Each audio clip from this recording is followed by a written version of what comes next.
All right, ladies and gentlemen, welcome to another edition of another live commentary live stream on the channel NASCAR Cup Series side of things.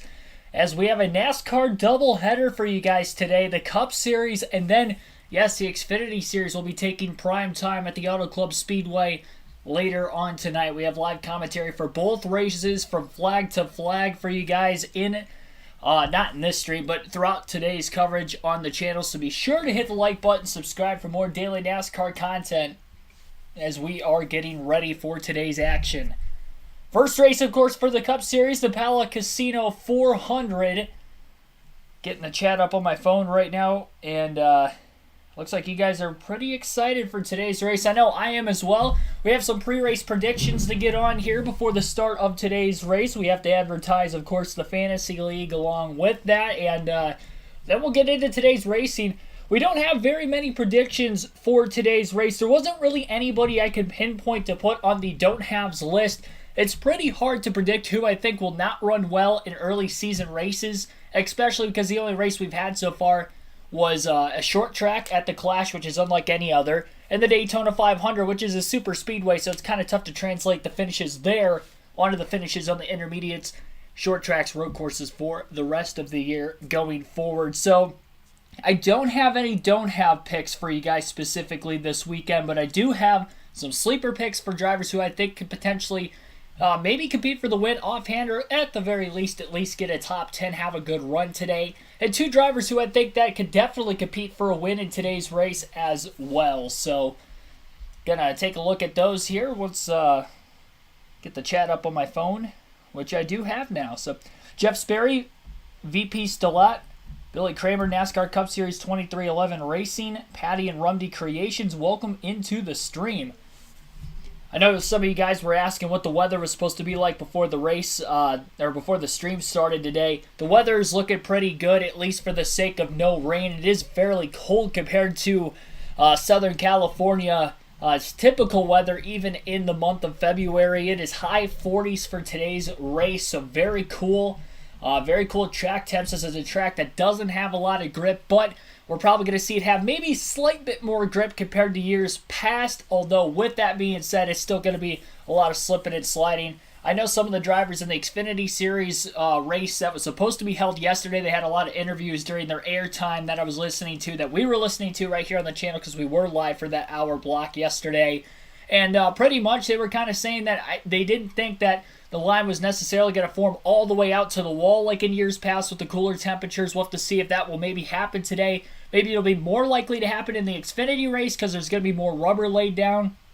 Of course, with the Cup Series race first, there's no rubber on the racetrack whatsoever. Whatever rubber that the Xfinity cars would have put down during a handful of pace laps yesterday before they brought the cars back on the pit road before they could actually start the race due to more rain, obviously would have been washed away with that said rain, and that wouldn't have really been any rubber worth racing in, not race rubber for that matter. So it is a very green racetrack. I'm sure that there isn't going to be a lot of grip on a green racetrack, on a track this bumpy, for about the first half of stage one. So if we're going to see any sort of slipping and sliding today, I would likely think that we're going to see it more happen in the first half of stage one in this first race than any of the other racing we're going to see throughout both races today.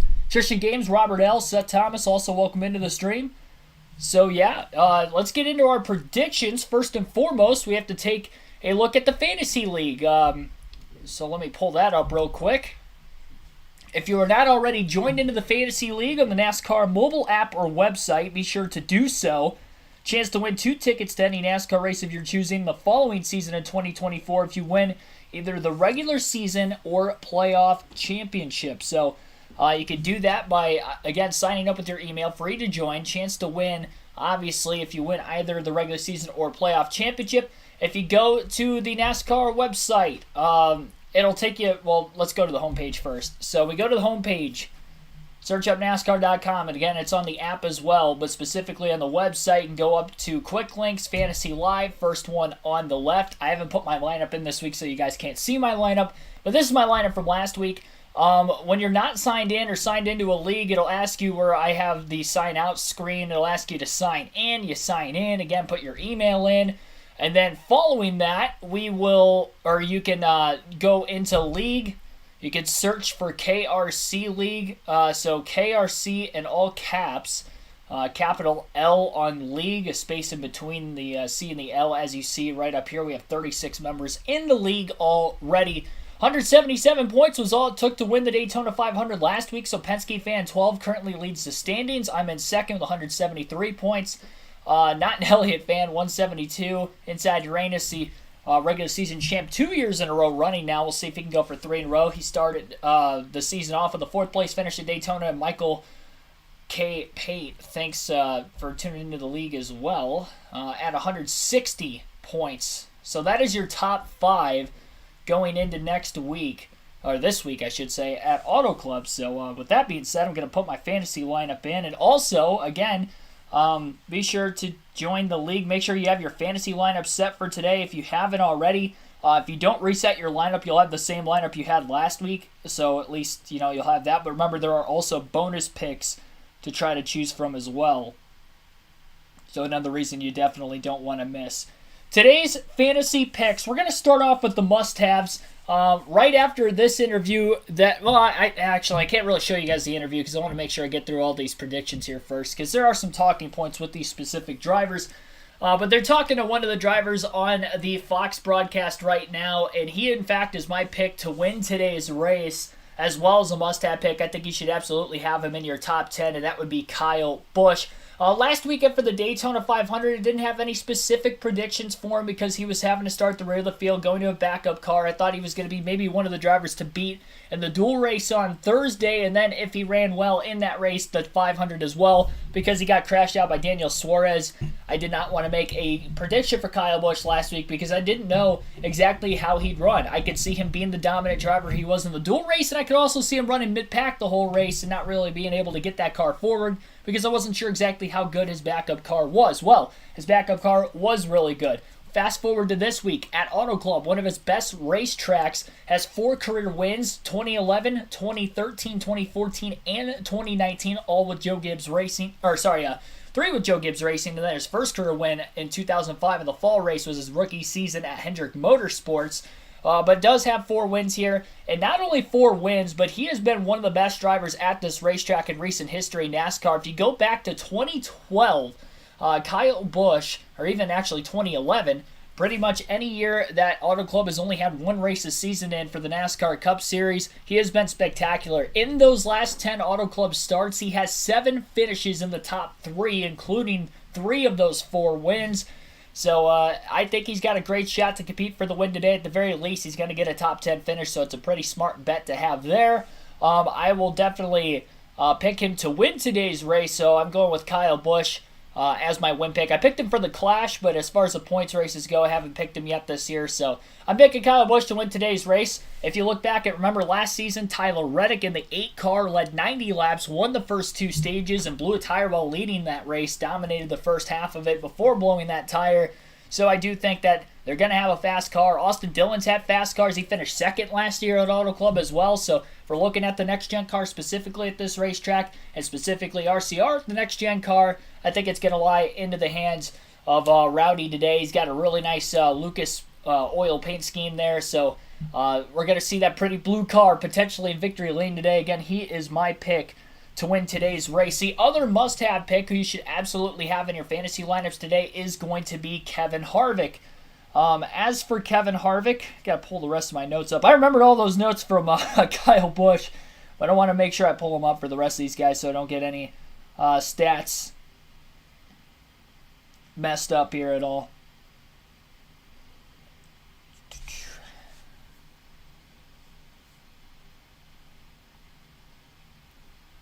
Internet's a little slow right now. Well, it's not slow for the stream, surprisingly, but it's slow for this.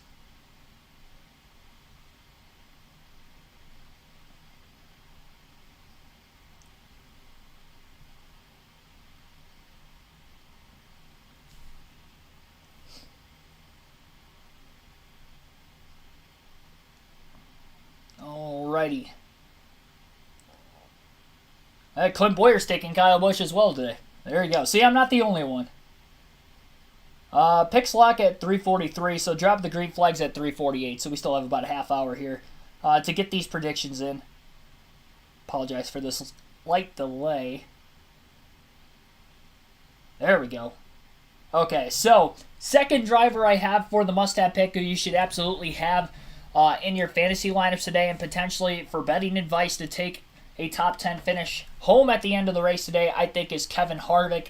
Kevin Harvick, yes, has dropped off in performance the last couple of seasons, specifically 2021 and 2020 at SHR, but he's still very good at Auto Club, even in the last couple races there. Specifically in his last 7 starts at Auto Club, he has 5 top 10 finishes and 3 top 5s, 2 runner-ups as well. So he has, again, been very good at Auto Club. Not as good necessarily as Kyle Busch. Another track that kind of translates well to this track is a 2-mile track in Michigan, where Kevin Harvick has won 5 of the last 7 races at, including with the next-gen car last year. He finished 7th at Auto Club last season as well in the first race there with the next-gen car. So I do think that recent success with this car, specifically at this style of racetrack, suits Kevin Harvick and that Ford team well, and just even in prior history before that also. So Kevin Harvick should be a pretty strong pick. His only win at Auto Club came back in 2011. He does have a good starting spot today. He'll be starting 10th. Kyle Busch, by the way, starting 21st. Mid-pack, again, practice qualifying was rained out yesterday, so really no major no track time at all for anybody this weekend, so it's a little harder to make predictions, so you really have to go off of recent success, both with the next-gen car on intermediates last year and just prior history at this track specifically. So that's why I've got Kevin Harvick, Kyle Busch, some old reliable names, and the must-have picks for today's race. Diana Alves, Patrick Shatterley, welcome into the stream as well. Troy, thanks for tuning in also again. James Moore, Earl Arnold Jr., trying to shout all you guys out as much as possible. Somebody said Cody Ware in the chat. Now I'm not. Yeah.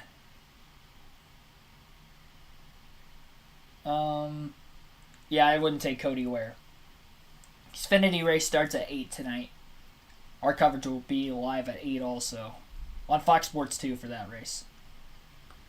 So I got Kevin Harvick, Kyle Busch. That will be the easy picks there. As far as the sleeper picks, that's where I might have went a little bit out of the box with maybe 1, potentially 2 of the picks, and then 1 I think we could pretty much agree on is a pretty solid sleeper pick. We'll start off with maybe the most obvious one, and that would be Tyler Reddick in the 45 car for 23XI Racing. That 45 car specifically on the intermediates in the second half of the season was great, whether it was Bubba Wallace. Granted, it wasn't the same team, but still 23XI.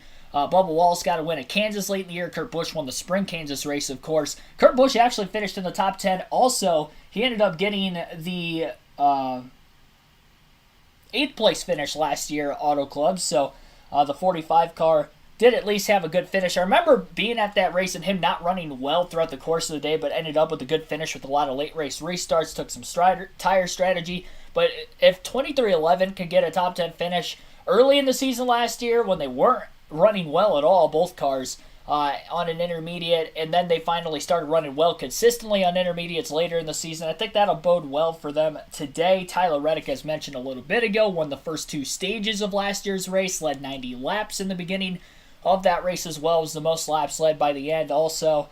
Until that tire went down, he unfortunately finished in 24th. If you flash back to the 2020 Auto Club race, which is the only other start Reddick has had in the Cup Series at this racetrack, he finished 11th, and that would have only been his second career start. So I do think, third career start, but second in 2020 in his rookie season. So I do think this track definitely suits his driving style pretty well.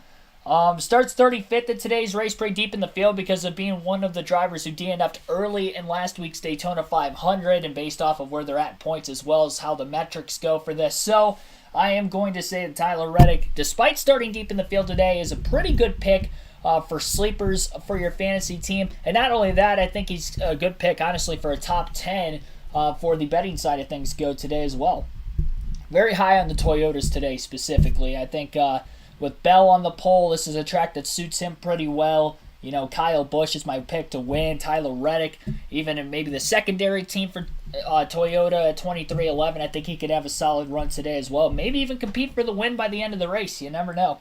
The other two sleeper picks who maybe some agree, some may not agree. We'll start off with Eric Jones in the 43 for Legacy Motor Club. He finished third last season in this race, led 18 laps. And also, obviously, it was one of his better finishes of the season. He went on to win the Southern 500. That was his highlight of the year. But that's another track also like Auto Club where you kind of tend to slip and slide a lot. There's not a lot of grip. It's a very old surface. So that, again, kind of suits Eric Jones' driving style, similar to how it suits Tyler Reddick. As far as beyond Eric Jones last year at Auto Club, before that, he ended up finishing in the 10th place position in his first year at what is now Legacy Motor Club in the 43 car. So it is only 2 starts. They did not race there. That 10th place finish would have been for Joe Gibbs Racing. My bad on that one. In 2020, he has a 7th place finish there also in 2018. So 3 of his last 4 starts, he has finished in the top 10 at Auto Club. And again, that 3rd place finish last year. He finished 2nd also in both stages last year. So it wasn't like Jones was just up there at the very end of the race. He was literally up inside the top 5 all day. I don't think that that'll necessarily happen today with a lot of these teams having more experience with this race car. So I don't think that will necessarily help him today, but I do think he could have a solid run. It definitely could compete for a top 10. At the end of the day, that's what I'm predicting him to end up finishing. So Eric Jones, Tyler Reddick, the first 2 sleeper picks. And the final sleeper pick I have for today may surprise you, and that would be the guy who's starting outside of the front row and last week's Daytona 500 winner, Ricky Stenhouse Jr. Now, the reason why I have picked Stenhouse, for one, he did finish top 10 at Auto Club last season with JTG Doherty Racing, a season where he only had 5 top 10 finishes. This was one of them. It was a 10th place finish. Didn't lead any laps, but did get a stage point as he finished in the top 10 in stage 1. So he was consistently right around 8th to 12th most of that race. So if he can flirt with that today, we get some late race restarts, he could definitely get a top 10 finish in today's race if he can keep that track position, which he is starting off with in today's action. His best Auto Club finish is 5th place back in 2016 with Roush Fenway Racing at the time. And if you remember back to 2021 when Michael McDowell won the Daytona 500 in a pretty much underfunded team in the sense of front row racing isn't even the front row racing we know of today with Michael McDowell at 3014, that really jump-started his career and the success he has had in his career over the last 2 seasons in NASCAR. And I think we can potentially see that out of Stenhouse, especially with a single car team, because they don't have to focus on any other cars. All that money, all the winnings from last week could be put into the car for this season, and I think this could turn out well for him. Michael McDowell in his first 2 races following that Daytona 500 2021 edition race win, he ended up finishing in the top 7 the next 2 weeks on the Daytona Road Course, which is a specialty track for him. But even at Homestead the week after that as well, an intermediate where we typically didn't see Michael McDowell ever really run in the top 10, I think Stenhouse can get a good finish today. I'm predicting him at the end of the day to at least get a top 10 and have 2 top 10s in the first 2 races to start the 2023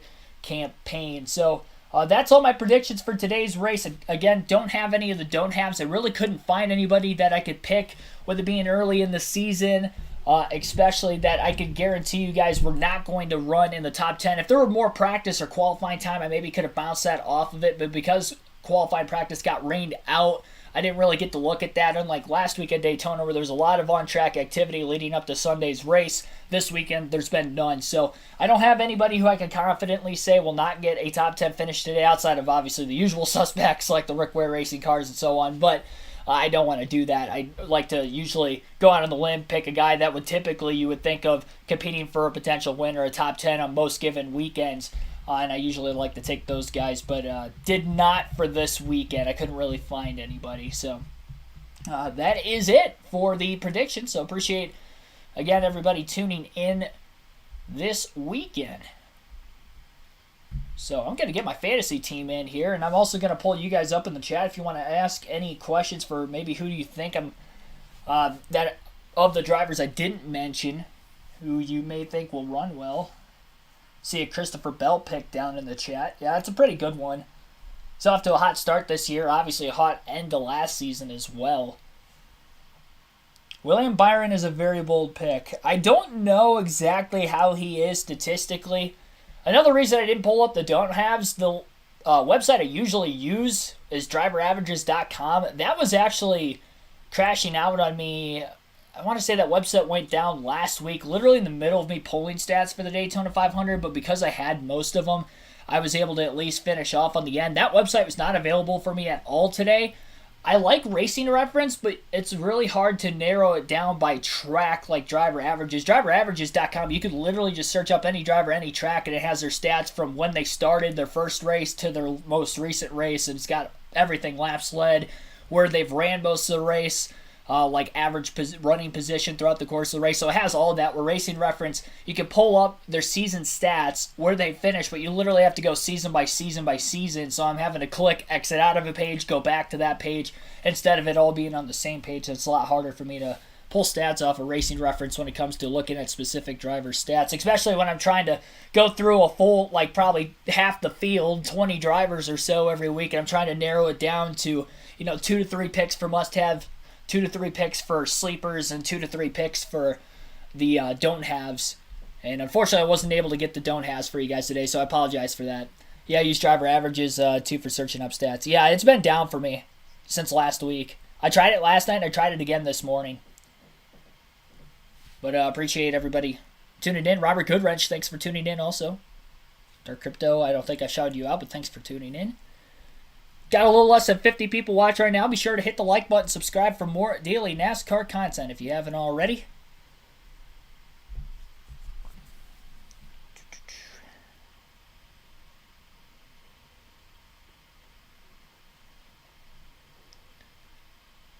Putting in my betting picks here for today. Taking Kyle Busch. I picked Logano to win the 500 last week. He finished second. Picked him to win the duel. Got that correct. And then I picked Kyle Busch to win the Clash, and he finished third. So all my race win picks so far this season have finished top 3, my first 3 goes. And I've hit on one of them so far. So me picking Kyle Busch, if you look at the trends, as Larry Mack would tend to say during the race broadcast, I think you're looking at Kyle Busch getting a top 3 finish based off of what the predictions have been so far this season. Have I picked the same 2 drivers all 3 times? Yes. But have they disappointed? Absolutely not. So, if it ain't broke, don't fix it. I think Kyle Busch is a good pick today.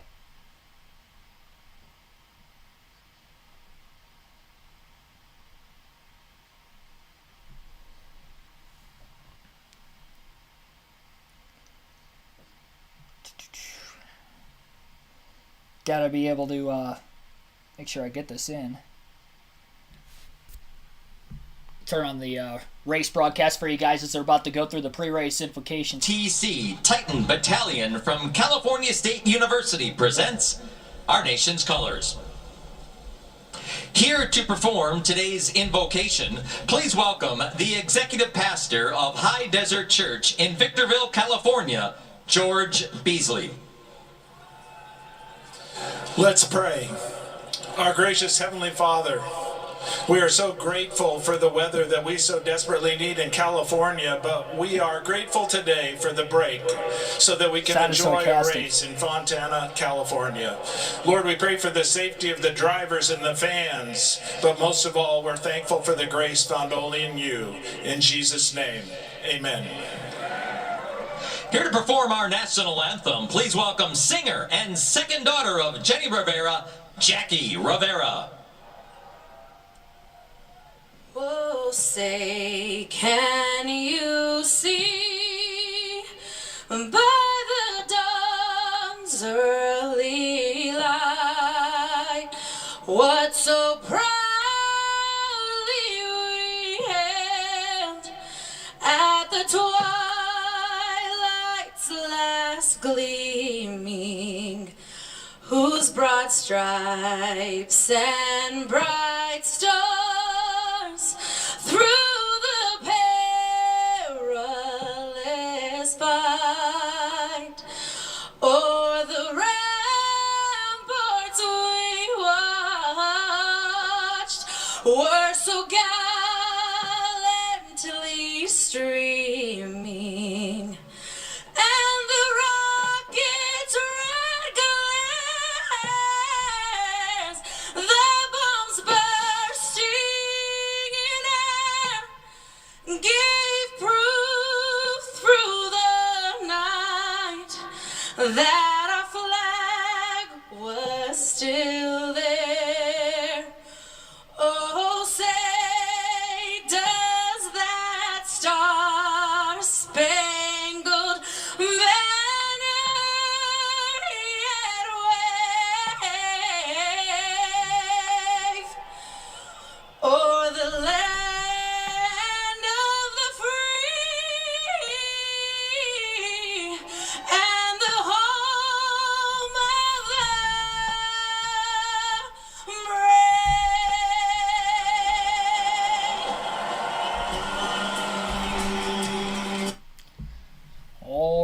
ladies and gentlemen, we are getting closer and closer to the drop of the green flag for the Apollo Casino 400 at the Auto Club Speedway. We'll go through today's starting lineup once we get the final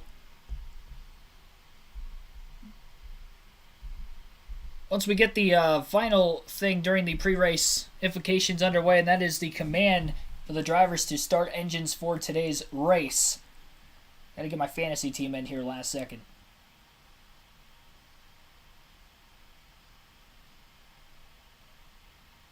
Oh, that's not who I want. What am I doing? Scrambling here last second.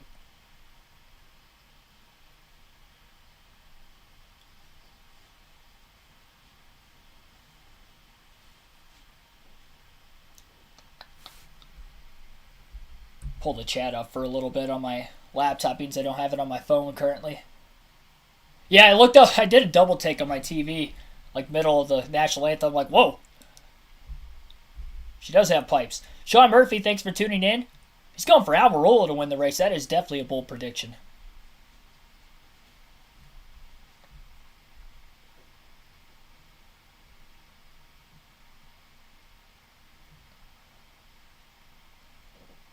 Let's see here. Sid for Brains, welcome in as well.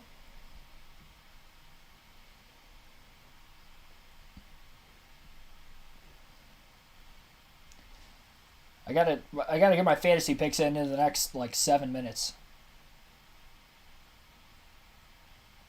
Okay, got that one in. I gotta get the bonus picks. Bonus picks for this week are Stenhouse versus Allmendinger. Stenhouse was my sleeper pick, so I'll go Ricky. Austin Dillon versus Eric Jones. That's close because I think RCR is going to be quick. Austin Dillon's got a better starting spot. I'm still going to go Eric Jones. Just because I do trust that he is going to get a top 10 today, at least for my prediction. I got Reddick over Bowman.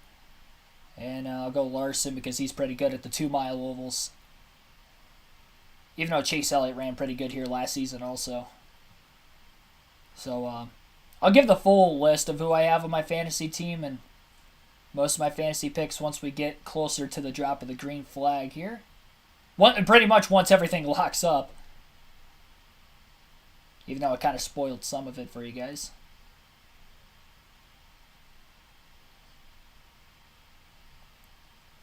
Yeah, picking Kyle Busch.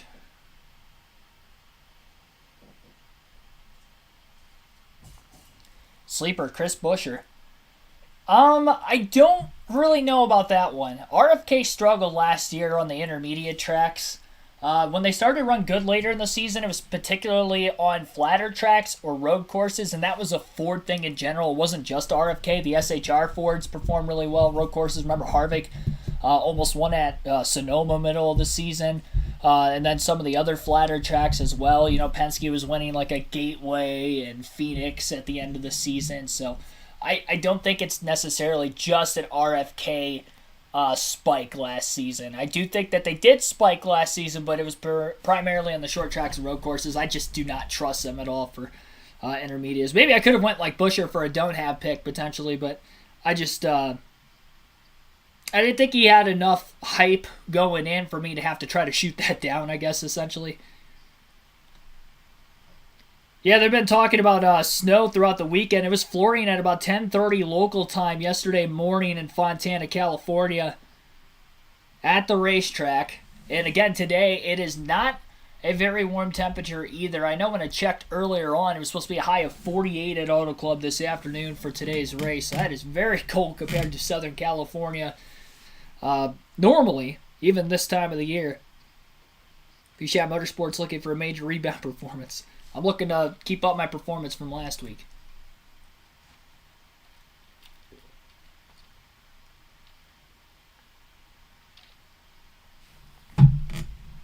Have concern. I haven't seen that out of these guys in a long time. A lot of unknowns. They ain't even been on the racetrack. No practice at all. A lot of unknowns, not only in that driver's seat, but these crew chiefs on the box as well, Tony. So, Tony, why would today's race favor the dirt track specialists? Because this is a track that has a lot of character. It's got a lot of seams that are very slippery. It has different grooves that are slippery. But the thing about it is these guys have the ability to move around the racetrack and find the spot that makes their car drive the way they want it to. So it puts it in the driver's hands, and that's something something I'm excited, especially at the beginning of this, to see how slippery this can be and see how aggressive these guys are early. So we're going to see a lot of moving around? I think so. Well, there's a lot of options. With a 5-lane wide racetrack, very wide in the corners, it gives these guys coming from the back of Tyler Reddick, Chase Elliott, teammate William Byron. All these guys are going to be coming from back. Oh, by the way, the guy that won last year, Kyle Larson, you know where he started? Dead last. All right, let's go trackside for the command. And now, race fans, here to say the most famous words in motorsports. Please welcome the star of the greatest NASCAR movie of all time, where he played legendary driver Rowdy Burns in Days of Thunder, actor Michael Rooker. Drivers, start your engines!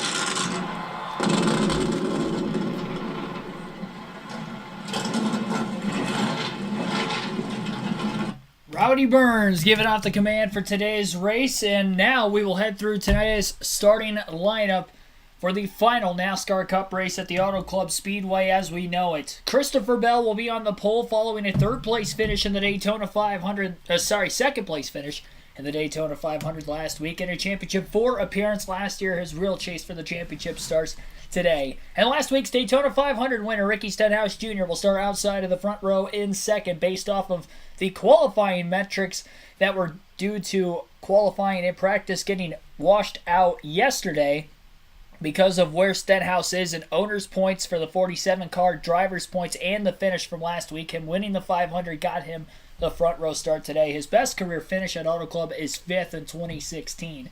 Joey Logano and Alex Bowman will line up in row number 2 for today's race. Row 3 will be Chris Buescher and AJ Allmendinger. Daniel Suarez and Ross Chastain will be in row 4. Suarez finished in 4th place in the Auto Club race last season. Row number 5, Ryan Blaney, Kevin Harvick. Harvick trying to go for his 6th top 10 in his last 8 starts at Auto Club today. Cody Ware and Corey LaJoie will line up in row 6, again based off the metrics of last week's race at Daytona. That has gotten them good starting spots for today's race. Denny Hamlin and Martin Truex Jr. will line up in row number 7. Truex, a former winner here at Fontana. Kyle Larson, Brad Keselowski in row 8. Larson got his first career win right here at Auto Club.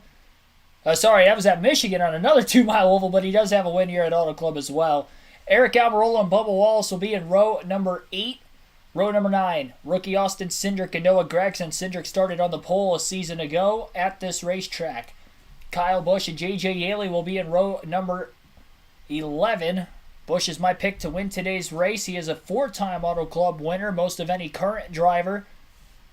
His last one came in 2019 with Joe Gibbs Racing. Ty Gibbs and Harrison Burton will be in row number 12 for the start of today's race. This is Gibbs' first start at Auto Club in the NASCAR Cup Series. Ty Gillen and Michael McDowell will be in row 13. Ryan Preece, Austin Dillon starting deep in the field in row 14. Dillon was runner-up last season in the Spring Cup race in Fontana. Justin Haley and BJ McLeod will start in row 15. Chase Briscoe, William Byron in row 16. Chase Elliott and Eric Jones bringing up the rear of the field in row 17. And then the final row for the starting spot today will be Tyler Reddick and Ty Dillon in row 18. So that is the starting lineup for today's race. And again, Christopher Bell will be leading us to the green flag. Hello, America. Thanks for tuning into the stream. Race Monkey says Kevin Harvick will win, place, or show. And he's right. I wouldn't be surprised if he ended up having a good run today and competed for the win. He was one of my must-have picks for you guys specifically for your fantasy teams today. And honestly, I trust him to, at the very least, get a top 10. He starts up there as well, so good starting spot. Ryan Smith, thanks for tuning in. Ross Chastain this year. You mean for the championship or today's race specifically? He actually didn't run too well last year at Auto Club. Didn't have so hot of a finish, but his teammate Suarez had a pretty solid run.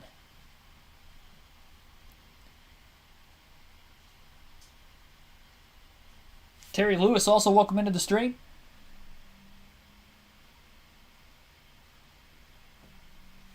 Just over 60 people watching right now. Race just hasn't quite started yet.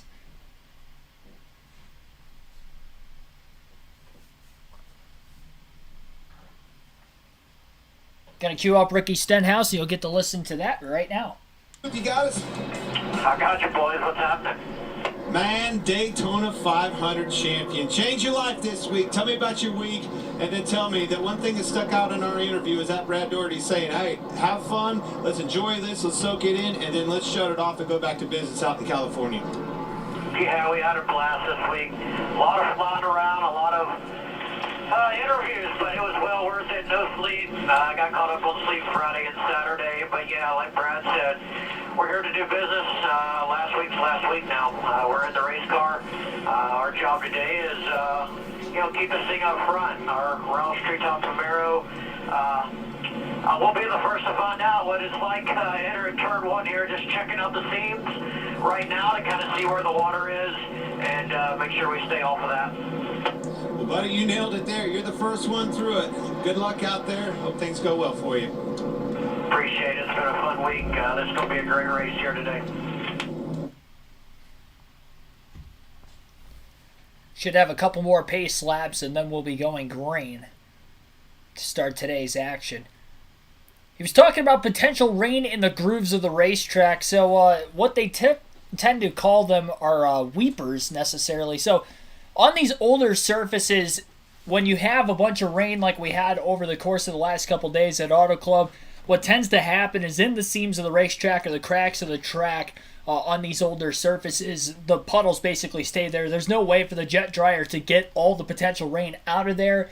So essentially, it may be even more slick in those seams of the racetrack, especially in the middle of the corners compared to normal because of potential water that may be there. So that's what Ricky Stenhouse Jr. was talking about there moments ago with Clint Boyer and the rest of the Fox booth. Going to try to tune into Kevin Harvick as well here. See a lot of people you haven't seen for a while, and I know you got a lot of people coming to watch you here at California Speedway, your last chance here. What's your thoughts, bud? Well, the track is dry, so we're off to a good start. But, yeah, it was great to go home. Always a fun place to race, and it's been a lot for my career. I ran my first race here, I believe, in 1998. It may have been 97. It's a long time ago, but fun place to race. I'm glad I get to run the last race on this particular layout surface, but we're going to race hard today and see what happens. Well, bud, you guys get to be the heroes right here. This first stint's going to show what the drivers are all about, and I got my money on you. So do a great job, man. Have fun today and enjoy this one. I appreciate it. Thank you. Again, Harvick's only win at Auto Club came back in 2011. That was actually with Richard Childress Racing when he was still in the 29 car. You know, honestly, they have a pretty decent crowd today, all things considered. And I say that because, again, the temperatures are in the mid to high 40s. And a little bit of a double header as well. The Xfinity race coming up later tonight at 8. Larson's pit. He was the man that went to victory lane here a year ago. It was the California driver's second win at this track. Now today he's starting 15th, and I talked to his team. Cliff Daniels, his crew chief, said no mistakes. That is our motto. No mistakes in the race car. No mistakes right here on pit road. 10 to 12 pit stops we're looking at. 12 sets of tires, and these drivers are going to take them every chance they can. Regan? Well, Jamie, Fontana Speedway has been a challenge for Christopher Bell. 2 starts here, 2 DNFs. That doesn't come from a lack of speed, though. Very fast race cars both times that he's been here. Spoke to him earlier today. He said the biggest challenge for him is going to be starting from the pole position, figuring out how far he can go into turn 1. Crew Chief Adam Stevens said communication is the key word today. They must communicate through the day with the changing track conditions as the rubber goes down if they're going to hope to get that first top 10 finish at California. Larry Mack? Yeah, Regan, you know, over the last 3 years, we've run a lot of races with no practice. No big deal, but this takes it to a whole new level. You heard Clint and Tony talk about the unknowns. No rubber on the racetrack, very cool temperatures, and as Joey Logano told Jamie Little in the pre-race, an ever-changing racetrack. They will be making adjustments on these race cars every single trip to pit road. That driver feedback is going to be so important, and Mike, fuel window, forget it. It's all about those Goodyear tires. It's the tire window, right, Larry? So again, fuel window, as they kind of were joking about there, is supposed to be 47 to 53 laps today, but because of how much tire wear this racetrack tends to bring anytime any of the top 3 series in NASCAR come here due to its old surface, they'll be pitting for tires well before they would have to pit for fuel. Even with the next-gen car, tends to have really not as much tire fall off as before. Overcast skies for today's race as well, but no rain in the forecast. Stage breaks will go like this. You have 65 laps in each of the first two stages, and then 70 laps in the final stage, same as they were for the Daytona 500, which was also 200 laps last week. This race, though, 100 miles shorter in length, around a track that is about a half mile shorter in length as well. They were talking to Kevin Harvick. Of course, this is his home track. Grew up in Bakersfield, California. Doing a traditional 5-wide salute here at Fontana. Not sure how long they've been doing that for, but I know they have been doing it for a little while. And they should be going green here in about another 2 laps or so. We'll get the field organized once again. Yeah, the World of Outlaws have a 4-car salute, and it's a 5-car salute at Auto Club. Just goes to show how wide this racetrack is, and nobody's even on the apron while they're doing this either. Today. I think it's cool that NASCAR's helped do this and celebrate with the fans like this, rather than just our normal procedure and 2 wide, to be able to show appreciation to the fans for all these years of coming to California Speedway. Get these fans excited. We're excited in the booth. I know the drivers are excited to be in these cars. They're real excited to see what this racetrack's going to hold. Oh, packed house. Awesome to see. The one last go at this place. It is packed house. Everybody's here to see this race go down, and I think we have an action-packed race. I'm telling you, those big-name drivers you heard me talk about coming from the back, that's the way it was won, last year with Kyle Larson. I think it's all over the place. Anybody's game. There's your Toyota Camry TRD leading the field. Lights out.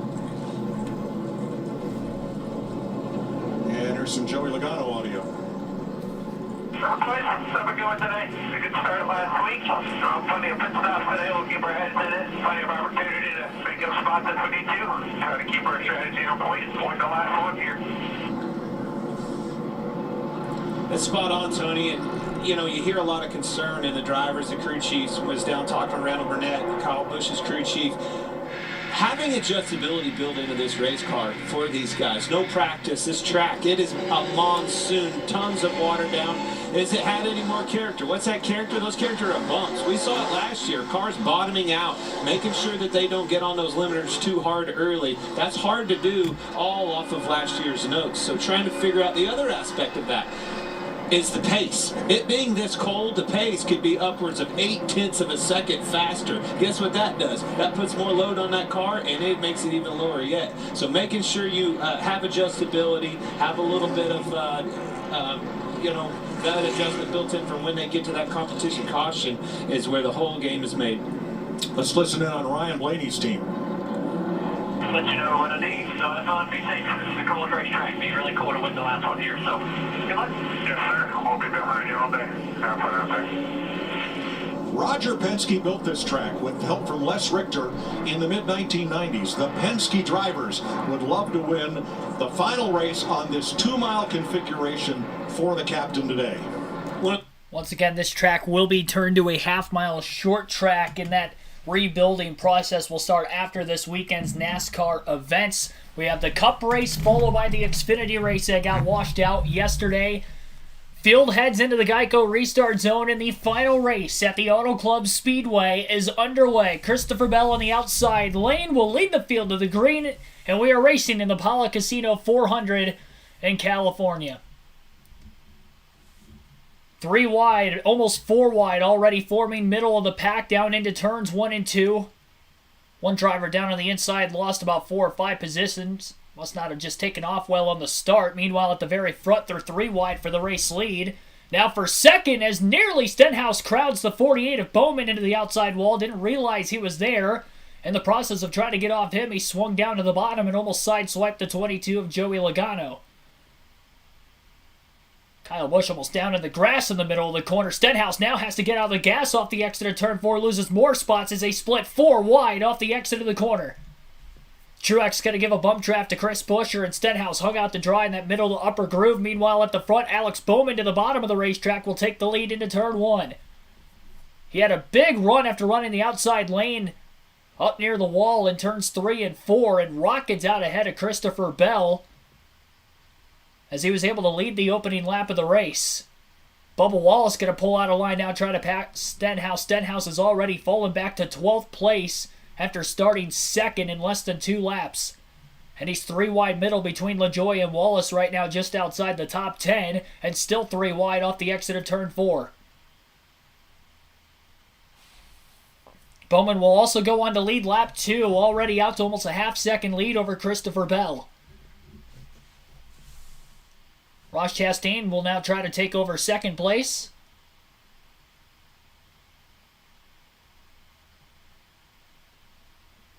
Daniel Suarez, Martin Truex Jr. battling for position right now. That would be for 6th. And that pass also for Chastain on Bell has dropped Bell back another spot. And actually, Logano got by him before getting into turns 3 and 4 on lap 3 as well. Larson going down to the bottom. 3 wide, was on the apron and then got a bit loose. Wiggled, went up the track, almost making contact with Ryan Blaney.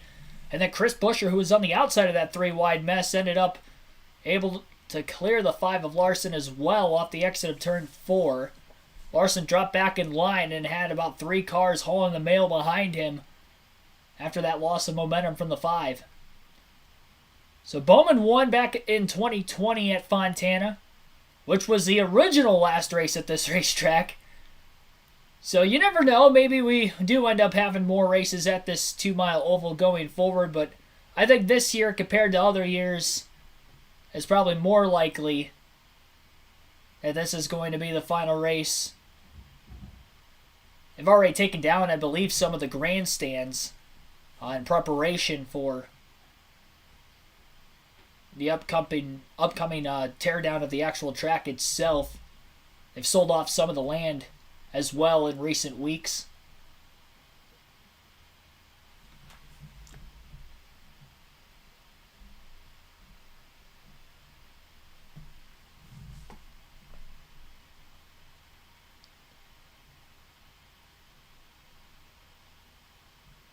Daniel Suarez down towards the bottom.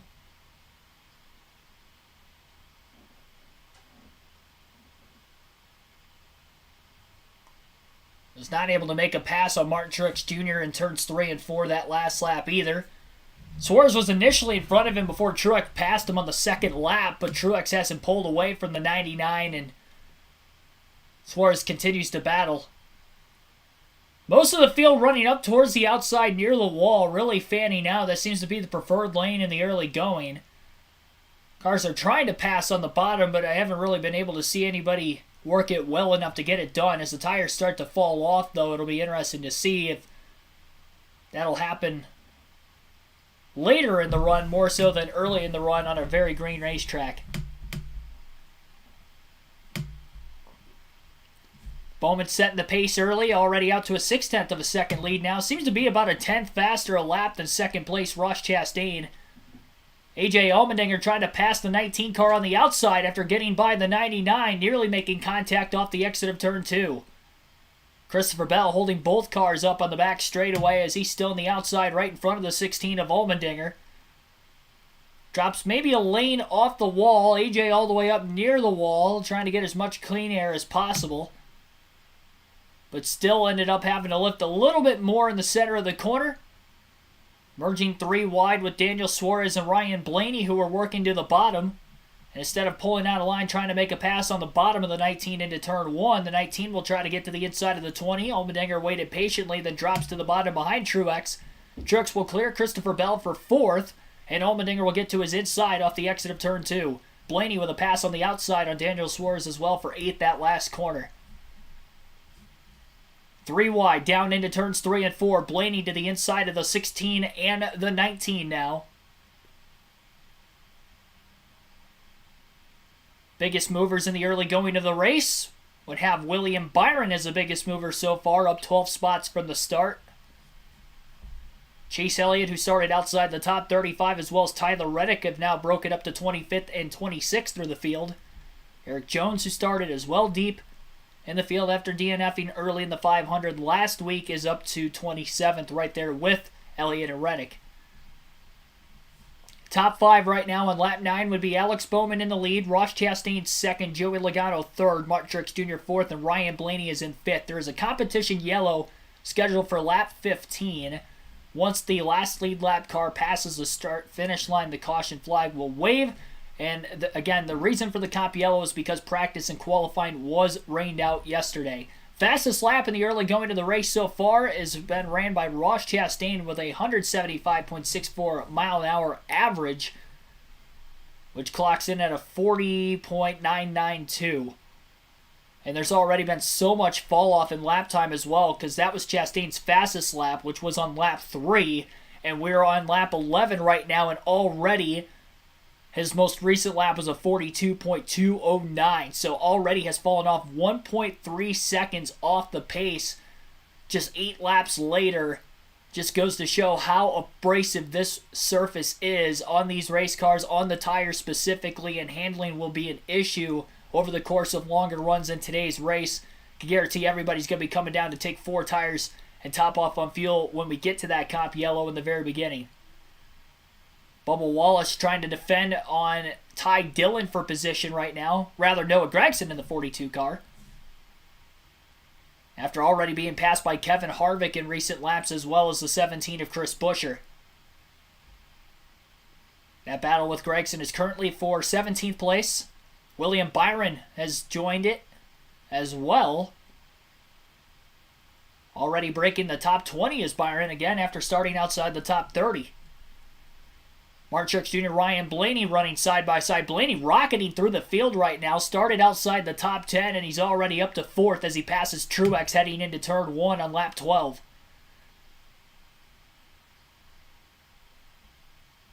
Hot start for that 12 team in the early going of this race.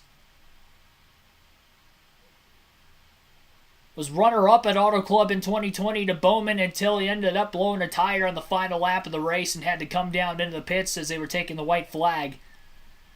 Closest he has come to a win at this racetrack. Led a lot of laps and won a stage that day as well.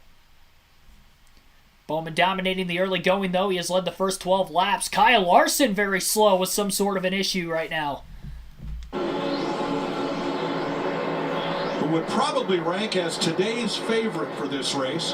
Last year's winner, he was 8th when he fell off pace and came to pit road under green. Doesn't look like it's under power. Last year, the Toyotas had engine trouble here. Jamie? Well, that's exactly what the 5 Kyle Larsons, and I think I've blown up and they've gone under the hood and you can hear it sick. That's something they just said. We have no mistakes today, and right away they've got engine issues here as they look under the hood of Larson's car.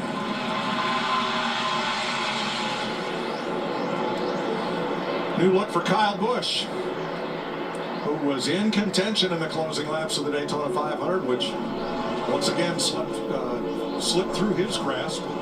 Sure is a new look, and it's hard to get used to it, but I'm telling you, it's the same old Kyle. That boy's fast. He's been fast all year long. The Clash, he was fast. Oh, so close to that Daytona 500. I mean, on the door knocking. And how about Corey LaJoie, who earned a 6th row starting spot alongside Cody Ware due to the NASCAR metric, which takes into account point standing positions, last race finish, and fastest lap in the last race. So there you have it, Kyle Larson with engine issues already, just over a dozen laps into today's race.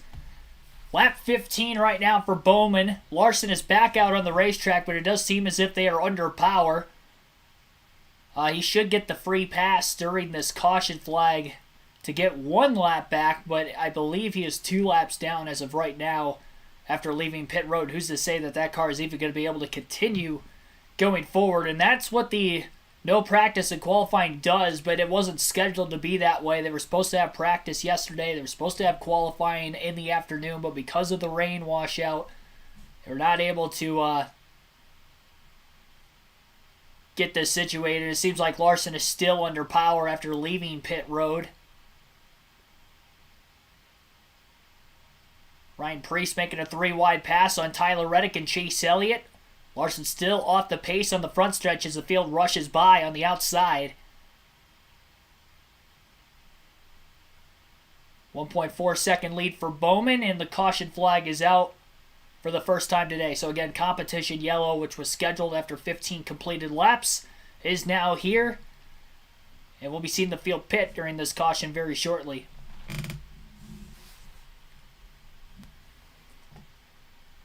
Rowdy Fan 8, Dale Campbell, Gene Huddleston, Colt Schwartz, also welcome into the stream. Picking 11, Denny Hamlin to win. Villanor, thanks for tuning in also. Brandon Martinez, welcome in. It's got to make you nervous if you're a Hendrick Motorsports fan for today's race, knowing how fast the 48 of Bowman looks in the early going. Chase Elliott and Byron, who started deep in the field, are already both inside. Byron inside the top 20, up to 16th already. Elliott 25th. Having an engine issue like this for Larson this early, though, has to be concerning for the rest of the Hendrick cars. Typically see engine issues at these bigger, faster ovals like a Michigan or Fontana. You don't typically see them in recent years necessarily as much as we did maybe back in the Gen 4 days. Teams seem to be on top of this stuff now just with the technology in 2023, say, versus like 2004, but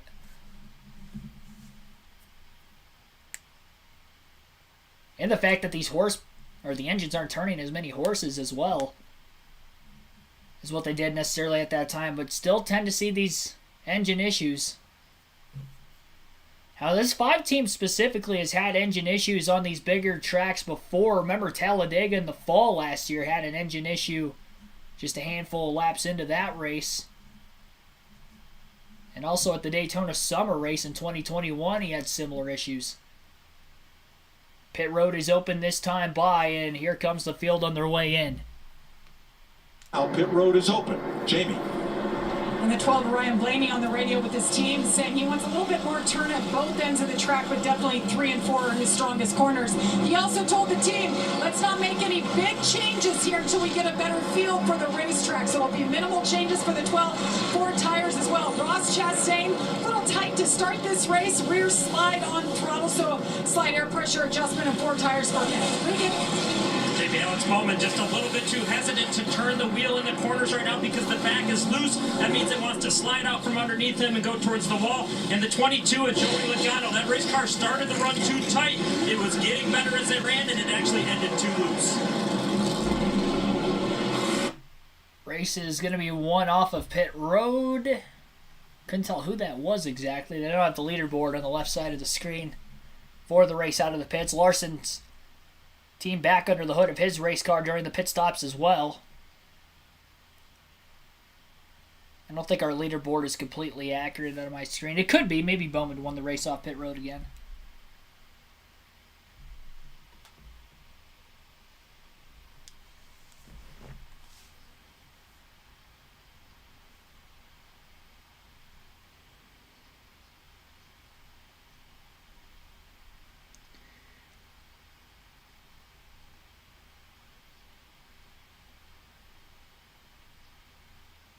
Ethan, thanks for tuning in also. Yeah, problems for Kyle Larson, the big story in the first 18 laps of today's race. Engine issues already for him. Transpired on about lap 13. He is already 4 laps down. And more than likely is going to have to pull behind the garage as they can't seem to get the power they need to run minimum speed. And Larson might end up with a last place finish in today's race. Can't change an engine mid-race, so that is highly unfortunate. Definitely something they would have been able to catch, though, if they did have practice time, considering it was only 12 laps into the race. But they have what they have this weekend, and fortunately for Larson, it's not a 100% engine is what they have underneath the hood of that race car today. Getting set for what is likely to be a wild restart, as they typically are here at the Auto Club Speedway with how wide this racetrack is. We already saw 4 wide a couple times on the opening lap of the race, both going into turn 1, getting up to speed, and even off of turn 4 a couple times as well.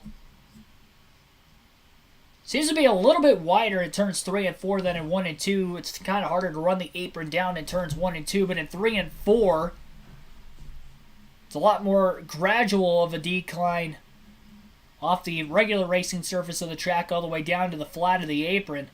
For a handful of drivers trying to work the apron on that opening lap following the restart to gain positions, one of which was Kyle Busch. And Busch, after starting in the 21st place position, now finds himself in the 5th place position after working his way up to just outside the top 10 and then also gaining another handful of spots on pit road. So that 8 team off to a good start.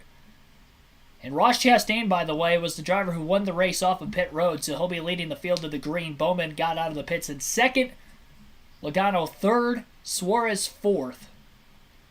So that will be the first couple rows more than likely on this restart.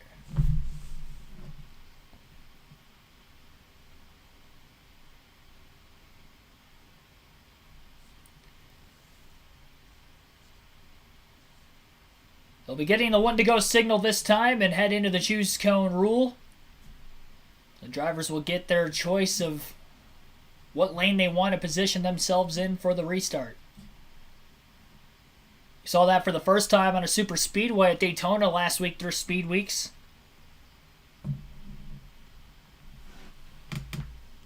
Definitely paid off in the finishing of the Daytona 500. Where both the RCR Chevrolets at the time of Austin Dillon and Kyle Busch elected opposite lanes. Busch hopped down in front of him, and maybe that little bit of time that Austin Dillon was out of the gas while Logano was in the gas on the outside allowed for the outside lane to pull past them on the restart. They had the right idea. It's definitely something that tends to happen on the super speedways, but the execution was just not there. Might have been the costly blow in Kyle Busch and Austin Dillon not winning the Daytona 500 last Sunday. Outside lane seems to be the preferred lane today. That was the lane Bell chose on the initial start, although he was not able to lead lap 1, but neither was the driver who restarted on the inside lane in the front row, Ricky Stenhouse, who quickly dropped outside the top 10 within the first lap and a half following the initial start of the race.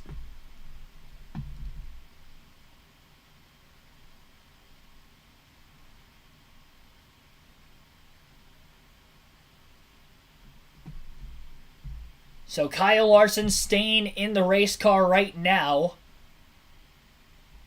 And the reason being is because it's an electrical issue that the team will be able to fix and get Larson back out on the racetrack. But he is going to lose many laps behind the pit wall and in the garage area while trying to make that change. So there was a penalty on Martin Truex Jr. for an uncontrolled tire, which actually rolled into Chase Elliott's gas man as Elliott was entering his pit box as well. So definitely impeded there, causing a slow stop for the 9 team also. Green flag back in the air. Again, Chastain on the outside for the restart. Got a much better launch than the inside car of Alex Bowman. Bowman trying to play a little bit of defense on Suarez, who was not able to get down into 1 and 2 very well. And they're 4 wide in the middle of the corner once again. Suarez backed up the 16, the 8, and the 12 all around him. Now they fan to 3 wide by the exit of the corners. All 3 cars clear Suarez, who drops in line back on the outside behind Blaney. Busch trying to side draft the 12 as much as he can down the back straightaway to hold alongside of him before diving the car back down to the white line on the bottom in 3 and 4. Tyler Reddick now down on the apron near the grass trying to make passes on the apron. Nearly 3 wide again off the exit of turn 4 for about 4th place. Busch has to slide back in line though behind the 12 and the 48.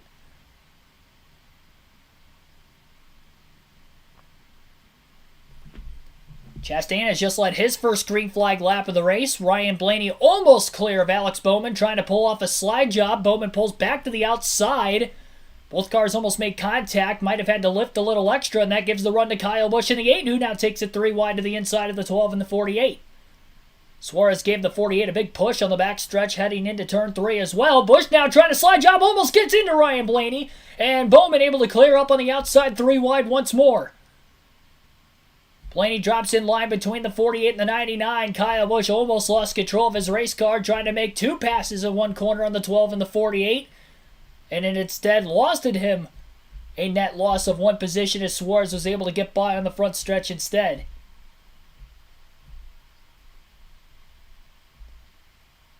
Amazing watching the cars fan out even in line behind those drivers, battling inside the back half of the top 10 and just outside the top 10 for position, because there's more three-wide action behind those drivers we were just talking about. Stenhouse, Byron, Harvick, and Wallace all in a heap, battling for about 8th place. And Bubba Wallace is really rocketing forward after the restart, as he has already gained 6 spots from about 13th to 7th. And now he's right behind Kyle Busch. Allmendinger also making a pass that last corner. And I think he ran the outside. Wallace was on the bottom, so he was able to get by Bubba back again on the front stretch before getting into turn 1. So that gains AJ up to 7th place. Wallace back to the outside to play maybe a little bit of defense on the car trying to pass him underneath, which was William Byron in the 24.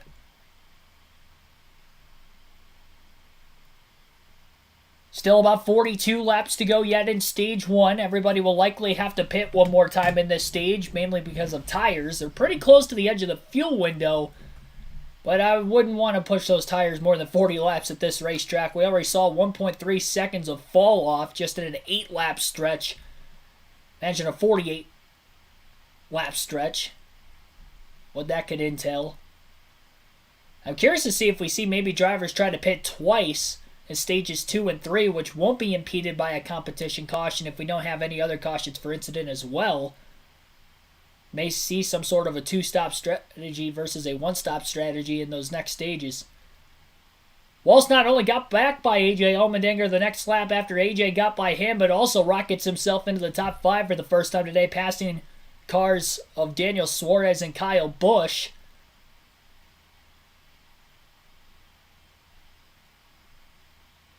Mentioned in our pre-race how strong 2311 was on the intermediate tracks towards the end of last season, especially with Wallace getting that win at Kansas. And off to a hot start today, already getting inside the top 5 despite starting outside the top 10. Full screen commercial break here for Fox. We'll stay with you with our full coverage. We'll go through a full field running order rundown on lap 27 of 200. In stage number 1, again, Ross Chastain, your race leader by 1/10 of a second over Joey Logano in 2nd place. Ryan Blaney is in 3rd. Bubba Wallace 4th. Alex Bowman 5th. Kyle Busch in 6th. Daniel Suarez 7th. William Byron 8th. 9th is AJ Allmendinger. Kevin Harvick rounds out the top 10. Ricky Stenhouse Jr. in 11th. Corey LaJoie 12th. Brad Keselowski 13th. Christopher Bell 14th. Denny Hamlin 15th. Chase Elliott in 16th, Austin Cindric 17th, Tyler Reddick 18th, Noah Gragson 19th, and Eric Jones is 20th. Austin Dillon in 21st, Martin Truex Jr. 22nd, Ty Gibbs 23rd, Michael McDowell 24th, Eric Almirola 25th. 26th is Justin Haley, Ryan Preece in 27th, Harrison Burton 28th, Ty Gilliland 29th, Chris Buescher is 30th, BJ McLeod 31st, Ty Dillon 32nd, 33rd is J.J. Yaley, 34th, Chase Briscoe, Cody Ware 35th, and Kyle Larson 14 laps down in the garage with an electrical issue in 36th.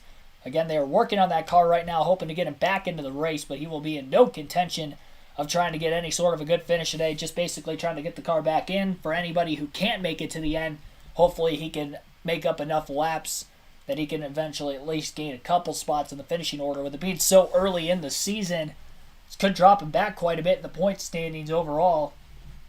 Which is important because, again, the top 10 drivers at the end of the regular season in the regular season standings get playoff points awarded to them based off of where they finish. Of course, 15 points for winning the regular season championship, as Larson did back in 2021. 9 points for 2nd, 8 for 3rd, 7 for 4th, all the way back to 1 for 10, similar to what you would see during the stages. Only it's 15 playoff points for winning the regular season championship versus for the stage, it's only 10 points. And they're not playoff points. You get 1 playoff point for winning a stage. Looks like during our commercial break right now, the Penske Fords have worked themselves to the lead. Ryan Blaney in front right now. Joey Logano has pushed himself to 2nd. Chastain has fallen back to 3rd. So Blaney was looking quick off the initial start, is now taking the race lead for the first time today. He'll be the 3rd different leader in today's race, leading his first lap. Make that the 4th different leader because Logano has led. It looks like Joey Logano actually took the race lead initially from Ross Chastain, and then Blaney has now just taken the lead away from Logano, I believe is what actually happened there during the commercial break.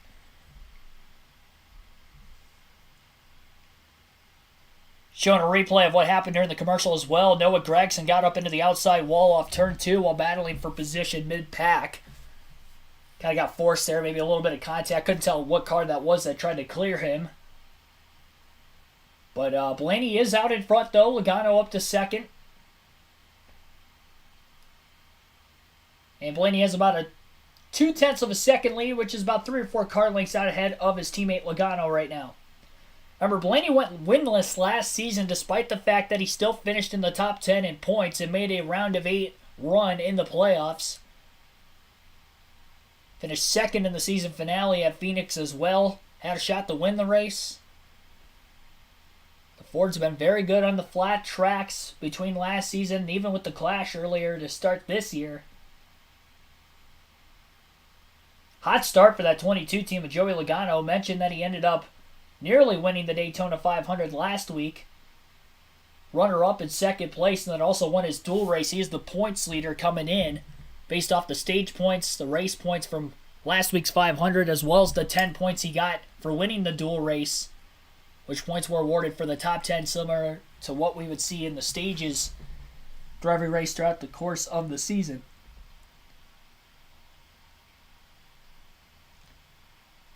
You guys have not seen Ryan Blaney win on the channel since I've been doing these live commentary streams with him not winning last year. I mean, he won the All-Star race, which was exciting and all, but it wasn't an actual points win. It didn't count towards the championship in any way, shape, or form. Just saying. That could happen for the first time today. We are very early in this race, so we're only on lap 33 of 200. Got a ways to go.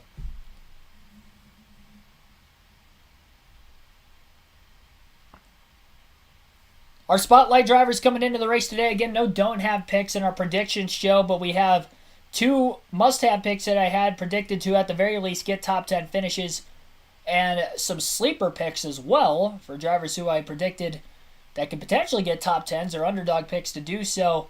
Start off with the must-haves: Kyle Busch, Kevin Harvick. Harvick in 8th right now, Kyle Busch in 6th. Neither have led any laps so far today, but both in the top 10 solidly in the beginning of the race. And the 3 sleeper picks that I had for this weekend's race: Ricky Stenhouse Jr. still in 10th place, despite losing a bunch of spots on that first lap and a half. He settled himself in. So he is in 10th right now, off to a good start still. Tyler Reddick, who started deep in the field, is up to 20th, and Eric Jones, who also started outside the top 35 today, as well as Reddick, is up to 22nd. So kind of slowly moving themselves forward as well to this point in the race. Tim Irvin, thanks for tuning in. Yeah, it looks like another full screen commercial break here at stage 1. Your top 10 right now: Ryan Blaney in the race lead, Joey Logano 2nd, Ross Chastain 3rd, Bubba Wallace 4th, Kyle Busch is back up to 5th after just passing Alex Bowman. Bowman has dropped back to 6th place. Daniel Suarez in 7th, Kevin Harvick in 8th, William Byron 9th, and Ricky Stenhouse Jr. rounds out the top 10 as we have about 30 laps to go in stage 1 in the Pala Casino 400. Final Cup race at Auto Club. Watch it live here on KRC. We'll take our first break of the race. For those of you that have YouTube Premium, on the other hand, I guess you won't see anything, but we'll keep our coverage going, obviously, all race long accordingly. Just the one caution so far for that comp yellow at lap 15 after practice and qualifying was rained out yesterday. Already, we have seen 5 different leaders and 5 lead changes with those different leaders. Although Christopher Bell did lead 1 lap, I guess. He led the first lap, and that was it.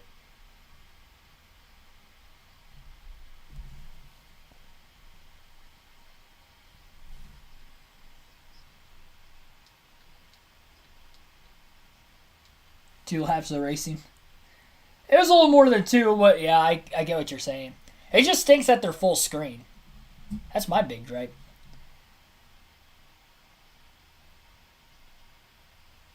But I think what they were doing in the Daytona 500, from what I heard from last week, was they were trying to push them more towards the beginning of the race, so that way in the second half of the race it wouldn't have to air as many ads. So they were kind of ad loading stage 1, which is why we saw a lot of commercials in the very beginning, and we're seeing that kind of again this week too.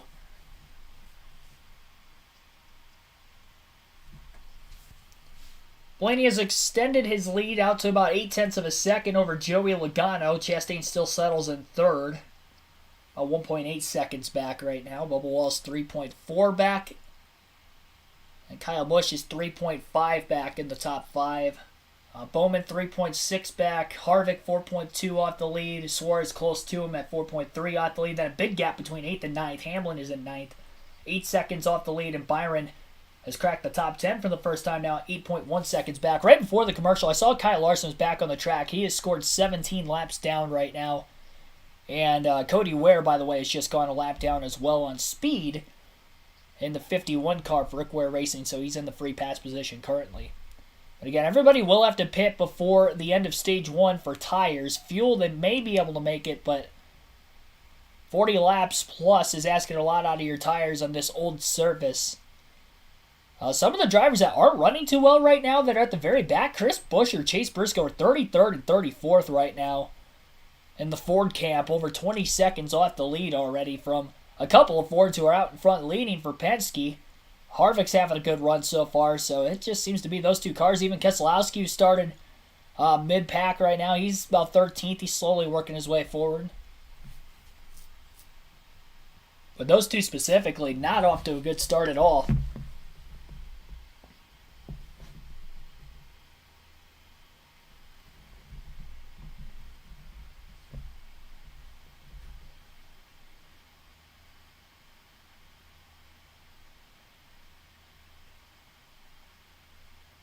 .27 laps to go currently in stage 1. The halfway point between when they restarted and how many laps we'll have to go for anybody who might try to split this in half and pit then would be right around 22, 21 laps to go. I think they had 42 or 43 laps to go when they restarted for stage 1.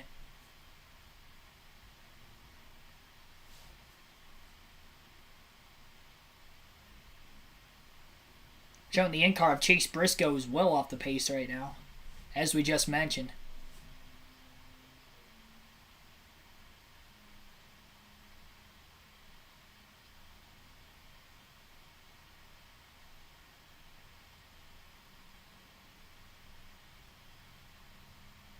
Wonder if maybe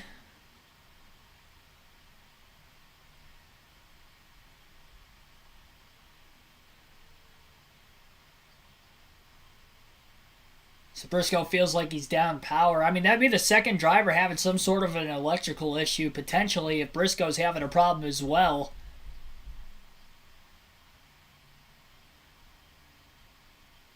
.40 laps in the books right now. Wallace under duress right now from Alex Bowman and Kevin Harvick. All nose to tail right now off the exit of turn 4.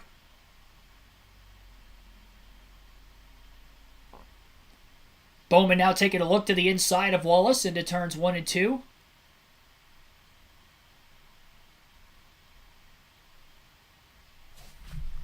Here in California, but they said they're going to stay out, try to learn some things, Mike. Maybe something they can take on to the intermediate tracks later this season.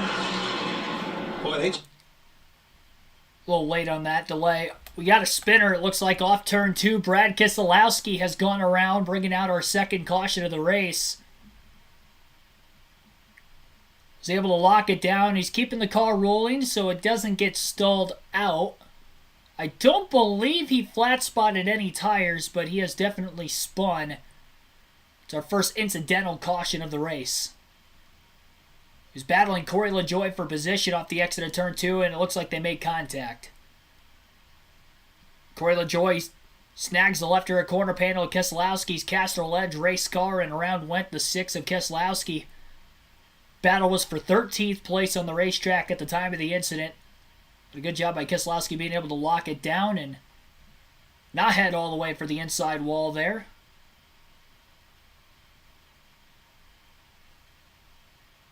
Kind of one of those situations where LaJoie might have pushed it a little bit over the edge. Probably should have lifted and instead ended up hooking Keselowski right off the exit of the corner. Keselowski is going to get a little bit of assistance to get pushed back to pit road. But there was definitely contact between the 6 and the 7 cars on the racetrack.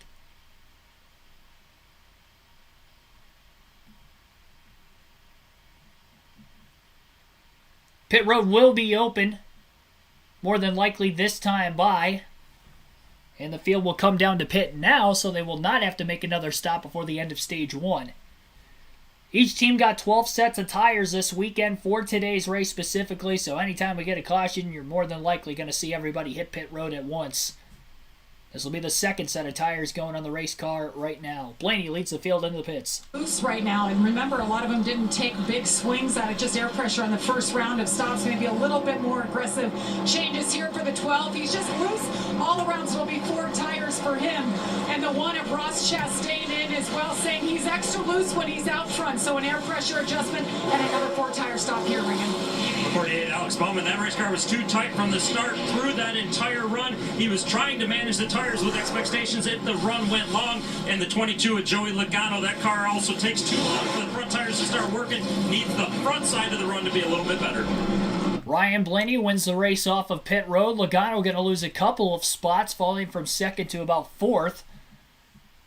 Chastain was second out of the pits. Busch was third. Suarez up 3 spots. Chase Elliott up 4. Those were the biggest movers in the top 10. Logano again lost 2. Harvick lost 2 as well.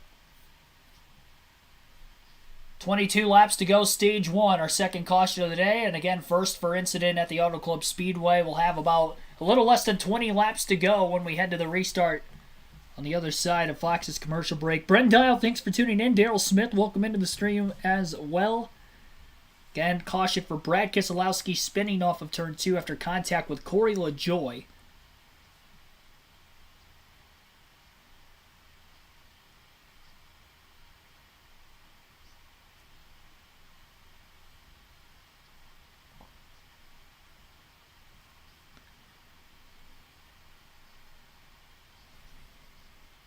R6, welcome into the stream. Blaney, the dominant car. I think it's too early to tell. He definitely has one of the fastest cars in the race. Bowman was fast when he had the track position, was leading. But Blaney was able to actually make passes, working his way up to the field. Bowman kind of had that track position. Bowman still has a fast car because he's in 6th. But I don't think he's got a race-winning car necessarily like we saw when he had the track position at the start. Christopher Bell definitely fell back out of the gate in today's race. Started on the pole. He is currently in 30th. He's fallen way back. I think he had a slow stop, though, because I think he was outside the top 10, and I don't think he was that far back in the field. More on that when they come back from the break.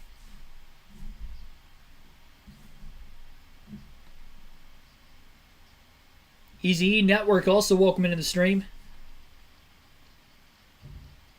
Truex came back from 14th on that run. I think most of it was initially off the restart. I could be wrong on that, but I thought he gained like 5 or 6 spots on the restart. It's kind of the same thing with Bubba Wallace. He gained like 5 or 6 spots. I think Wallace restarted like 13th and got up to 4th actually at one point. But then after about 10, 15 laps, he lost a couple spots, fell back to 7th, and then also lost more spots on pit road. Looked like he lost 4 spots in the pits. So a slow stop of the 23 car as well. As the 4 and the 22 also both lost multiple spots in the pits under the caution. 9 and the 19 look fast. Where's Chase Elliott up to? Elliott's up to 7th. He gained 4 spots on pit road right there. It will be interesting to see how quickly he'll be now that he's with the drivers at the front of the field who are also quick. I think this next restart and really the final 20 or so laps of this green flag run coming up to the end of stage 1 will be very indicating on how fast that 9 car of Chase Elliott is exactly. Ryan Blaney going to elect the outside lane for the restart. His teammate Joey Logano going to elect the outside lane behind him. Chastain will be on the inside of row 1. Suarez on the inside of row 2. Alex Bowman on the outside of row 3. And to the inside of Alex Bowman in row 3 in the restart will be William Byron, his teammate in the 24.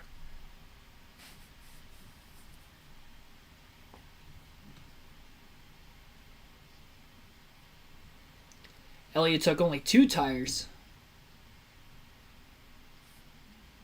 Didn't realize that. Kyle Busch caught for speeding? Yes, that does look to be the case.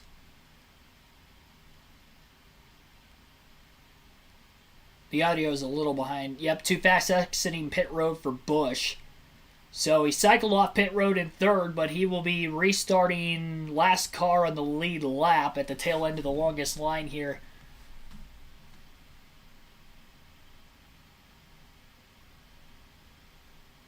So we got Kyle Busch speeding on pit road. Will have to come from the rear of the field. Long ways to go in this one yet, though. Still 153 laps to go when we go green, and another 19 laps left in stage 1.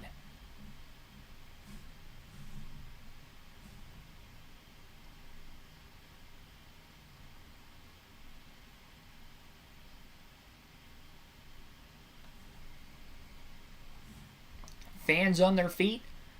Great to see a packed crowd for the final weekend at the 2 Mile Auto Club Speedway before it is turned into a short track following this weekend's NASCAR events. Who will win the final cup race at Auto Club, we'll find out over the next hour and a half to 2 hours. Green flag back in the air. Pretty controlled start between the inside and the outside lane. Like Tyler Reddick making a big block on the front stretch, middle of the pack, fanning out behind him nearly 5 wide.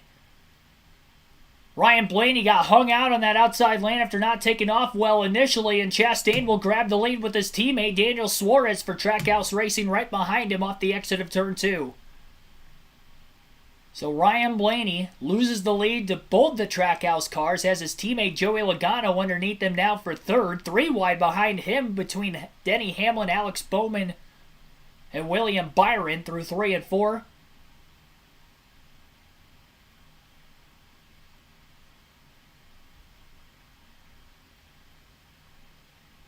Logano lost some momentum off the exit of turn 4 and lost a spot.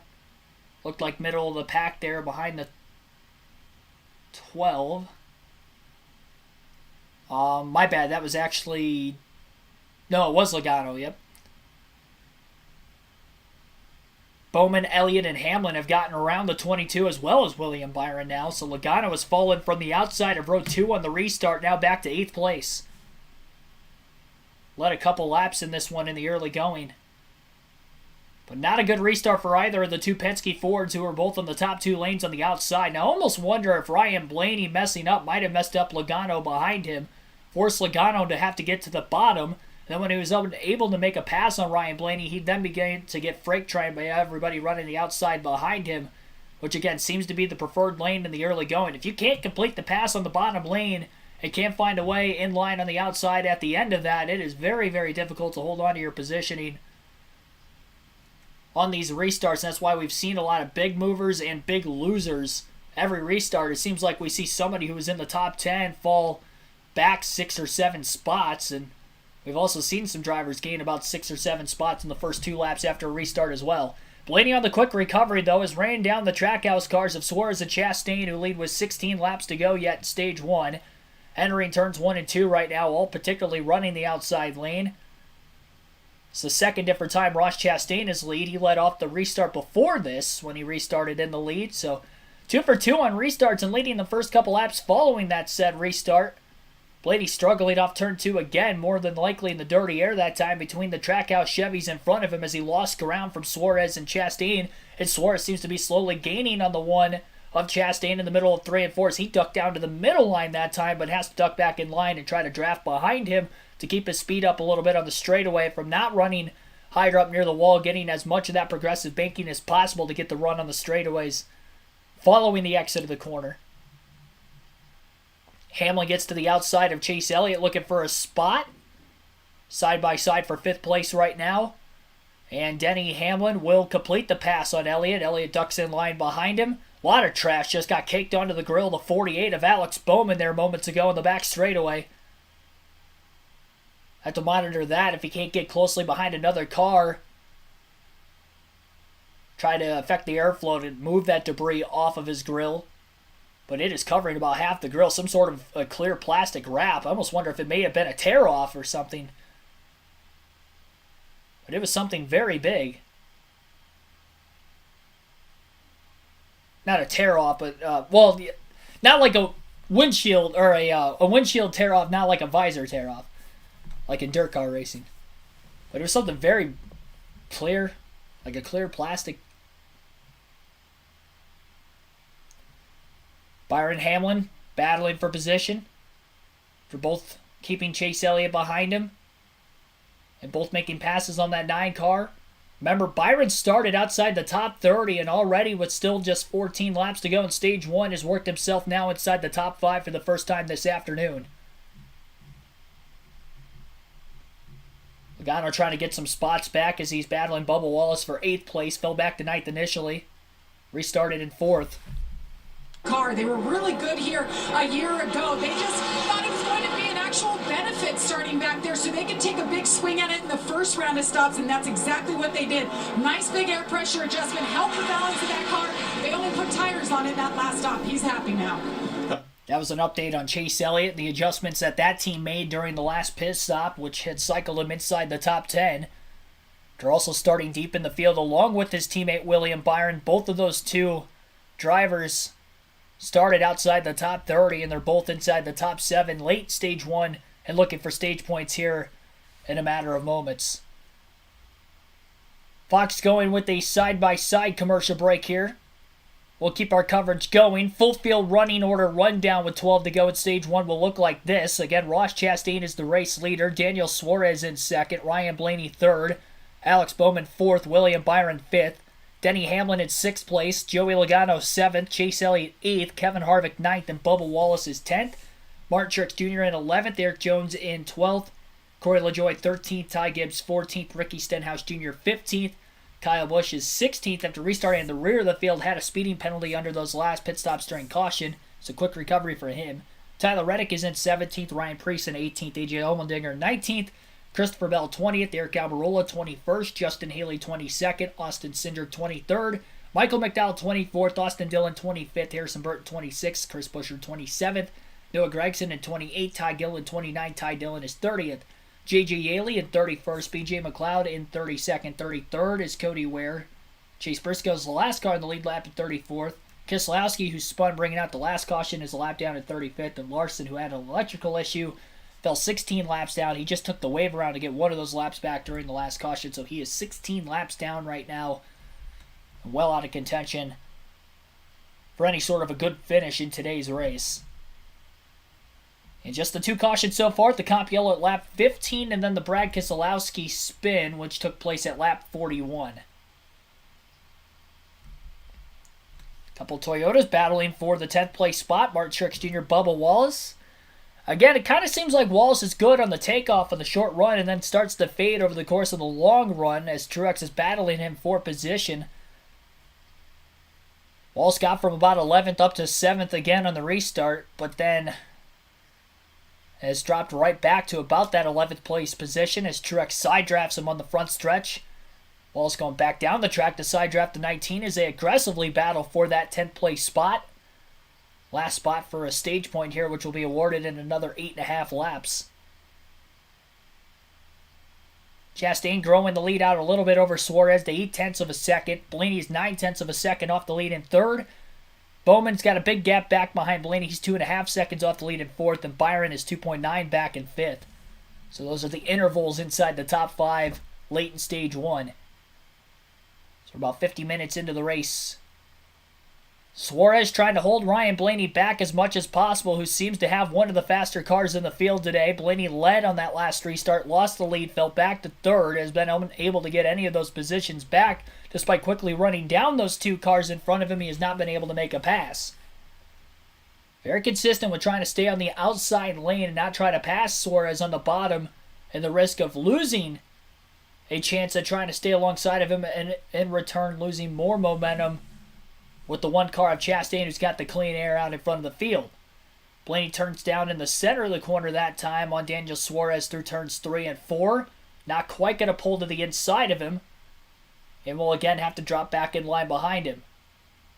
Instead of doing so, he actually went nearly down to the apron in the middle of the tri-oval trying to take a shortcut, but that still didn't work and had to again drop back in line on the outside lane into turns 1 and 2.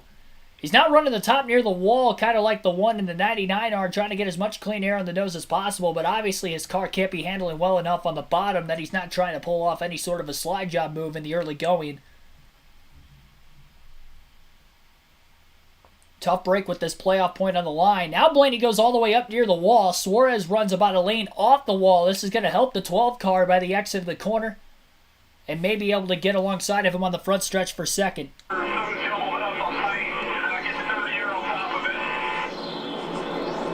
That was team communications on the 19 of Mark Trix Jr. Trying to radio into his crew that his car is very tight, and in the dirty air, it's exponentially tight when he's in line behind another car. Again, it seems to be a single file lane around the outside in the middle of the corners. Drivers are trying to make passes on the middle to bottom lane, but it is very, very difficult on this very green racetrack to start.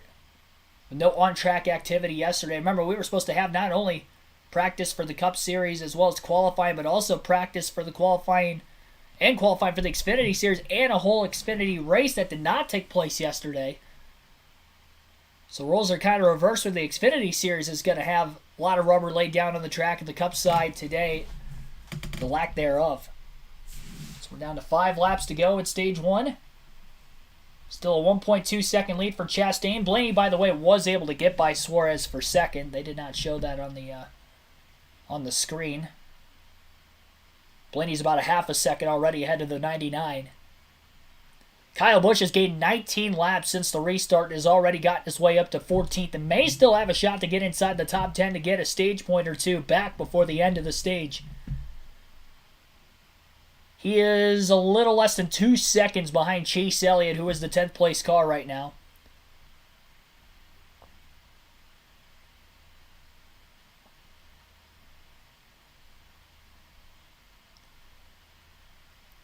Probably took Ryan Blaney a little bit too long to get by Daniel Suarez. I don't think he's going to have enough time to catch and pass Ross Chastain in these last couple laps of the stage. But that's another point, though, for getting up to second. And another position runner up in the running order for when they head into pit stops during the stage 1 break here in a matter of moments. Chase Briscoe also just went a lap down a couple laps ago, so he is now the first car lap down. So Keselowski, who spun, is still back in 35th. Briscoe, the free pass car. J.J. Yaley in 30 seconds. The last car in the lead lap, he's 22 seconds off the lead. He shouldn't lose his lap before the end of the stage. So more than likely, it is looking like Chase Briscoe will get the free pass position unless Cody Ware can somehow run down that 14 car in these final 3 laps before our first green, white checkered flag falls.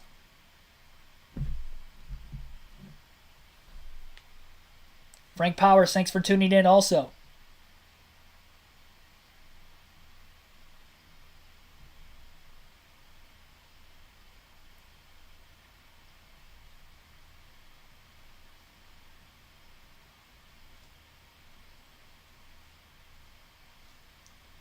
Two laps to go. Pit road is closed, although we don't expect to see any pit stops before the end of the stage anyway.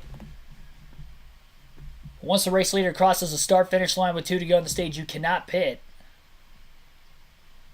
I'm not sure if that rule still applies on the road courses this year, because again, on road courses, there will be no caution period during the stage ends in the Cup Series, or the Xfinity or trucks for whenever they're at the same road course on the weekend, like at COTA here in a couple weeks. All 3 series will be there.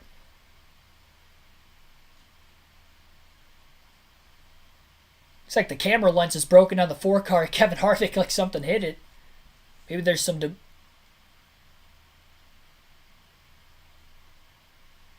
It's either cracked or there's debris laying on top of it.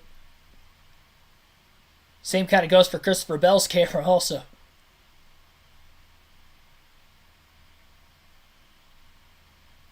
Ryan Blaney has closed that gap down to a little over a half a second. But they are on the final lap going into turns 3 and 4 right now. And it's just not going to be enough. So Ross Chastain is going to win stage 1 in Fontana. Ryan Blaney a close second. Daniel Suarez in 3rd, followed by Alex Bowman 4th. Denny Hamlin 5th. William Byron 6th, Joey Logano 7th, Kevin Harvick 8th, Martin Truex Jr. 9th, and Chase Elliott rounds out the top 10. Kyle Busch got close to getting back in the top 10. He got up to 11th after restarting at the rear of the field on that last restart with 29 laps to go in stage 1. So we'll be seeing pit stops on the other side of the break. Watching the Pala Casino 400 live here on KRC, our second live race commentary of the NASCAR Cup Series season.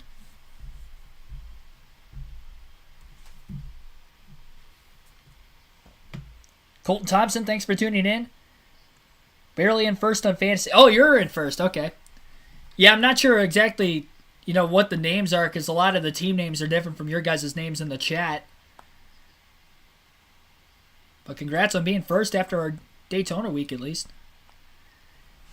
If I do win the championship, nobody wins the tickets. That happened for the playoff championship when we first started the Fantasy League in 2021. Rest in peace, that bird. Bird cracked the lens.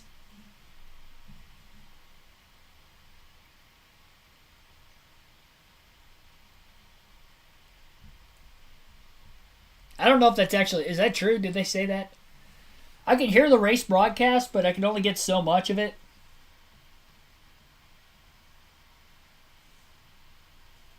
In my ear while I'm talking. I tend to miss on some things. By the way, to put in perspective exactly how cold it is at the Auto Club Speedway today, the current temperature at my house in Northwest Ohio is 50 degrees, which is oddly warm for this time of the year. It's just a random warm day in February where I live. And it is actually 2 degrees colder. It's 48 degrees right now in Fontana, California at the site of the Auto Club Speedway. So definitely colder this time of the year out in Fontana. But which it just goes to show that it's amazing that that many fans have packed in to see this race this week. And, of course, the final race at Auto Club. Been kind of advertised over the last couple of years that it could be the case, but this year it seems more likely that that is the case than in the last couple of seasons. I'm glad I went last year, though. With all the rain, I'm kind of glad I didn't go this year, just because probably would have brought my golf clubs again, and with all the rain on Saturday, probably wouldn't have been able to do that. It's supposed to rain, I think, there tomorrow, too, so I'm glad I went last year instead of this year. For that reason alone. But I'm glad I was able to go, though, and see the 2 Mile Oval. Great racetrack. Being there in the stands, you can really see the cars sliding around, especially for my seats, which were kind of 2/3 of the way down the front stretch when they were turning off into turn 1. You could just see how sideways the cars are on this old of a surface, especially the longer the run went. I'm sure a lot of the fans are seeing that once again today.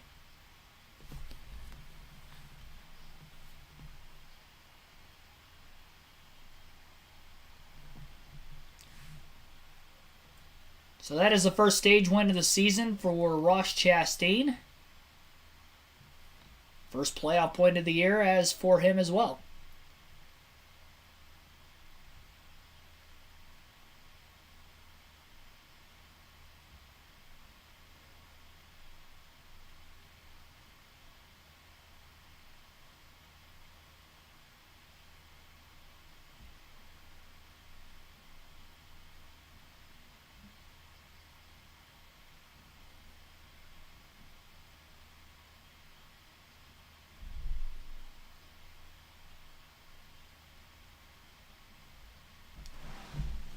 Again, pit road will open this time by. You guys will get to listen into the pit reports as usual.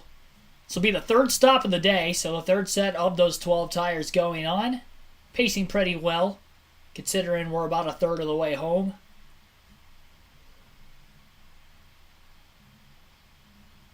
Let's not bring up canceled golf.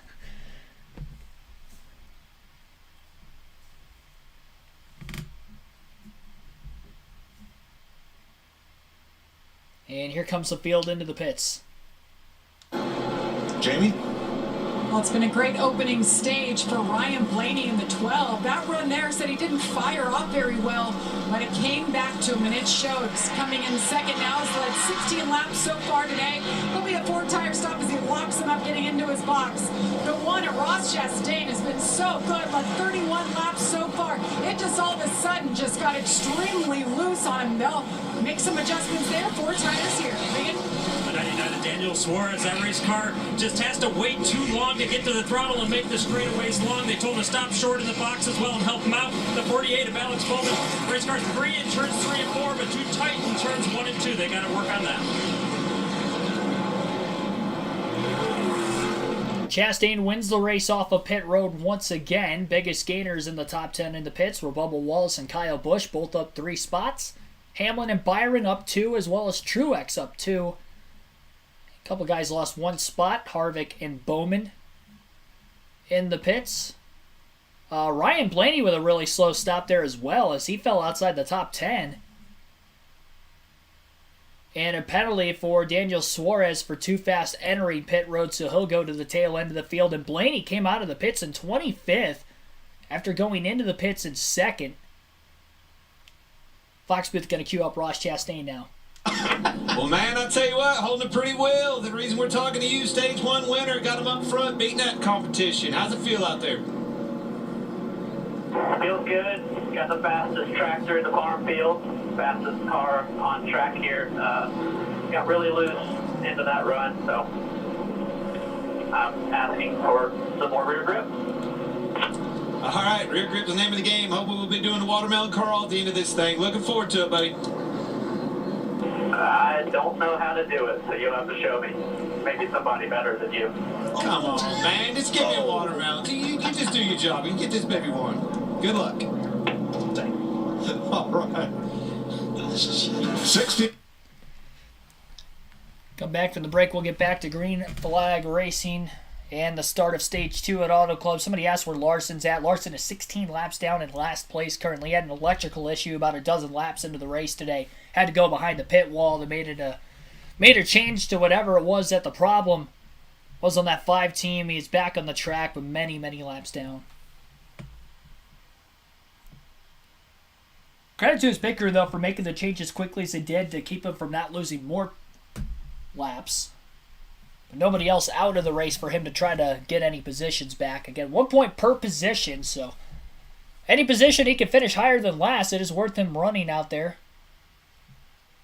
And they don't run this racetrack again this year, or ever, I guess, in NASCAR technically, so really running this extra track time isn't going to help him necessarily for coming back to this track specifically at the end of the year, but also trying to maybe gather some data for other intermediate tracks this season.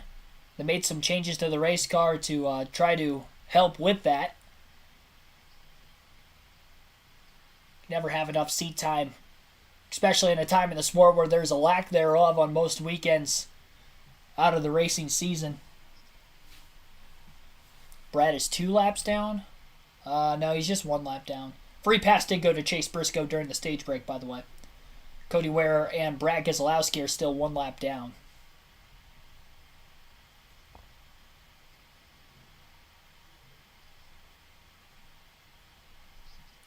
Just over 100 people watching right now. Be sure to hit the like button if you haven't already. Subscribe for more daily NASCAR content. Our goal was 200 likes during the Daytona 500. Last week we had just over 250. Our goal this week, even though it's not the Daytona 500, and I probably don't expect as many people as what we had last weekend for the Cup Series race, we're still going to go for 200 likes on the stream again.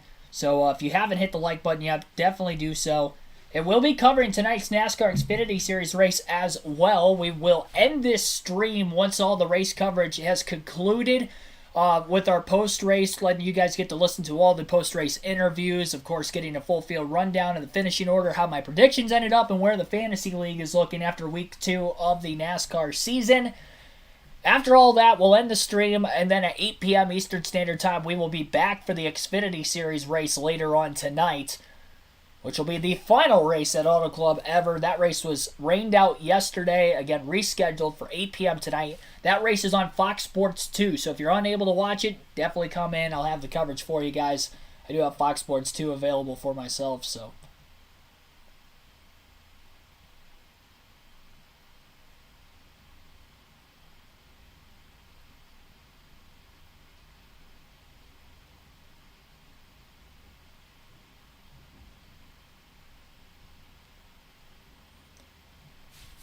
6 different leaders, 9 lead changes, and 3 cautions so far through the first 70 laps of today's race.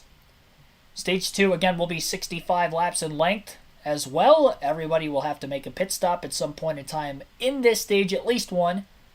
As well in the final stage, the comp yellow and then the Keselowski spin have kind of helped for drivers not to have to make a green flag pit stop at all yet today.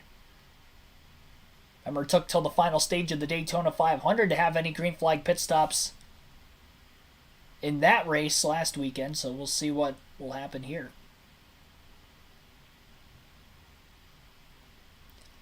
One to go. They'll be going green this time by. Under the tire, when they dropped the jack, the tire was on the air hose. You're going to see it right here. See, he pulls the tire off, and see, the air hose is under the tire. The jack man has to go back around and jack it up, and that's the difference going from well inside the top 5 to back to 13th. Seeing a lot of mistakes on pit road right now. So there you go. That's how Ryan Blaney lost all of his spots on pit road. Dropped the jack a little early on the right side of the car. The hose got caught underneath the right front tire, so the jackman had to go back around to jack it back up again, so that way the tire changer could get back over to the left side and change that left front tire as well. So that is what costed Blaney from being second at the end of stage 1, and now we'll be restarting back in 13th after losing over 10 positions on pit road. Front row for the restart will be Ross Chastain on the outside of the front row, and then waiting to see who's on the inside of him. It looks like Denny Hamlin on the inside of row 1 on the restart. Again, Daniel Suarez had a pit road speeding penalty, so he's at the tail end of the field for this restart. We saw Kyle Busch get back up to 11th in just 19 laps at the end of stage 1 after he had a pit road speeding penalty. Suarez was up to 2nd, so he's got a pretty fast car as well. We'll see what he can do coming up. You got the newest NASCAR rivalry, Hamlin and Chastain on the front row as the green flag is back in the air at Fontana. And a big push on the inside from Logano to the back of Hamlin that will clear Denny Hamlin in the middle of 1 and 2. Might have bogged down the 22 just a little bit as Kyle Busch will now get to the inside of him. Chastain did not take off well on the outside of row 1 as he's got Kyle Busch underneath them. Both the 22 and the 11 have cleared the 1, similar to Blaney, who was on the front row on the outside on the last restart, and the first 2 cars also got around him initially on that restart, so just seems to be a lack of grip for that first car going off into turn 1. Byron also got to clear Chastain as he is now back to 4th place. Big run for Bubba Wallace, looks low. Chastain, major block on the end of the front stretch. Meanwhile, at the front, Joey Logano going for the race lead on Denny Hamlin. They'll be side by side. Chastain with a slide job to get back by the 24 of Byron. Clear, and he's up to 3rd again. Logano cannot stay to the inside of Hamlin. Drops in line behind him off the exit of turn 2 on the outside, and Hamlin maintains in the race lead. Chastain with a major run will maybe look to the bottom now on Joey Logano into turns 3 and 4. Doesn't go all the way to the inside, but kind of runs the middle lane. Logano up near the wall on the outside, and Byron down to the apron, trying to get back to the inside of the 1 for 3rd. 3 and nearly 4 wide, further back in the pack off the exit of turn 4 once again. Front of the field, Hamlin going down, trying to block Logano. Too late of a block. Logano gets to the inside, side drafts Hamlin, and launches himself ahead into turn 1. Logano going to slide up into that outside lane. More than clear on Denny Hamlin by about a car length and a half off the exit of turn 2. Logano back in the lead. Kyle Busch nearly making contact with Bowman off the exit of the corner. And now middle of the back straightaway making contact with another car. Couldn't tell who that was was trying to get in line behind him on the top. It looked like it might have been Martin Truex Jr., his teammate. Could be wrong on that. But Logano back into the lead. Spinner off of turn 2, actually middle of the back straightaway. A.J. Allmendinger headed for the inside wall and compacts it hard with the driver's side door. Caution flag is out for the 4th time today, and a pretty hard impact for A.J. Allmendinger into the inside wall, bringing out another caution. They didn't seem like they were middle, or I should say they didn't seem like they were on the inside of turn 2 that time, kind of similar to the Keselowski spin. It almost looked like they were middle of the back straightaway. And it was contact with the 7 of Corey LaJoie again. Second time LaJoie has made contact with a car near the exit of turn 2. First Keselowski and now Allmendinger. Almost looked like Blaney and LaJoie may have made contact on the outside as they were 3 wide. And then the 7 bounced off of 60. I don't know. It was kind of hard to tell, actually. I think the 7 was trying to give Blaney more room to keep from making contact with him like he did Keselowski. And when he... Oh, no, there was contact. Yep, never mind. So Corey LaJoie making contact with Blaney, and instead of Blaney getting turned that time, it actually just ricocheted the 7 of LaJoie into the 16 underneath him. It's the second instance where LaJoie should have probably just backed out of the gas, hopped in line behind another car, and ended up clipping that car on the outside in the left rear, only this time Allmendinger was the innocent bystander in it all. He's got 2 flat left side tires, and the tow truck trying to push him back into the pits. Pretty severe damage on the front anyway. Everybody coming into the pits despite just a few green flag laps on the tires. Couple cars staying out mid-pack, but at the front of the field, everybody comes in. A nice run by him there. They've been working on this car. They've made it really good. He was happy with the restart last time around. Regan? Denny Hamlin looking for that first California win still. Right now his car is good on entry, but it's too tight on the bottom at that restart. And Joey Logano in the 22. They have been working on front grip with that race car all day long. A little bit better that run. They're going to continue to work in that direction, though. Whoa, top of your screen on the right. Byron and Chastain nearly got together before the start-finish line as they blasted out of their pit stalls. Truex, major damage on Truex. Yeah, it looks like the left front tire is rubbing against the fender of the 19 car after contact leaving pit road. I couldn't tell who got into him. I don't know if that was the car that Chastain had made contact with or not, but that seems to be the issue with the 19 right now. Allmendinger still trying to limp his car into the pits. A lot of smoke coming out of the left front, but it does seem like it is a tire rub. I've never seen that much smoke coming out of a car, though, because of a tire rub, but I believe that is the case. I think Chastain swung wide coming out of his box, made contact with Truex, and that has caused the left front tire now to be rubbing on the left front fender. Truex will have to come back into the pits, try to pull that fender out. And that's going to cost him some time, and hopefully it doesn't cost him in the handling side of things, knowing how aero-dependent this racetrack is.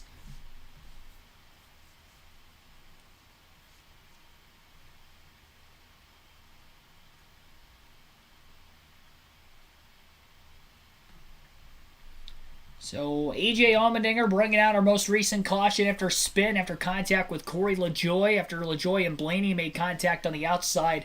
Very similar to the Keselowski contact, which spun the 6 off of turn 2 back in stage 1, where LaJoie was battling with the car on the outside, clipped that car in the left rear. Only instead of Keselowski, where he lost control and spun, Blaney kept control. It was LaJoie who got a bit loose off of turn 2 with the contact. Ricocheted into A.J. Allmendinger, who was 3 wide underneath. And A.J. went for a spin. I almost wonder if A.J. kind of crowded the 7, didn't know they were 3 wide. And maybe that's what led LaJoie to making contact with Blaney that time. But knowing that LaJoie made that mistake earlier in the race, it's also kind of hard to, dignify that maybe he made the same wrong choice 2 times now and misjudged his timing off the exit of the corner. Maybe trying to duck in line behind another car or whatever he was maybe trying to do there. That is the second car to have spun in today's race, and both times is after contact with the 7. LaJoie's been inside the top 15 all day. A relatively fast car compared to usual with that Spire Motorsports Chevrolet. But he is definitely having an eventful afternoon thus far. Through our first 78 of 200 laps.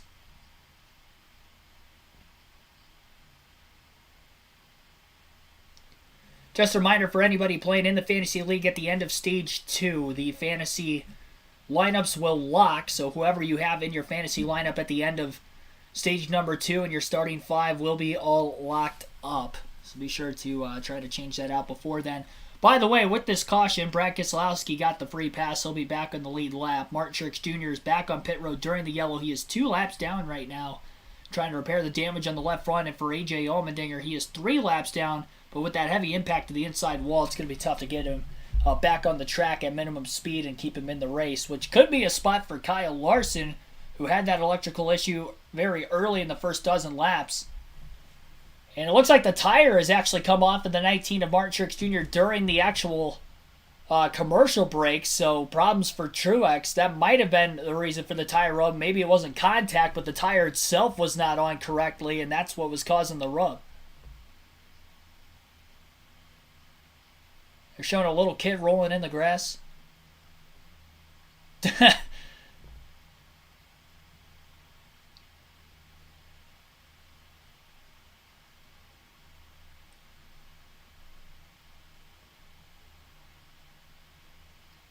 Crew's still working on the 16 car of A.J. Allmendinger. He's under the damaged vehicle policy clock, which was again extended from 6 minutes to 7 minutes this season in the NASCAR Cup Series. Couple cars that stayed out of the pits that'll restart at the front of the field would include the top 3, Austin Dillon, Ryan Preece, and Noah Gragson. Everybody else behind them took 4 tires, maybe just trying to get a tire advantage in case we get some late cautions. All 3 of these drivers were outside the top 25 at the time of that last yellow coming out.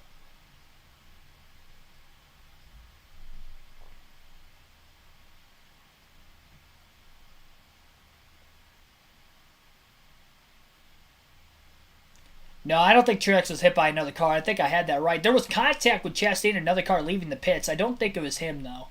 Because it didn't look like there was any damage on the left front fender.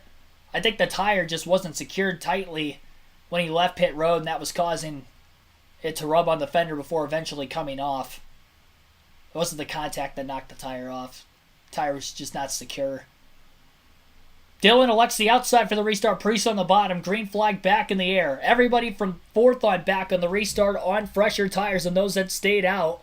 Hamlin ran into the back of the 42 of Gragson getting into turn 1. He's stuck in the middle. 3 wide now for the lead. Goes Gragson to the outside. After that push from Logano getting in, he clears Austin Dillon barely off the exit of turn 2. Down to the bottom goes Logano.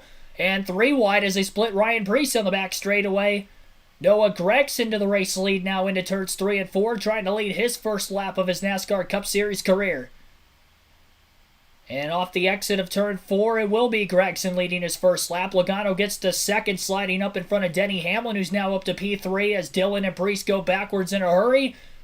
By inches at the line, Gragson leads that lap. His first lap led under green flag conditions today. Logano clear well before getting into turn 1. Hamlin to P2. Slides up in front of the 42. Gragson almost making contact with him. Overdrove the corner on entry, costing his momentum on the exit of turn 2, but kept it off the 42 car on the outside. Chastain kind of got held up behind Hamlin on the bottom as a result. Byron all over the back of the 1 car. All 3 to the inside of the 3 and the 42 on the older tires to the outside. Kyle Busch also down to the white line, trying to work the bottom to get by the cars on older tires ahead of him. Byron stays behind Chastain, but has cleared Gragson off the exit of turn 4. Spinner in the tri-oval. Corey LaJoie is around. In the grass, caution flag is out again. It has been a rough going for Corey LaJoie in these first 82 laps. He has spun. There were cars 3 wide. I would imagine that was where the contact was taking place. Kept the car rolling there, and we'll take a look at the replay. Off the exit of turn 4, it looked like Tyler Reddick got into the left rear corner panel of LaJoie, turned him right around, bringing out our 5th caution of the race. Good job by LaJoie keeping the car safe, keeping the car rolling, not getting stuck in the wet grass in the infield, and no major damage on the 7 car there. Fresh tires, he'll be back out on the racetrack. I'd imagine the 3 cars that stayed out of the pits will be pitting this time by... I don't get the point of staying out, though, if that was the case. Everybody's still going to have to pit before the end of the stage, even if they were to pit during this caution or the caution they just pitted during. Remember, these teams have 12 sets of tires at the start of the race today. Everybody is pitted for, if I'm thinking correctly, 4 sets, except for the 3 cars that stayed out of Austin Dillon, Ryan Preece, and Noah Gragson. They would still have 9 sets left, where everybody else has 8. Again, unless those 3 pit, we might see some more cars pit at the tail end of the field, which is definitely possible to try to get track position on this restart. Every lap matters, even though they only went about 2 laps into that restart between cautions. still allowed for a chance maybe for drivers to take tires, because even 2 laps makes a difference. We'll see. MTJ would lose 2 pit crew members for next 2 races. Yep. I think the crew chief still gets fined as well. Could be wrong on that, but believe that is the case. What am I doing tonight? Well, I will be commentating the Xfinity Series race. Oh my god, I just... That sounded loud. Dropped my phone. It sounded like it broke, but it did not. I had it sitting on my lap so I could see the chat. But I will be doing live commentary for the Xfinity race tonight at 8. So be sure to tune into that stream. It'll be a separate stream, not on the same stream as this. But we will have commentary for the Xfinity Series race later on tonight as well. Hit that like button if you haven't done so already. Subscribe for more daily NASCAR content as well. Road to 4,000 subs right now. I think we can get there within the next couple of weeks on the channel with these live race commentaries. And it does look like, as we're coming back from the break, that we do have cars on pit road, including those 3 that stayed out. Reddick also in. Under this caution. Well, it was all the cars that stayed out there. That caution was untimely, hurt those guys. Their play, you know, the hand that they were trying to play there didn't play out for them because of the caution. So now they're forced to come down and take tires. So the other car that did not pit on the last caution won the race, and he stayed out. Joey Logano is your race leader with 83 laps complete. The World Baseball. So it sounded like Gregson still stayed out of the pits, which means he's still going to have an extra set of tires in hand. Now, that's only really going to matter is if this turns into a caution fest in the final stage of the race, or even from here on out to the end, because every other team still has 8 sets of tires left.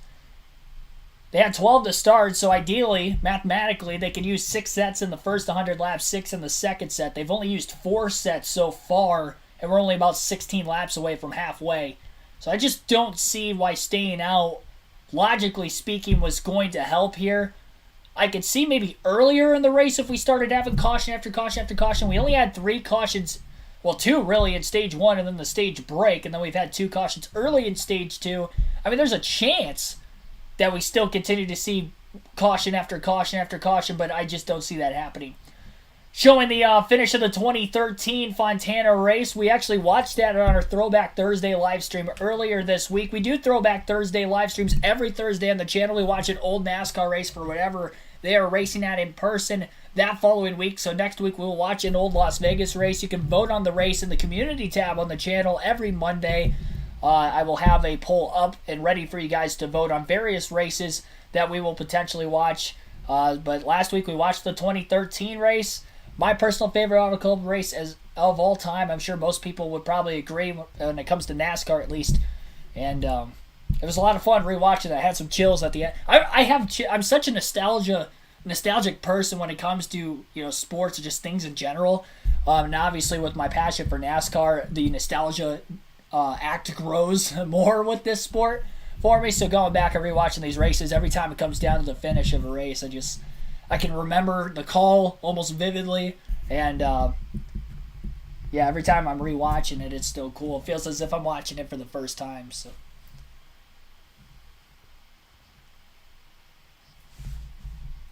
we do that every Thursday. We did it on Wednesday last week, but it'll be on Thursday this week. I was at a Red Wings game on Thursday night this week, so that's why I wasn't able to do it. And they got the win, by the way, 4-1 over the Rangers. So moved us into the final wild card spot right now, so making a late season push to try to make the playoffs for the first time in like 6 seasons. So wanted to go to that game and thankfully got the chance to go. But we'll be back on Thursday this week.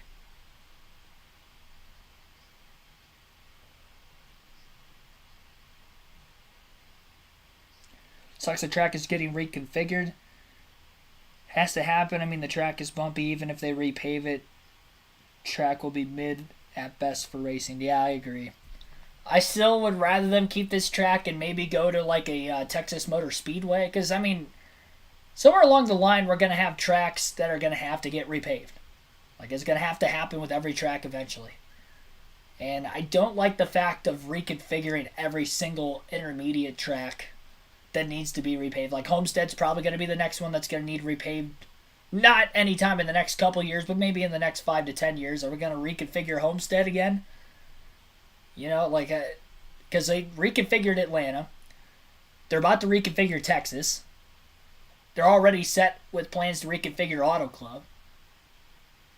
So it's kind of curious to me that intermediate tracks, which, you know, were highly despised in the early 2000s, late 90s because they were taking over all the short tracks that were on the NASCAR schedule. Now that we're losing the mile and a halves, fans have kind of grown closer to enjoying these types of races and this type of racing, and now we're starting to see that go away, and short tracks are coming back. So it's kind of strange world we live in where roles are kind of reversed in that essence, and it'll be interesting to see what will go forward over the next, like, 10 years or so with a lot of these other intermediate tracks that, you know, Darlington is another track. I mean, Darlington's going to stay the same, let's be honest. Even on a freshly paved Darlington track, it's still such a difficult track to drive on its own merit. That one we can pretty much say will kind of stay the same, but every other, like, normal kind of cookie cutter looking intermediate track, on the other hand, it'll be interesting how that's going to end up changing over the next 10 years or so. But we've seen quite a bit of it already in the last few years alone. Doran Davis, thanks for tuning into the stream also. Geico restart zone. Green flag back in the air. One car gets spun into the wall. Oh, big pile up middle of the pack. As the field was coming into the green, Ryan Preece, Eric Almirola, Ryan Blaney's around, Ty Dillon's in the grass, Reddick is in the grass. Somebody did not take off in the middle of the pack and caused a massive crash. Christopher Bell hit hard with another car. He's got severe damage. Keselowski went around. That was a mess.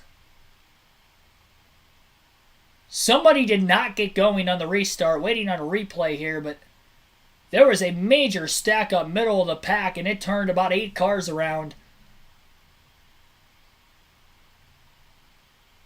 It's tough to tell exactly what happened. The 10 of Almirola climbed over the left front of Christopher Bell's race car. He was up on 2 wheels there, and that's where the damage on the 10 and the 20 came from. A lot of damage on the 20.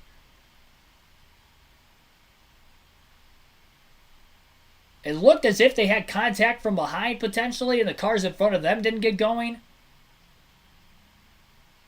Oh yeah, that's exactly what happened. They were kind of innocent there were cars that didn't take off in front of the 20 and the 77. The 77 of Dillon was in the bottom lane. Bell was on the outside. It looked like there were cars checking up in front of them because somebody didn't take off. They got slammed from behind. Looking at the in-car cam of Christopher Bell, he took a couple hard shots in there. That first hit, though, from behind definitely looked pretty brutal. That's kind of the the soft spot, I guess, if you will, on this race car as well for impact, so hopefully Bell's all right. But he got slammed by, I believe, Keselowski. He was the first car in line behind him on the top. Then he went for a spin. And I mean, there were probably about 8 cars that spun around there, and a couple cars with pretty severe damage. I think that's going to be a game ender for Christopher Bell. Might be able to stay in the race. He's stuck in the grass right now. There's so many cars stuck in the wet grass in the infield. I don't think they have enough push vehicles or tow vehicles to get everybody out. Almirola and Bell are still stuck.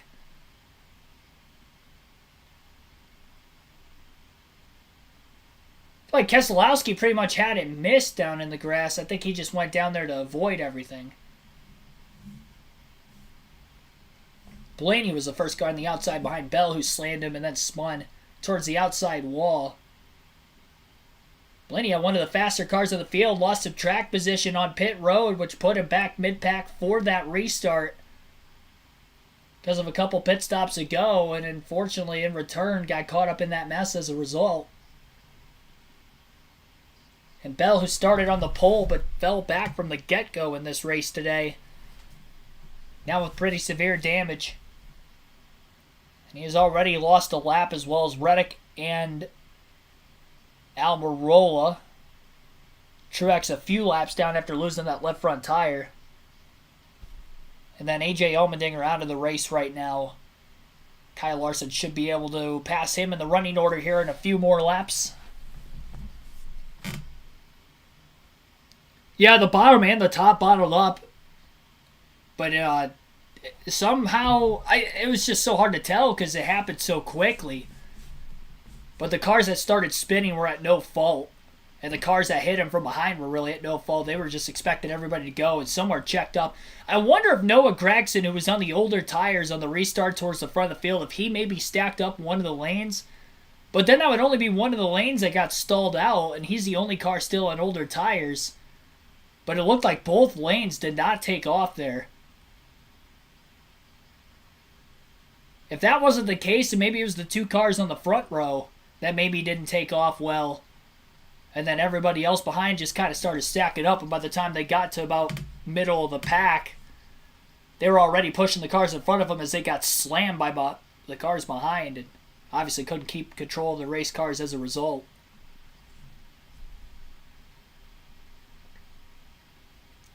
That was strange, though. You usually don't see that. We've seen that on super speedways like at Daytona before. But that's because of how much banking there is in the middle of the tri-oval as they're getting into the restart zone. Typically that happens when they restart on older tires in the few races we've seen it at Daytona in years past, but we usually don't see that at any other track, so it was strange that that happened here. Yeah, I think Bell's done. Even if Bell continues into the race, he's got a ton of damage on the left front fender. That's going to be very costly, knowing how aero-dependent this racetrack is with how fast it is.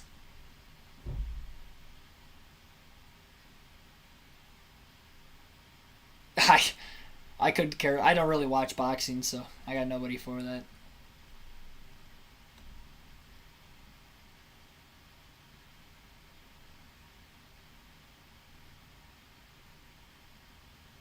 Yeah, showing a replay right now of Denny Hamlin, Joey Logano. Maybe both of those cars didn't take off.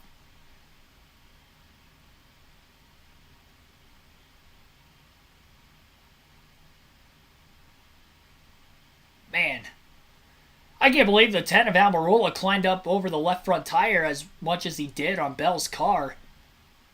Kind of similar to when Chastain ran over the left rear at a much higher speed, obviously, but ran over the left rear of Kyle Busch at Texas when Busch blew that left rear tire in the All-Star race last year. About toppled over. Launched him down into the 41 of Preece, who was underneath him. And yeah, Bell's probably going to be done. Probably a toe link issue right now on Bell's race car. Is not driving straight after leaving pit road, and his day is going to come to an end.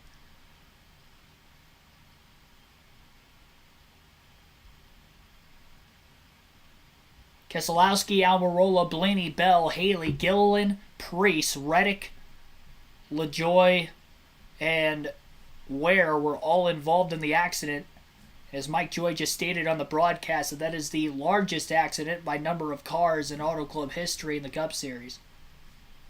And it comes in its final race on a restart that just went wrong. It all started when the first two cars at the rear of the field were kind of holding, or at the front of the field, were kind of holding back Denny Hamlin, Joey Logano in the front row and caused a chain reaction back behind them. And they stated that the restart zone was extended, so it is longer than in years past. I remember that was one of the rule changes NASCAR made this offseason, and they were going to test it for about the first, I think, 10 races, and then they were going to make a judgment call on whether they were going to keep it after the fact or not.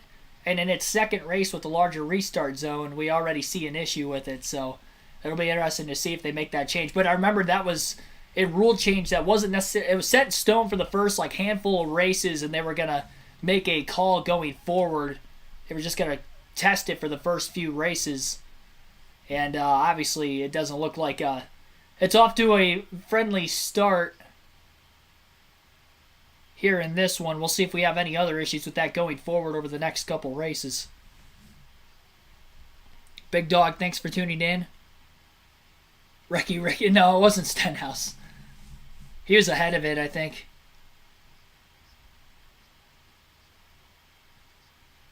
Bell was your pick to win? That's a bummer.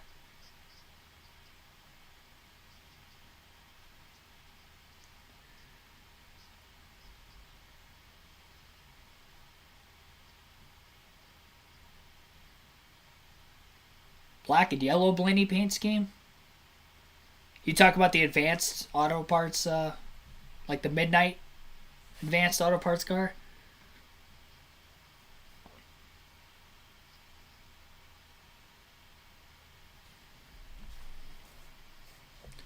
I do not have that car, by the way. I only have one advanced auto parts paint scheme for Blaney, and it's the regular red and gold car. I do want to get that Midnight car. That's probably going to be my first next-gen diecast. More than likely.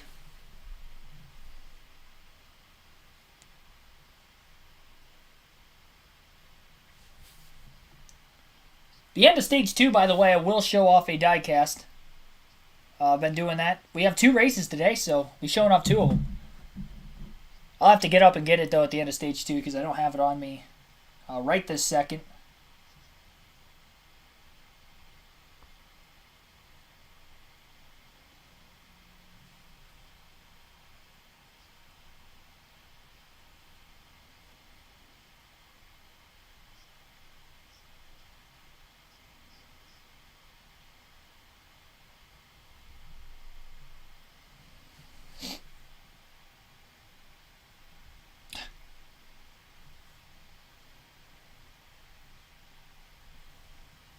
Alrighty, well, still waiting on cleanup. I'd imagine nobody's going to pit after that caution of those drivers that weren't involved in that accident because we didn't even get a half a straightaway in before the caution flag came out. I don't even know if they actually took the green flag before the caution came back out again, to be completely honest. It was that quick. Apparently it did. It's our 6th caution of the race. Leaving us now with about 29 cars on the lead lap as the field is about to go to yet another restart.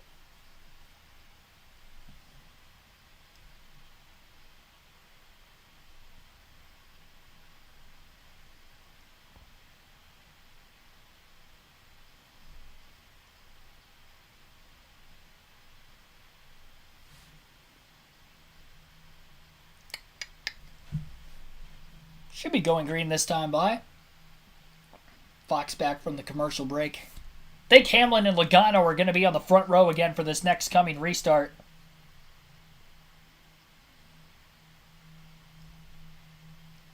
We'll see.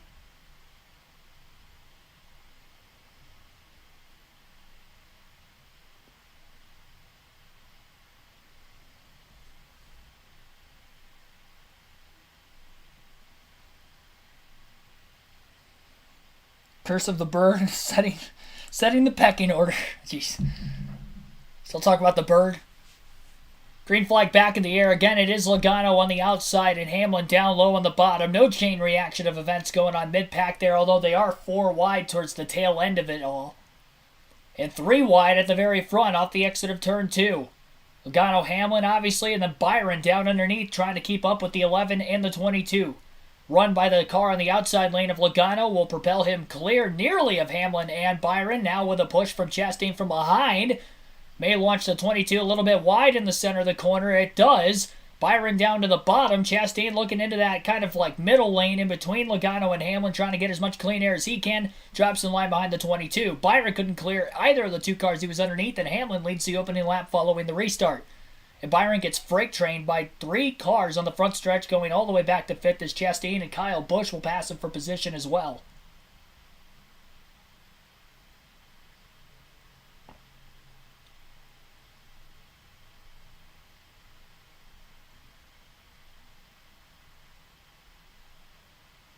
Noah Gragson remains in 6th place after being on older tires still from a couple of restarts ago.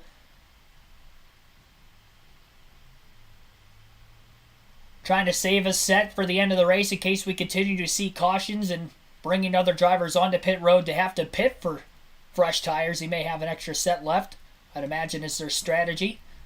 They're the only one that stuck to it because Ryan Preece and Austin Dillon, who also were on that same strategy initially when that caution came out after just 2 laps of green flag racing, Following the restart where those three were the top three on the restart, only Gragson of those three stayed out, and Priest actually was caught up in that last accident when they were coming to get the green flag at lap 84. We are at lap 95 right now, about 5 laps shy of the halfway mark. It's still about 35 laps to go yet in stage 2. Gragson now losing a bunch of positions all of a sudden. Kyle Larson out there passing cars at about 16 laps down. Joey Logano going to get passed by Ross Chastain and William Byron. Kyle Busch trying to make a pass as well as Logano fades to 4th. It's the first time Denny Hamlin has led all race long. He's got about a half a second lead over his best friend Ross Chastain. William Byron is in 3rd place right now. Logano 4th. Kyle Busch is in 5th. That is your top 5 currently in stage 2. Byron slides wide off the exit of turn 4, trying to keep Logano behind him. Logano had a big run on the outside lane, but chooses to just stay in line behind the 24. Kyle Busch slowly losing the 4 cars in front of him now as Bowman's starting to reel him in for 5th. Predictions from the start of the race, where they're at right now. We didn't have any don't-haves, but the 3 sleeper picks and the 2 must-haves. Start off with the must-have picks of Kevin Harvick and Kyle Busch. Kyle Busch is in 5th place right now. He's had a fast car throughout today's race. He was actually my pick to win as well. As for... Let's see here. As for Kevin Harvick, he's in 12th. Make that 11th as he just made a pass for 11th place. Just outside the top 10 right now, but still, again, half a race yet remaining in the 3 sleeper picks. And Ricky Stenhouse Jr., he still remained in the top 10 all throughout. He's in 9th after starting in 2nd. He stayed out of trouble. That's a big thing, I guess, for him, following his Daytona 500 win last week. And the other 2 drivers, Tyler Reddick was actually caught up in that accident and knocked out of the race. So for the 2nd straight race to start the season, Tyler Reddick has back-to-back DNFs. And couldn't even make it to the final stage in both races. First at Daytona last week and Auto Club this week. So Almirola will finish 33rd. I'll be wrong with that pick on the sleeper side of things. And the other driver, who I'm trying to find. See, we had Stenhouse.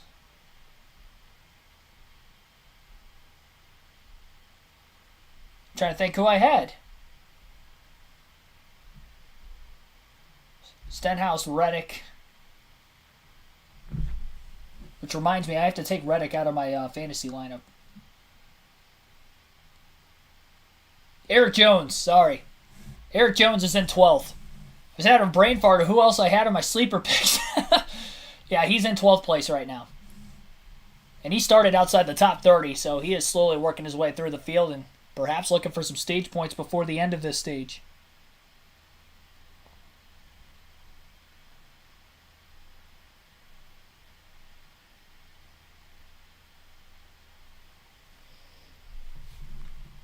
I don't think anybody else on my fantasy team was taken out in that wreck. Fantasy team, I've got Christopher Bell, Ricky Stenhouse Jr., Kevin Harvick, Kyle Busch, and Eric Jones will be my starting 5. Having Reddick in the garage. Well, I guess Bell's out of the race also, but he's 2 positions ahead of Reddick, so I'm just going to keep Bell in. So, unfortunately, Bell's out also on my team.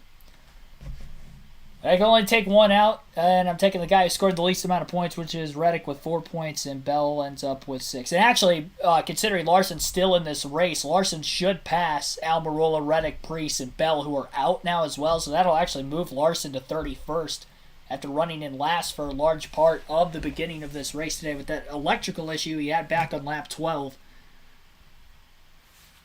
Jamie Little standing in with Eric Almirola. Just everybody stopped. Yeah, we took off in the restart zone. I was wide open, 2nd gear, getting ready to grab 3rd gear, and then all of a sudden, everybody just stopped. So I don't know if the leaders were playing games, checking up or not, but it caused a huge wreck, and just disappointing to have such a great speed weeks and not get the result there, and then to come here and not get the result again. So, oh well, we'll keep going. Next week, Vegas should be a good week for us. So. We'll go see if we can get it done there. Thanks. Now Christopher Bell got turned into the wall, came off the wall right into Almirola, who got dumped down into the infield grass. Nothing he could do. Chastain has taken the race lead away from Denny Hamlin and is about 9/10 of a second ahead right now.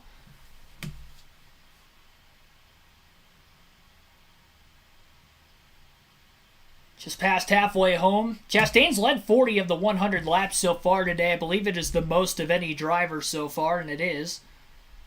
And he also won stage 1 to start this race. Chris Buescher has rallied. He was outside the top 30 at one point in stage number 1, but he is up to 9th place now in the early going of stage 2, or mid-going, I guess, of stage 2.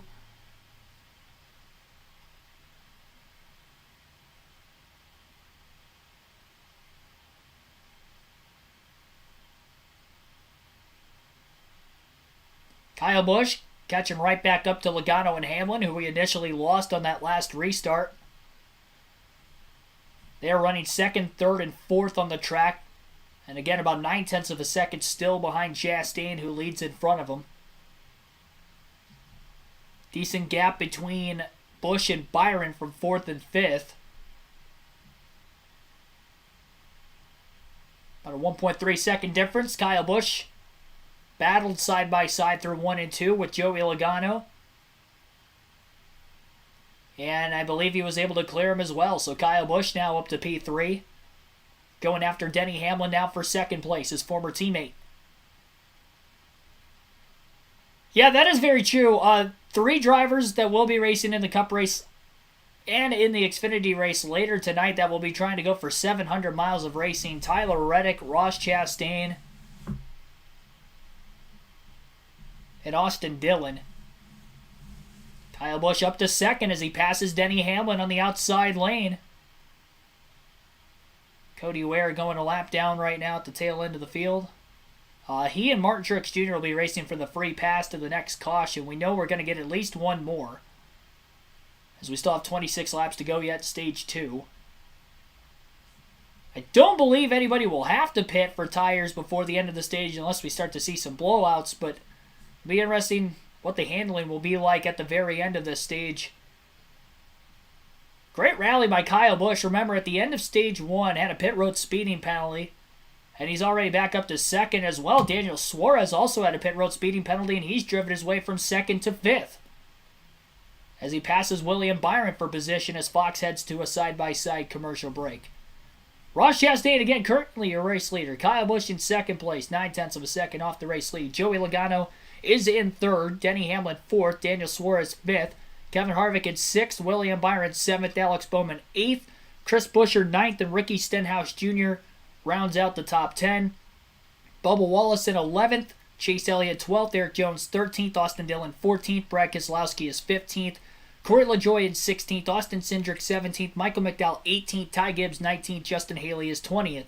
Harrison Burton in 21st, Ty Dillon 22nd, Todd Gillen 23rd, Chase Briscoe 24th, J.J. Haley 25th, B.J. McLeod 26th, Noah Gragson 27th, Ryan Blaney with a lot of damage from that last accident is 28th. He's the last car in the lead lap. Cody Ware, first car lap down at 29th. We saw just went a lap down. Martin Truex Jr. is in 30th. Lost a left front tire earlier in the race, so he's got some damage underneath that race car. Truex is actually just past Cody Ware for the free pass spot right now in 29th. Blaney's probably going to go lap down here in a couple laps, so we'll have to catch up to him too before the end of the stage. Kyle Larson up to 31st after having that electrical issue. He's still in the race, but 16 laps down.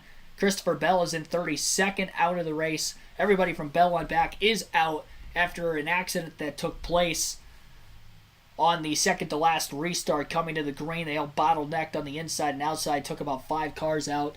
4 cars to be exact out of the race from that accident. Bell in 32nd, Priest in 33rd, Reddick in 34th, and Almirola in 35th. And then A.J. Allmendinger spun in the caution before that, which caused that restart after contact with Corey LaJoie off the exit of turn 2. Slammed the inside wall in the back straightaway, driver's side door first, knocked him out of the race. So Allmendinger will end up with the last place finish today.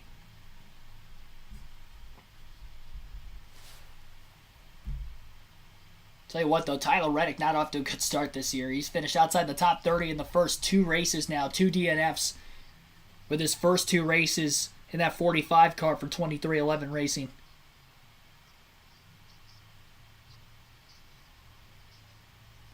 Yeah, Brad coming back for that spin to at least get back up to 15th. He was running 13th when he spun, so he's kind of gotten right back up to where he was running before that. I don't know if he's got a top 10 car. Unless we get a late race restart, he can get in towards the end. Go Busch from Sarah. For sure. I just want my prediction to be right. Be nice. But yeah, he's off to a good start. Obviously.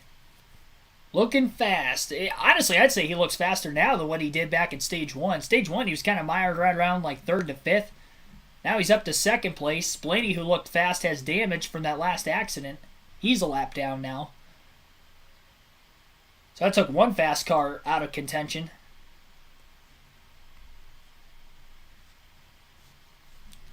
Chastain looks like the guy to beat, though, in the early going. But if there's one guy that could beat him, it may be Kyle Busch in the 8. Here is Tyler Reddick, by the way, with Jamie Little. See that restart unfold. Yeah, I saw it stacked up pretty bad.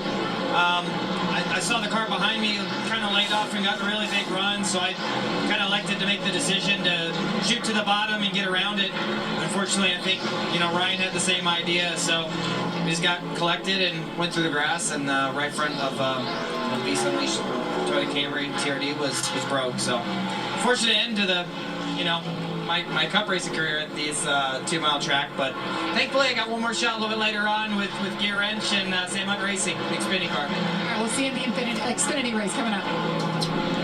At least he gets more time to prepare for the Xfinity race later on today versus a couple of guys are still in this race. You can't tell me there is any way that if Austin Dillon or Chastain complete this race and run all 400 miles, that they are going to be able to win the Xfinity race later today too. I just don't think it'll happen. Not at this demanding of a track, with how hard it is to drive.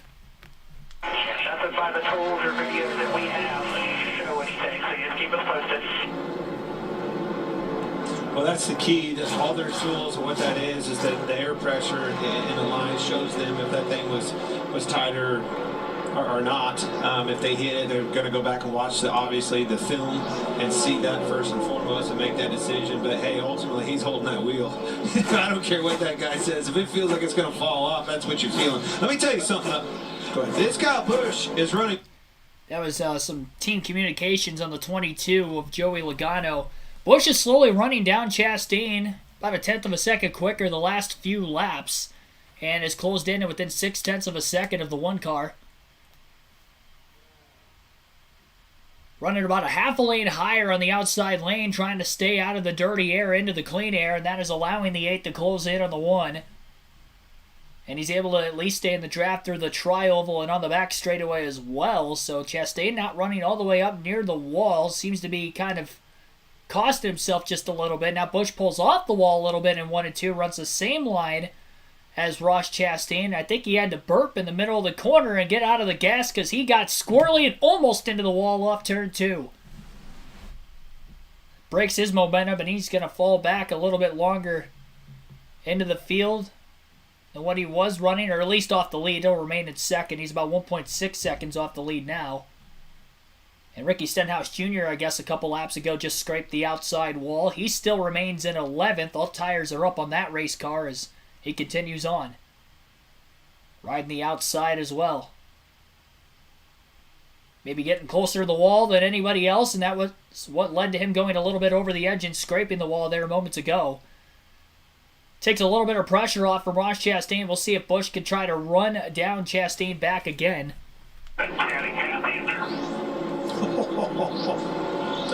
Derek Neal in the spotter, Randall Burnett the crew chief, and of course Kyle Busch behind the wheel. We've heard Kyle Busch be plenty chatty on that radio before, especially if that car ain't handling very good, but he likes what he feels. He likes that leader getting smaller. That's why he's quiet. He's lost some time, though, to the leader here. And Stenhouse been in the wall again. If first you don't succeed, try again. This track just isn't wide enough. sometimes. But hitting it multiple times, and now you're getting concerned, bending that toe link, a suspension piece, and then you'll be in real trouble.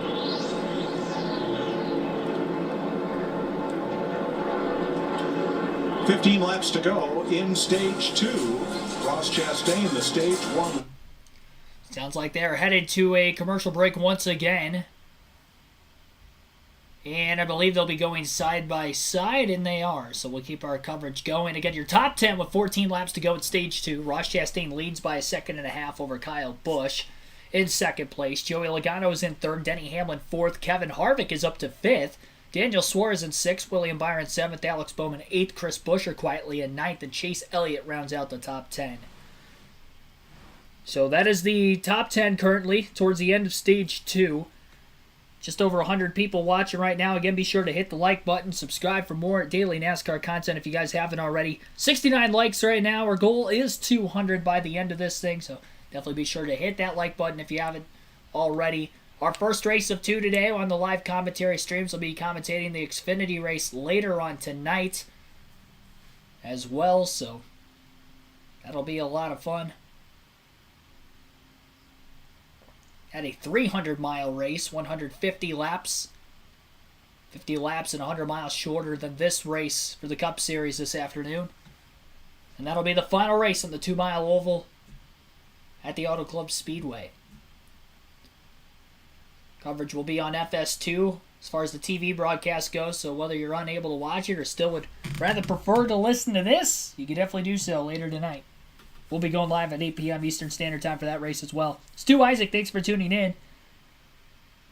Mr. Wreck driving home, who was in it? As far as drivers who are out of the race that were in it, Almirola, Reddick, Priest, and Bell. And then Blaney had some damage from that. He's a lap down in 29th and had pretty severe damage to the nose of his car. I think he hit the outside wall nose first in that wreck, so that caused him to have quite a bit of damage to his car as well. But he is still in it. Noah Gragson has fallen a lap down right now. Remember, he was on older tires. Stayed out of the pits. Continues to stay out. He's trying to make it these final 12 laps of the stage. He's in the free pass position for now. The problem is that J.J. Yaley, who is about to go a lap down, followed by Chase Briscoe, he is going to have to pass before the end of the stage to get back into the free pass position. And however many other cars may go a lap down here at the hands of Ross Chastain. After Kyle Busch had the lift and nearly got into the outside wall trying to run Chastain down, got to within a half second of the lead. He is now falling about 2.5 seconds plus back, so that 8 car seems to be fading on this longer green flag run. And these guys trying to go a little bit over 30, about a little over 35, around 40 laps on these tires of green flag action in this stage, longer than any other laps that they have put on any other sets of tires throughout the course of the race today, with the cautions that have been happening pretty frequently. And I think that's why you're seeing quite a few drivers start to fade, and a lot of the Chevys seem to be fading on this longer run like Busch. William Byron's fading as well. He has dropped now as he split 3 wide with Buescher and Austin Dillon. Got passed by Elliott moments ago as well, so now Byron's going to drop outside the top 10 to 11th place. Kevin Harvick will pass Denny Hamlin for 4th as he surges into the top 5. Now Busch is still about 2 seconds roughly ahead of Logano in 3rd. And now Byron is about to get passed by, it looks like, Corey LaJoie and Ricky Stenhouse Jr. pretty soon as well. Wallace fading on the longer run. He is faded all the way to 15th. Eric Jones, who was nearly in the top 10, now back to 16th as well. So another Chevy going back. Wallace obviously in a Toyota. But a lot of the Chevys that were in the top 10 are now starting to fall. And drivers who were outside the top 10 for the first 30 laps or so of this green flag run are now all of a sudden starting to fade backwards. And Logano only about a half a second ahead of Harvick and Hamlin, who continue to battle for 4th. Harvick may have gotten alongside Hamlin not that long ago, but couldn't make the pass. Hamlin went to the bottom to get the clean air on his car because of Logano running the wall near the top. Harvick went to the outside instead. That allows him to keep his momentum up and work his way around Denny Hamlin and move back to the outside in front of the 11 down into turns 1 and 2. So Harvick has finally cleared Hamlin and remains in that 4th place position, kind of running the middle lane through 1 and 2 to stay off the wall now as he closes a bit closer now to Joey Logano. Chastain has grown his lead out to almost 4 seconds over Busch, and Busch is now only about 0.3 of a second ahead of Logano as he continues to go backwards on the long run. And he's going to be in danger of losing some positions here at the end of stage 2. So we have about 7 laps to go in the stage this time by. Stage points awarded for the top 10, so Busch could be at a loss of a couple spots here. That will not only lose him track position, but it could also end up losing him some points here at the end of the stage as well, towards the championship. Logano trying to make the pass in 1 and 2, can't complete it. Has to slide back in line behind Busch off the exit of turn 2, and now here comes the 4 of Harvick with a run on the back of the 22 of his fellow Ford, Joey Logano. Logano going to go to the middle, kind of the same lane as Harvick. That causes Harvick to get into the dirty air. He wiggles up the racetrack now. And Kyle Busch has allowed himself to pull away just a bit from Logano. Logano still didn't get off turn 4 well, despite Harvick struggling in the middle of the corner himself. Harvick closes right back in on the 22. Kind of bump drafts him down the front stretch, getting his speed back up. Again, Logano takes that run to the inside of Busch. Harvick in the clean air between the 8 and the 22. Harvick clears Logano off the exit of turn 2 on the outside, back in line behind Kyle Busch now in the back straightaway. Daniel Suarez closing into the picture as well. We got about a 5-car battle going on for second with 6 laps to go in stage 2. Make that 5 now as Chastain is coming to the start-finish line. Again, he has grown his lead out now to about 5 seconds as Harvick battles Kyle Busch for second place. Logano trying to play a little defense on Denny Hamlin now. Final race for Harvick at his home track here in Southern California. Born and raised in Bakersfield, California was Harvick. Only 1 career win at his home track in 2011. Harvick couldn't pass Kyle Busch, and on the outside, it's Joey Logano making the pass on Harvick for 3rd place once again.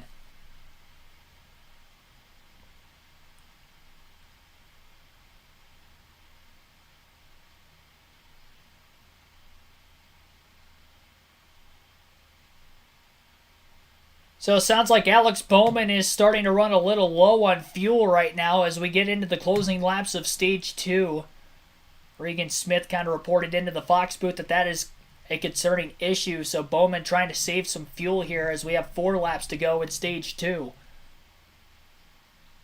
It allows for Chase Elliott to get by, and Bowman wasn't 7th, so he's going to lose out on some stage points here, having to save fuel just to make it to the end of the stage. And how about a shout-out, despite the issues he has had in the race today, which he's had a few of them, Corey LaJoie is in 10th place right now for Spire Motorsports, trying to get our underdog race of the day. I think he's going to have a good chance at it.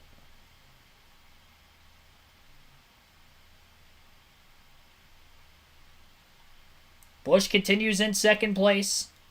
Side by side further back, Suarez trying to make a pass on Denny Hamlin for 5th. So they're side by side into turns 1 and 2. Suarez with a slide job, pulls high, almost into the wall. Hamlin going to try to get a crossover on him now.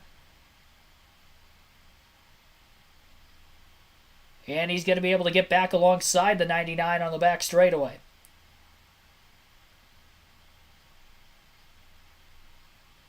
But the veterans of Busch, Logano, and Harvick still in a 3-car battle for 2nd place. Harvick trying to get back around Logano, who is not able to keep pressure on Kyle Busch himself. Harvick could not make the pass, and again back up in line behind the 22 on the front stretch.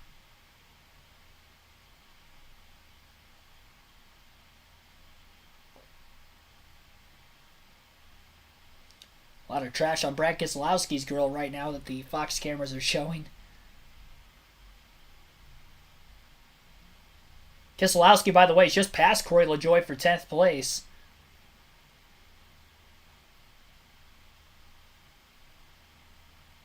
Good rally for Brad following a spin off of contact with LaJoie earlier on. And he actually got the debris off the grill of his car when pulling out of line to make the pass on the 7, so that was Pretty good on him, and now looking to get by Austin Dillon for 9th place potentially as well. Final lap of Stage 2, Ross Chastain, who won Stage 1, has about a 6-second lead over Kyle Busch right now, who is fading over the course of the long run, but has remained in second despite constant pressure from Joey Logano and Kevin Harvick behind him. Suarez, after a battle for a lap and a half with Hamlin, was able to hold on and pull away for him for 5th place. He's about a second behind Harvick into turns 3 and 4. And off of turn 4, Chastain will win his 2nd stage in the early going of the season and his 2nd of the day, sweeping the stages today at Auto Club. Chastain, the man to beat here in the early going of this one. Kyle Busch will end up 2nd, Joey Logano 3rd, Kevin Harvick 4th, and Daniel Suarez will be 5th, rounding out the top 5 in Stage 2. Denny Hamlin 6th, Chase Elliott 7th, Alex Bowman saves enough gas and finishes 8th, still getting 3 points. Austin Dillon ends up 9th, and Brad Keselowski will round out the top 10 in Stage 2. Pit stops on our way back from the break. You're watching the Pala Casino 400 at Auto Club Live on KRC.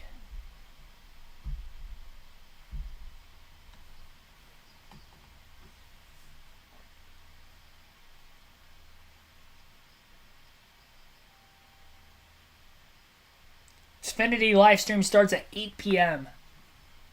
8 p.m. Eastern Standard Time tonight on the channel. Fontana time, that would be 5 o'clock local time. So it'll kind of start in the daylight hours and then end in the night. Kind of the plan with that race for NASCAR tonight. Free pass will be awarded to Noah Gragson during the caution, I do believe.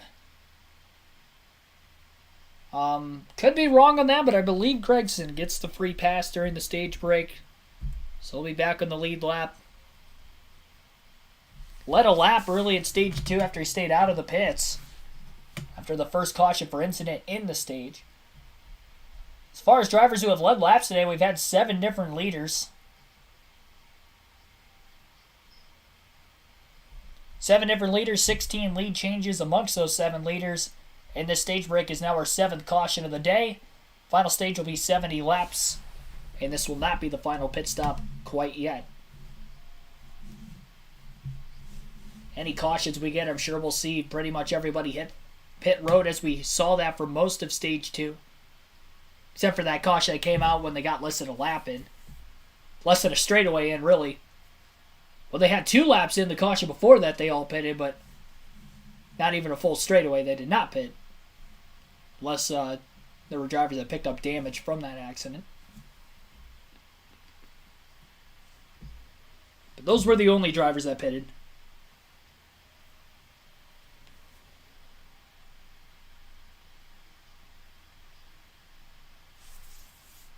So again, we should be getting some pit stops here any moment when they come back from the break.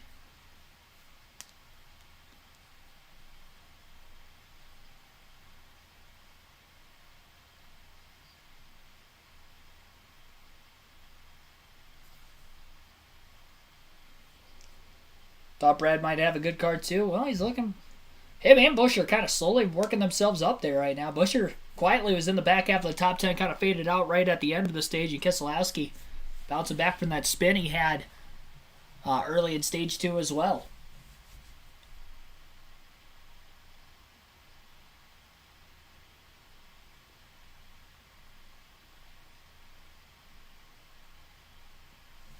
Chastain's only wins last season came in the first 10 races of the year at COTA and at Talladega.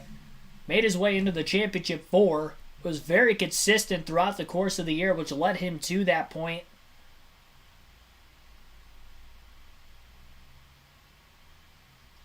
Trying to go for his 3rd career win and first of the season today, which would lock him back into the playoffs again, assuming we don't get more than 16 different winners. And yes, Gragson did get the free pass. They have motorized recliners that they are showing now in the infield. They have been showing a lot of things going on in the infield throughout today's race, and this is probably the oddest yet.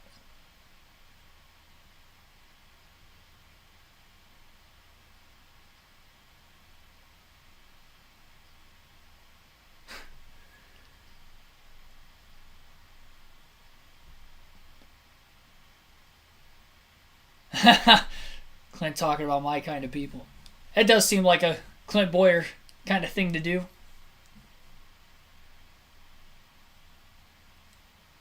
Here come the stops and the reports. All right, they all stack up coming to pit road. Jamie. And Kyle Busch in the 8 has overcome that early speeding penalty from early in the race.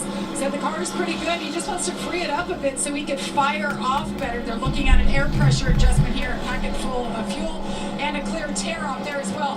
The one at Ross Chastain has absolutely been the class of the field so far. Building free there, but he likes the security. They're going to tighten him up just a bit to help him on the long run, Regan.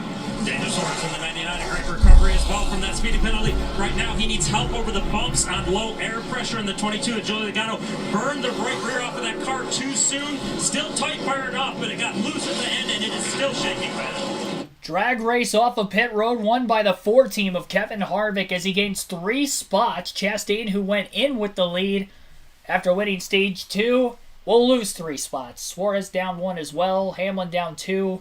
Stenhouse up 4, Buescher up 3 in the back half of the top 10. But Kevin Harvick winning the race off pit road. He'll get the restart in the lead when we get stage 3 back to green flag racing. And Logano with that better pit stall selection than the other 3 allowed himself to at least get 1 spot on Chastain there. Our stage 2 break. The new tradition on the channel. Didn't do this last year. Doing it this year, though. Showing off the diecast. I have to, I guess. I'm buying them for a reason. Show them off mid-race, but you can't really see them too well. We're going to go with a California native. With this being the final race at Auto Club. So I have Jimmy Johnson. It's just a regular Lowe's 48 paint scheme. Gen 4. 2003 diecast, I do believe. So not his rookie season, but pretty young into his career. Got his first career win at his home track at Auto Club as well. So showing off the Jimmy Johnson 2003 Lowe's 48 diecast. You can't go wrong with the classic Lowe's paint schemes on the 48 cars. And even really on the 31. I really liked Mike Skinner's car back in the late 90s, early 2000s as well. But this one more nostalgic for obvious reasons because Jimmy Johnson being a 7-time champion in the NASCAR Cup Series. Racing part-time now with Legacy Motor Club in the 84 car. We saw him in the Daytona 500 last week. We'll see him in about 9 more races throughout the course of this season as well. And maybe even more in seasons to come. Who knows? So, yeah. Want to show off this one. And we'll have another one at the end of Stage 2 during the Xfinity Series race. I'll have another Xfinity diecast for you guys like I did last weekend. It'll be another California native. But that's the only hint I am giving you guys for that one.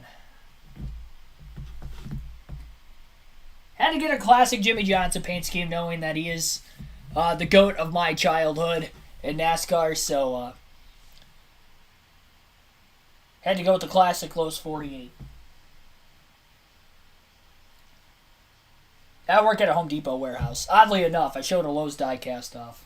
I used to work at a Lowe's store. This was before the YouTube channel, but I worked there for a couple years out of high school. But no, I work at a Home Depot warehouse during the week now. And do this on the weekends for you guys. So we live stream during the week as well. I mentioned the Throwback Thursday streams every Thursday. Rewatch some old NASCAR races every week. So you can tune in for that on Thursday nights also. I work Tuesday through Thursday right now. So get home. Thursdays are kind of my long days. Get up for work about 4:30 in the morning. Come home. Stream that for a few hours. But I know I don't have to work the next day. So that's all right. Yep, 27 cars on the lead lap once we go green this time by.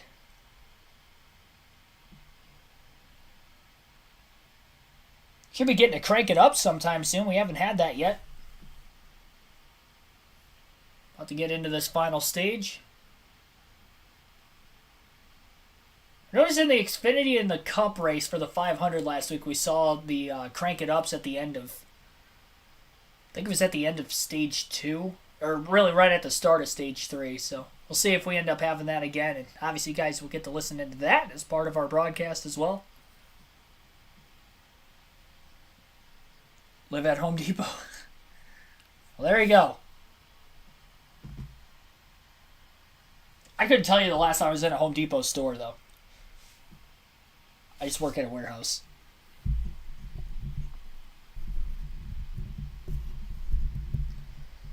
It's kind of conflicting, too, because my favorite driver, Ryan Blaney, sponsored by Menards. So it's like, work at Home Depot, wear Menards stuff outside of work a lot just because of it happens to be on a bunch of Ryan Blaney gear that I have. I make sure I go to Advance Auto Parts all the time to support Ryan Blaney. So if I ever have to pick up anything for my car, I make sure it's Advance Auto Parts.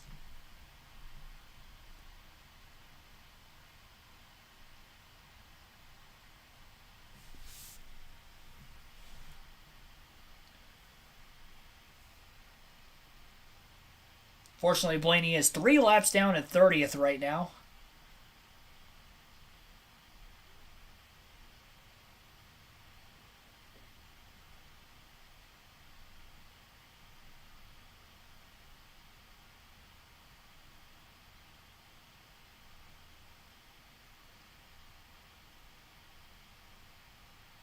Still under caution right now. It looked like there was some debris laying in turns 3 and 4, the entry to turn 3 specifically. So they have added another lap of caution to pick that up. Couldn't tell if it was tape or sheet metal, but probably safer that they just take it out, especially when you consider the fact that drivers have been running on the apron as a racing line at Fontana today at 3 and 4, so probably safer to have that.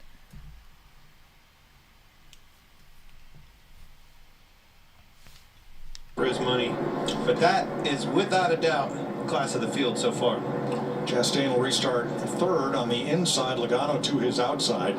Kyle Busch will be up on the front row on the inside. Now, he won the Bristol Dirt Race last year, but it has now been 609 days since Kyle Busch last won a cup race on a paved or cement track. Wow. Hard to believe. You know, the pace that he was setting for wins all across in every series, quite frankly, was just unheard of. The match and the all-time greats, and had a little bit of a hiccup here, but I do believe you're going to see a lot of Kyle Busch and company on the 8 this year at RCR Racing. All right, let's catch up with Joey Logano and company. There was a groove on the inside of the left front wheel. I might have got wedged in there. That's the grind that you felt maybe initially. Okay, go for it. Maybe something caught between the wheel and the caliper? Well, all the stuff that we saw at the beginning of the race on the racetrack, something small could get in there. There's not a lot of clearance between the calipers and the wheels, so very easy that could have happened. So another into the Geico restart zone. Green flags back in the air. Final stage in the final race for the Cup Series at Fontana is underway on the 2-mile oval at least. Harvick on the outside of the front row. Kyle Busch on the inside. Chastain giving a push to the back of Kyle Busch. Outside lane car hasn't taken off too well in the restart so far. Harvick only loses the lead but doesn't end up getting any more spots beyond that, and Kyle Busch is going to be clear off the exit of turn 2. Harvick in that run, though, on the back straightaway, following the outside lane in the middle of turns 1 and 2 up near the wall. He's going to try the crossover into 3 and 4. Busch drops off the top, runs the middle lane, trying to pinch the 4 of Harvick down. Meanwhile, behind him, Chastain trying to block one car up near the outside. That was Joey Logano. So Logano almost scraped the fence off of turn 4. A lot of scattering going on middle of the pack right now around Eric Jones, Austin Cindric, Ty Gillen. It looked like Cindric might have gotten sideways and made a save, lost a ton of momentum, and he's got a lot of cars splitting around him. Cindric is very slow off the exit of turn 4 as cars are passing him left and right. He's got a major issue going on right now. Showing a replay of about what may have happened there. Chris Buescher slid up in front of him. There was contact. Cindric saved it and then ended up getting clipped into the wall by the 38 car of Todd Gilliland behind him. That's what caused the damage on the 2. And after the contact with the wall, unfortunately, it looks like Cindric is slow.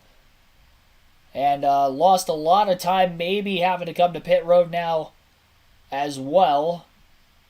He stays on the racetrack, but he is pretty far off the pace.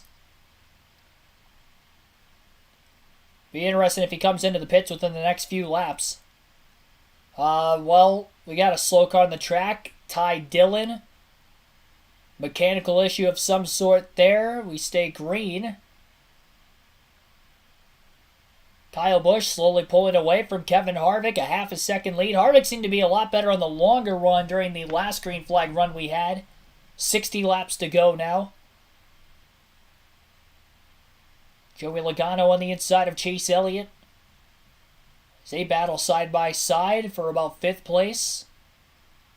Logano has cleared the 9 and also gets to the inside of the 1 of Chastain for position as well. Caution flag is out before he can pass Chastain for 3rd, and that is because Ty Dillon is stopped very slow off the exit of turn 2 is Dillon. Likely be seeing some pit stops, even only having a few laps on these tires. We saw that earlier in the day. A lot of these teams still have about 6 or 7 sets left to the end of the race. So Ty Dillon has come to a stop. Mechanical issue for him for the 2nd race in a row. This one brings out a caution, though. Daytona 500, he was able to get to the pits. They stayed green. That was not the case here.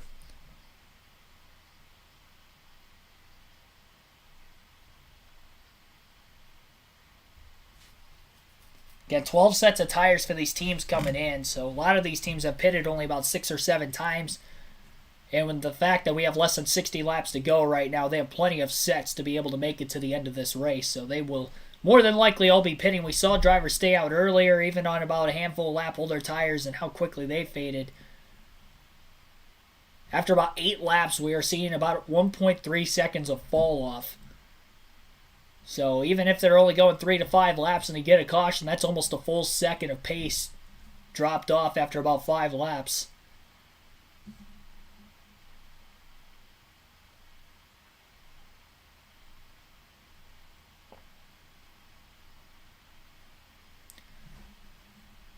Dillon getting the assistance back to pit road. I would assume that pit road will be open this time by.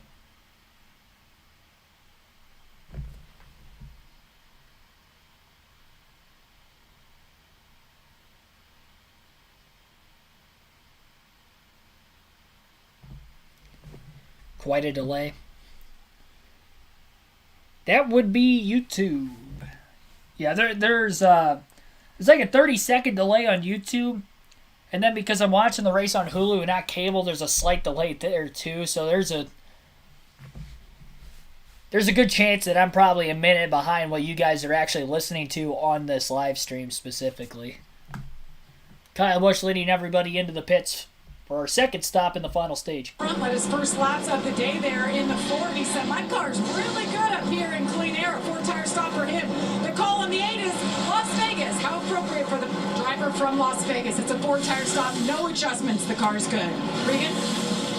The 99 of Daniel Suarez, his last run, the tires were completely wore out. This run, the tires were too tight with the front of that car. Needs help with that. And the 22 of Joey Logano, 2/3 mark on the corner. That means as you're getting to the exit of the corner, that race car is too tight. He needs turn, needs help getting through that part.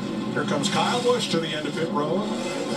He is going to win that race from Kevin Harvick. Suarez with another good stop, +3. So there you heard from Boyer. Suarez's biggest mover on pit road. Kyle Busch does win the race out of the pits again. Chase Elliott, biggest loser in the top 10 as he loses 3 spots in the pits. And I believe Stenhouse fell outside the top 10, losing a handful of positions. I think he was 7th when that caution came out initially. And now he's back in 13th. No, I don't have cable. I watch everything on streaming. Got Roku TV in my room, Roku TV downstairs in the living room.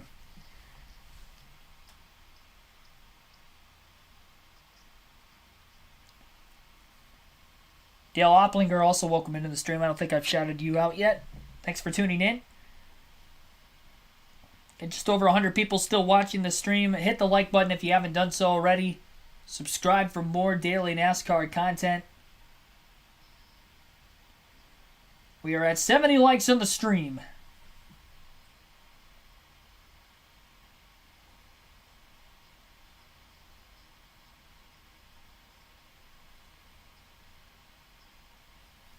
I still have Fox Sports 2 though, so I highly recommend Hulu.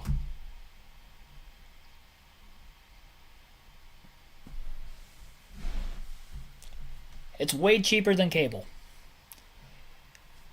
And I think it's cheaper just because it's a slight delay, because if you're watching anything live, for instance, live sports, I think that's the only reason it's delayed more than cable. But if you have fast enough internet, then... I mean, even when I had crappy internet before I switched on to Hulu. Because I think I've had Hulu since before I had the YouTube channel. I think just before. But even when I had slower internet at that time, it was fine. Like, it would buffer every now and then, but for the most part, it was fine. Especially if, nobody else was on.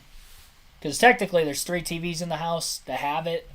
As long as not all 3 of them are on, which usually wasn't the case anyway, then there was no buffering. That's even with people being on phones and everything, too, so. Even if you have, like, mediocre, as long as your internet's not terrible, then, yeah, it's the way to go. It's a lot cheaper. I think the bundle I have right now is $60 a month. The adjustments, he's going to be the guy. Clint, Kevin Harvick, 22 years ago today, made his first career start. Today is his 792nd start, and he's looking for that first win. You better keep an eye on that 4 car.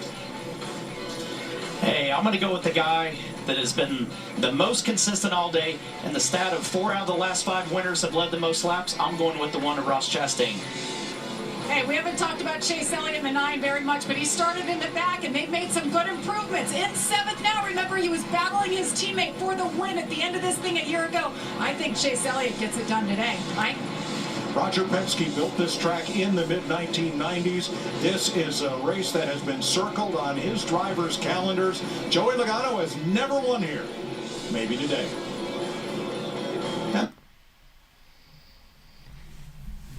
Well, there's the late race predictions from the Fox booth. We'll be going green this time by. Kyle Busch on the outside of the front row for the restart. I'm surprised as many cars have been picking the outside lane for the front row as they have, because it seems like the inside lane car in the front row has been winning more often than not, especially if they can get a good push from the second car in line on the bottom behind him. Watch out for Brad Keselowski. He'll be on the inside of row 3 on the restart. Bubba Wallace back down onto pit road again, right as the field's about to get back to green flag racing, so he'll lose some track position. By the way, Larson should get into the top 30 with Dillon pulling off the track. Got about 10 more laps to make up to get to him. Ryan Blaney took the wave around there. He's back to 1 lap down. Cindric is a lap down after getting into the wall moments ago. Free pass went to Martin Truex Jr. during that most recent caution, so he is back on the lead lap. 55 laps to go in the restart.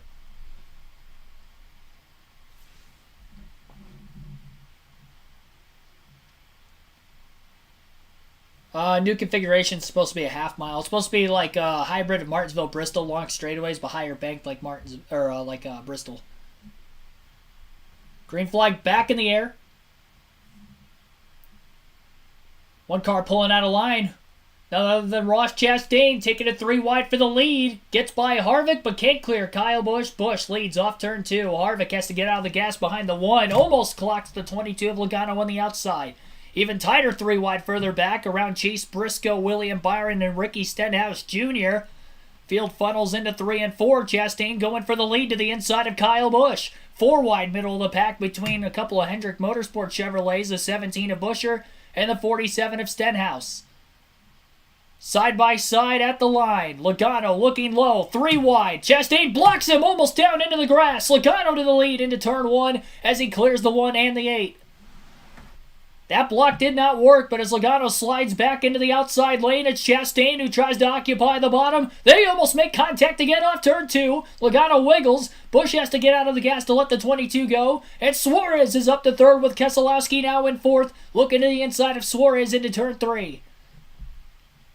Chastain back into the race lead. Suarez, his teammate, looking for 2nd on Logano in 3 and 4. Hamlin down to the apron as well as Austin Dillon trying to pick up some spots. Kyle Busch fell all the way back to 6th. Suarez, Logano still side by side for 2nd, and out of nowhere, here comes Chase Elliott now behind the 22 of Logano as he pushes him at the end of the front stretch. Logano with a launch into turns 1 and 2. Up the middle goes Elliott between the 99 and the 22. Busch down low, 4 wide for 2nd place. Off the exit of turn 2, the 9 has to lift. Logano's in the wall on the outside, and Busch has just passed 3 cars in 1 corner to get back to 2nd. What a move by Kyle Busch. Logano bounced off the wall on the outside. The 9 and the 99 stagnated underneath him. And the 11 of Hamlin will push him back clear into turns 3 and 4. Logano, meanwhile, holds on to second. Keselowski gets by Hamlin on the outside. Now to the outside of the 9. Near contact further back between Harvick and Buescher after Harvick has lost a ton of spots on the restart. He was on the inside of the front row and now has already fallen back to about 12th place. Busch is closed back in on Ross Chastain again. They're bumper to bumper off of turn 2 for the race lead. Suarez trying to get back around the 22 of Logano for third. What a crazy restart. Great racing there as they all somehow didn't wreck. That's what you love to see. Had your seat action here.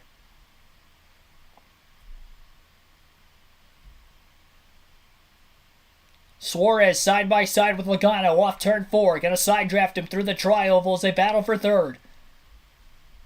Suarez on the inside, Logano on the outside as they enter turns 1 and 2. Logano trying to pinch the 99 off a little bit there. Flatlining on entry into the corner. Suarez, he slides up the track. Almost into the side of the 22, and Logano should be able to clear him by the exit of the corner and does off turn 2. Suarez gonna have to drop back in line behind him here temporarily. Keselowski's lost a couple spots over the last couple laps to both Elliott and Hamlin now as he drops to P7. Austin Dillon in 8th place behind him. His teammate, though, Buescher, still in the top 10 and 10th.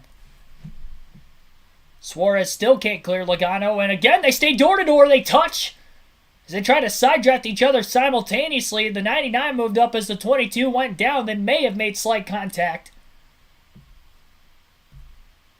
And at the front of the field, Kyle Busch taking a look at the inside of the one of Chastain's race car. Can't stay alongside of him. And the two Chevys at the front stay nose to tail down the backstretch. Chastain about 2 car lengths clear on the entry to turn 3 with 50 laps to go at Auto Club.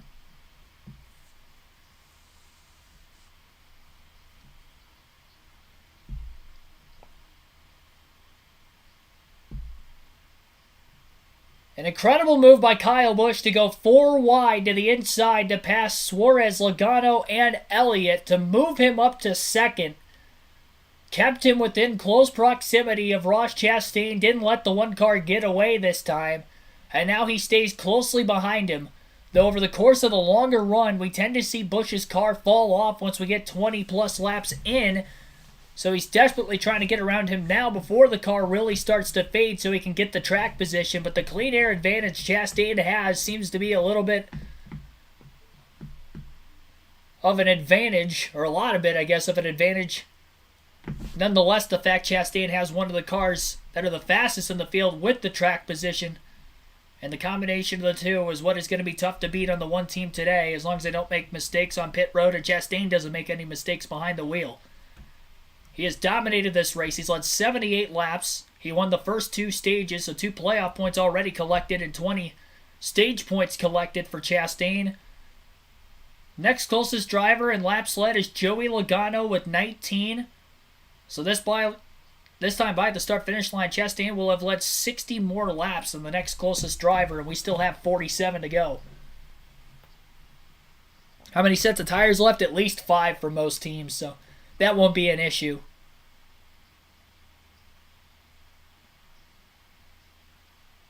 Joey Logano 2 seconds off of the make that 1.3 seconds off the race lead from Chastain and Busch right now. Your top 5 currently: Ross Chastain leads, Kyle Busch second, Joey Logano third, Chase Elliott fourth, and Daniel Suarez is fifth.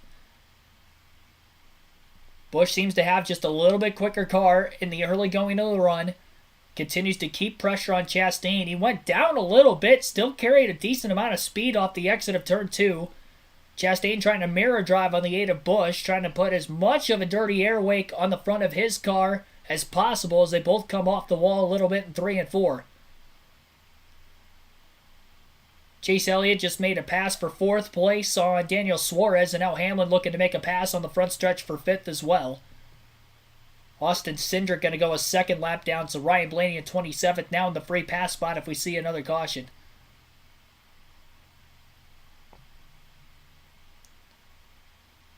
Spotlight drivers coming into the race today. The 2 must-have picks, Kyle Busch, Kevin Harvick. Busch in 2nd, contending for the win. He was also my pick to win the race today.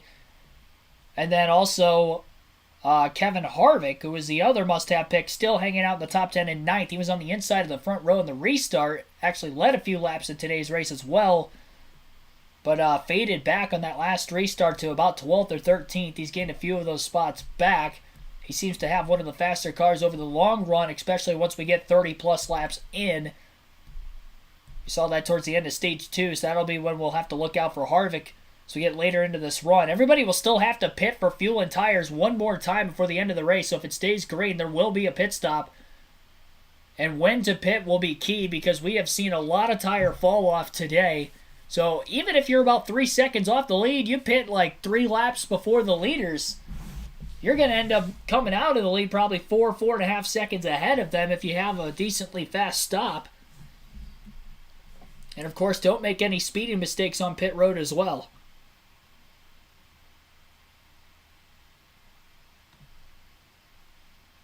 Full screen commercial break right now. We'll take a full field rundown real quick of our running order, and then we'll take a quick break ourselves before the racing action comes back.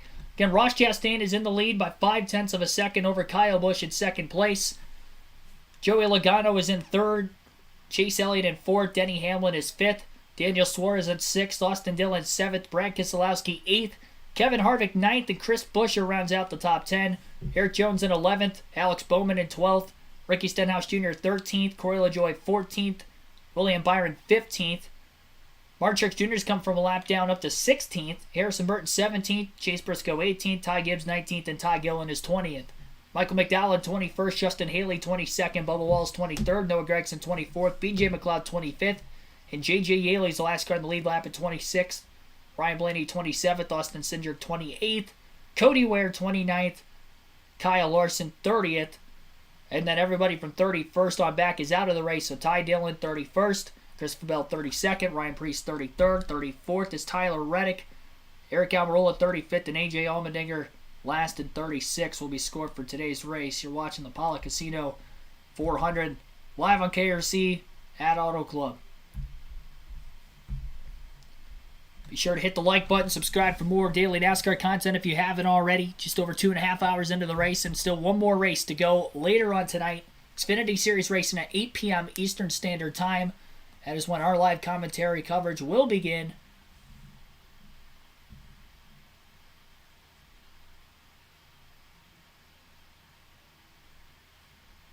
So we will see.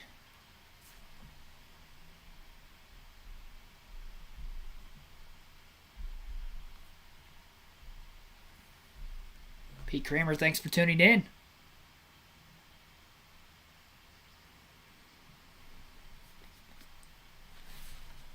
Would have loved to have been on Busch's headset. Yeah, that was a wild 4-wide pass. That is definitely the move of the race so far. Especially if it leads him to taking the lead during this run, which right now he's about 1/10 of a second off of Chastain, and he is right there battling for the race lead. Fox just coming back from a break. They'll be at Las Vegas. In fact, all 3 series, Truck, Xfinity, and Cup, will be at Las Vegas next weekend. So we will be I will be right here for all 3 races, giving you live commentary streams Friday night for the Truck race, Xfinity on Saturday, and Cup on Sunday. 40 laps to go at the Auto Club Speedway.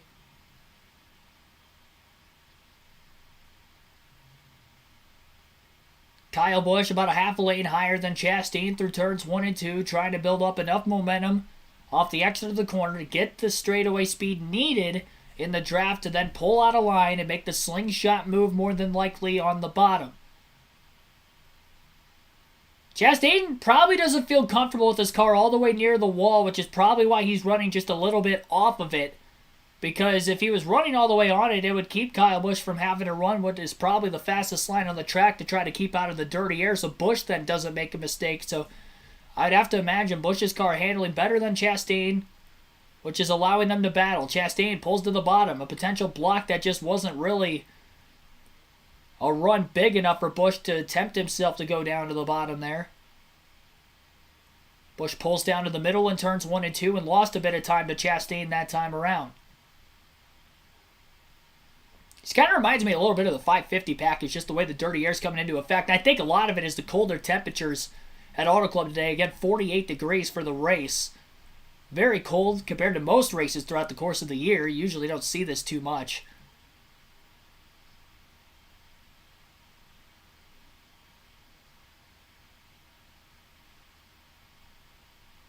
So it sounds like Kyle Busch and Ross Chastain plan on pitting within about the next 15 laps. Crew chiefs are telling them that they're about 6-7 laps short on fuel. You just cannot save that under green flag conditions. And it's going to be tough for these tires to hang on all the way throughout the course of that kind of a run as well. We haven't seen them go more than 40 laps on tires today. So it'll be really pushing the issue on tires as we get closer and closer to the end.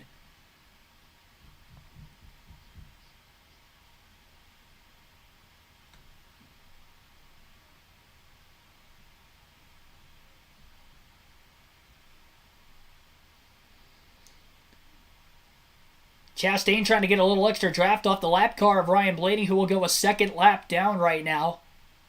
Trying to help him pull Kyle Busch just a little bit. And Busch also went down to the bottom trying to stay in the wake of that draft behind Chastain. Ross went towards the outside in the middle of the corner.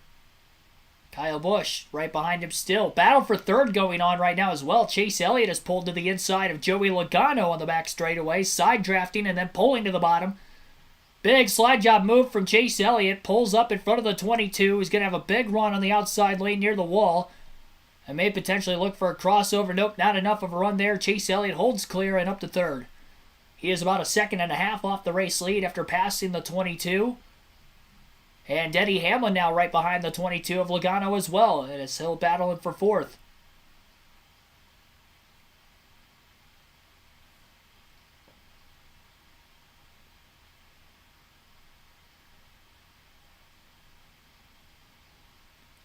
Hamlin Logano door to door for fourth place, back straightaway.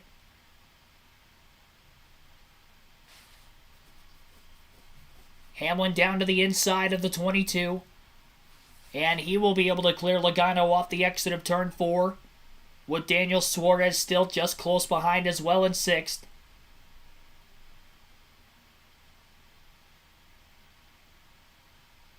Top 6 cars still within 2.7 seconds of the race lead. Daniel Suarez now battling with Logano. Side by side for position.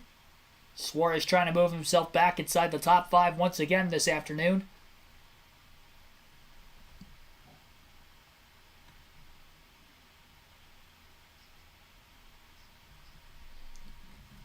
Just realized Pete in the chat said that he thinks we'll get one more yellow. Could happen.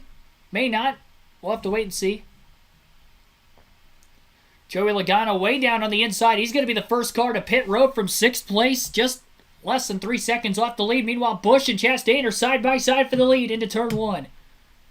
Busch is going to slide up. He's going to clear Chastain. Chastain can't get to the inside for a crossover. Kyle Busch leads at Fontana. That race car has been very loose for him this entire run as well as the last run. Cords on the right rear on the tires on that. The first cords that I've seen down here on pit road all day long. So there you heard it from Regan Smith. They were talking about potential cording on the tires of Joey Logano. And Kyle Busch is now going to pit with Chastain. Chastain trying to outbrake him, coming in hot. Side by side onto pit road. Jamie. And these two have been glued together. They wanted to come with 25 to go, but once the 22 pitted, they knew they had to come right now. Both of them saying, car is a little bit loose. Air pressure adjustment already happened. A 4-tire stop for the 8. Let's see if the team gets it done like they have all day. The one on the right side continues to work fine. Truex and Byron are in. Harvick has stopped. And Busch and Chastain will leave just the way they came in, together. So Kyle Busch is going to beat Chastain out of the pits. Chase Elliott stayed out an extra lap. He is in right now.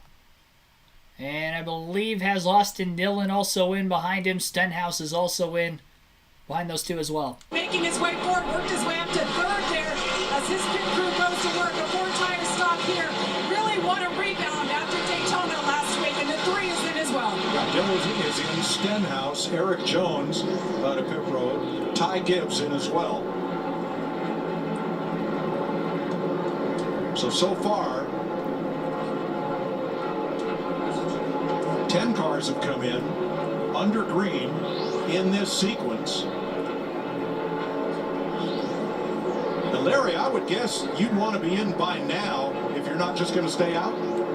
Yeah, if you're going to pit, you need to get in there and get advantage of these 4 fresh tires. But I look at the drivers running second, third, Mike. RFK Racing, Keselowski and Chris Buescher. Brad Keselowski, no matter what car he's driving, is notorious for getting off strategy. Regan. Daniel Suarez, Suarez a in the really pits. steady day all day long today. After the pit road speeding penalty, everything else has been great on pit road for him. Race car still just a little bit too edgy for him. Needs a little additional grip. All right, so 8 cars are still on the racetrack. Alex Bowman also in the pits right now. Denny Hamlin currently the race leader with 30 laps to go. I'm assuming that Hamlin, Keselowski, Buescher, the drivers that are still out on the racetrack that did not take fuel or tires yet, are more than likely staying out long enough now to hopefully make up the time that they're losing at the end of the race on fresher tires. They think that that is likely their only chance of being able to win this race. Logano was the first to pit road, but he did not cycle out in front of Kyle Busch, Ross Chastain, or Chase Elliott. Elliott actually still cycled out despite pitting 2 laps after Logano, and then Kyle Busch, Ross Chastain now up to 8th and 9th. Top 7 cars ahead of him still have to pit. So an alternating strategy here for Hamlin, Keselowski, and Buescher. Buescher, I believe, is actually in the pits right now. Keselowski is just taking the lead. Denny Hamlin will be in the pits this time. Brad stays out at least one more lap.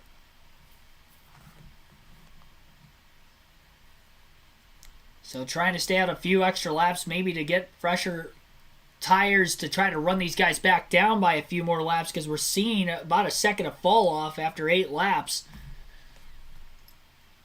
Who knows? Under green. When this all started, Joey Logano was 6 seconds off the lead. We'll update in a moment and start with Regan. Like about 15 laps ago, Denny Hamlin came on the radio, thought he had an engine blowing up. The team looked at all the data that they have, said, we don't see a problem here. It has not been a problem since then. And as for his race car right now, just free on entry when he's off the gas pedal and trying to let that car coast into the corner. A little bit tight after that, but been pretty solid all day. Keselowski still out on the track. Harrison Burton, Michael McDowell also still have to pit yet. Noah Gragson on the same strategy as the 34, 21, and 6. Kyle Busch is up to 6, still stays ahead of Ross Chastain. They exited pit road nose to tail, and now Brad Keselowski is in and will give up the lead.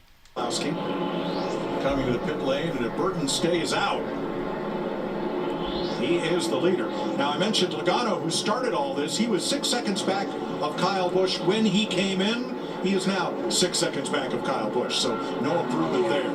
Trouble for Bubba Wallace. A lot of steam and smoke from the hood of his car as it sits on pit road. You heard him talking about it. Finally filled that grill up, overheated the car. That's the problem with that block-off plate. You can't get it out. You can't pull that. Once it's plugged up, you're in big trouble. Ryan Blaney pitting. Blaney is 2 laps down. So now there are 3. Burton, McDowell, Gregson. Those 3 drivers have chosen not to pit. Burton's coming. I think everybody's going to have to pit. I don't think they can make it. But I think what the guys that are still hanging out there, they're hoping for a caution while they're That's leading. exactly right. And then they can come in because everybody else has got enough laps on their tires. If that caution comes out, they too have to pit.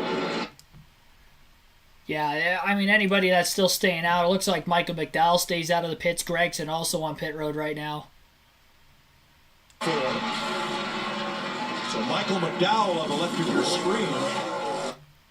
But even if McDowell somehow were to make it, he's only 6 seconds ahead of Kyle Busch, so there's no chance that he would be able to hold him off. Kyle Busch is already about 3 seconds ahead of Ross Chastain. Might have been getting through the traffic on those guys on older tires quicker than the 1, so he is quickly gapping him right now as we have about 26 laps to go. McDowell stays out at least one more lap.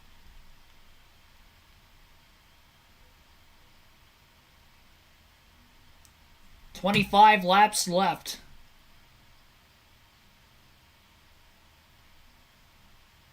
About 23 cars on the lead lap.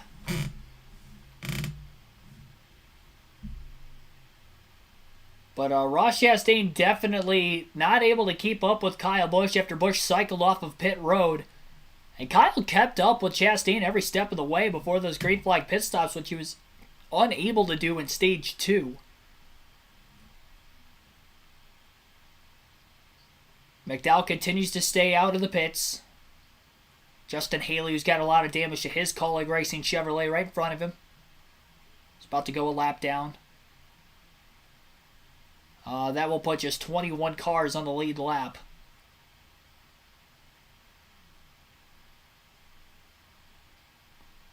Bubba Wallace with the overheating issues, as you heard during those green flag pit stops, has hopped out of the car. Engine has detonated on that number 2311 Toyota.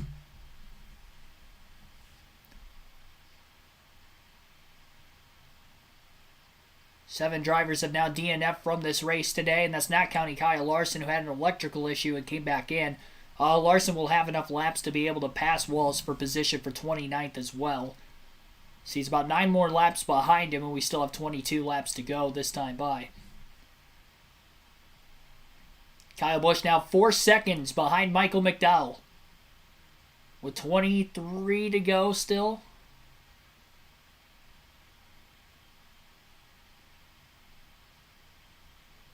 Chase Elliott running down Ross Chastain.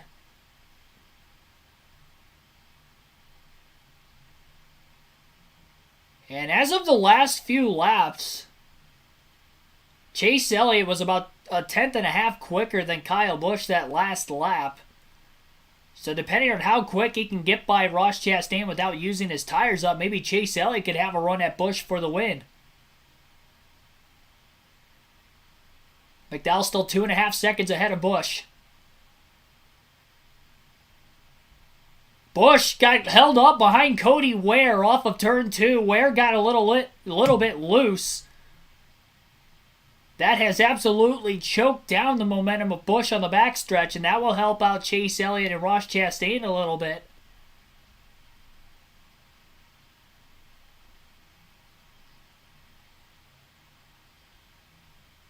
Elliott's still not able to get by Chastain through turns 3 and 4 that last time.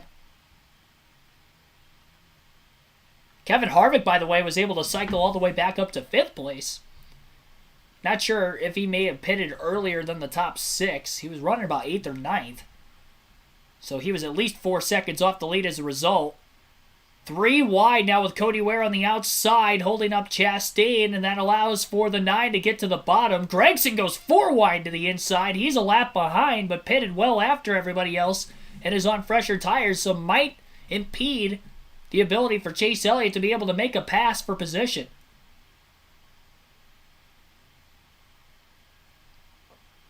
"20 laps to go.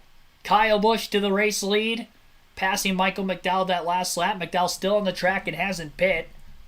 Continues in second. Chase Elliott was able to get by Chastain after Cody Ware had held him up. So now it's Chase Elliott trying to run down Kyle Busch in the final 20 laps for the win in the final Cup race at the Auto Club Speedway. Got 150 people watching. Appreciate everybody tuning in. Fox taking their final break. We're going to do the same here. Elliott trying to run down Kyle Busch in the final 18 laps, as Busch continues on with roughly a 2-second race lead.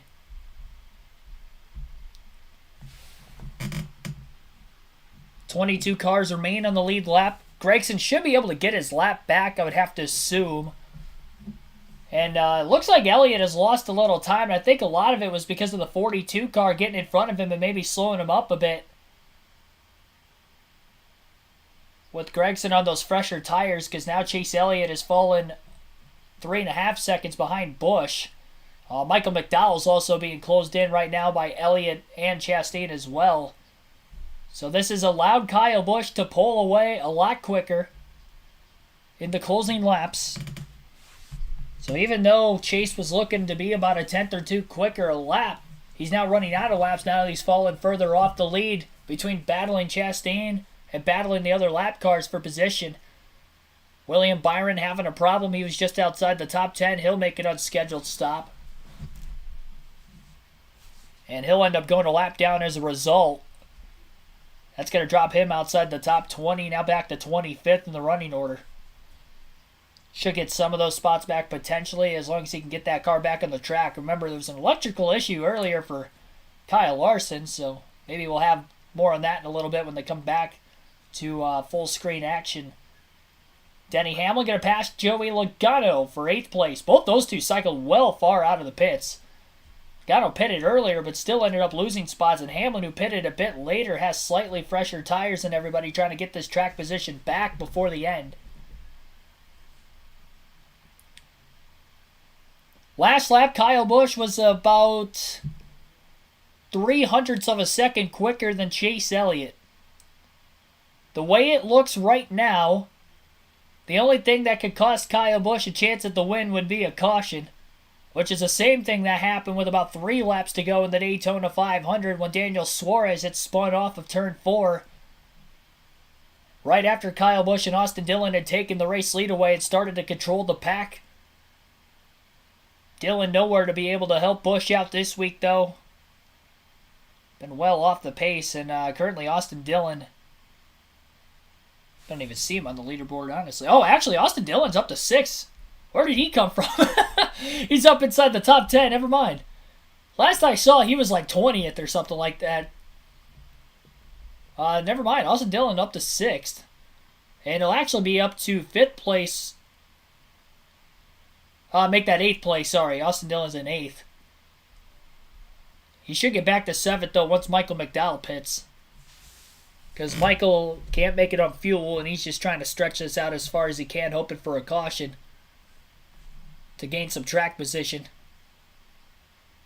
We haven't seen a caution for incident yet in this final stage, despite the fact that we had 7 cautions total in today's race. Make that 8 cautions total in today's race prior to that. Never mind, the Ty Dillon caution was early in stage 3. My apologies on that one.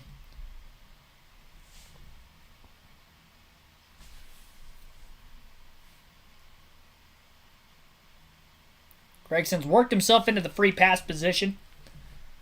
Justin Haley about to go a lap down, I do believe. Hands to Kyle Busch. 42 seconds off the lead. Busch has extended his lead now to 4.3 seconds over Chase Elliott. And still pulling away. Kyle Busch's only win last season came on dirt at Bristol in the spring. That was the 9th race of the season last year. And hasn't won since. Had an early playoff exit in the first round last year in the round of 16 as well. So really fell off in the second half of the season. First half of the season, he was one of my Championship 4 favorites, honestly. He was very consistent in the early going of the year despite only having that 1 win to show for. But then the consistency fell off. Sponsorship went away. And now he finds himself in a new ride with new sponsorship. And right out of the gates, Daytona leading in the dual race on Thursday, a week and a half ago. Wrecked from the lead. Went to a backup car Sunday. Got to the lead at the end of the race. Was leading with just 2 laps to go. Late race caution forced a restart. The inside line faded on that said restart with Austin Dillon and Kyle Busch trying to work together.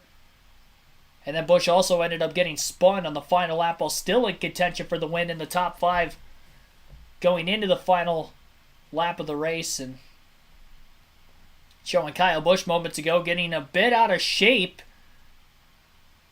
Very close to getting into the outside wall there, and that now has cut his speed off just a little bit. I think he was in the dirty air behind the 31 of Justin Haley, which caused the 8 to get a little bit out of shape there. 11 laps to go now, still a 3.5 second lead. Elliott was only able to gain a second out of that. We'll see if he can continue to run him down, though. I do believe Busch kept it off the wall. It was close, but assuming he did.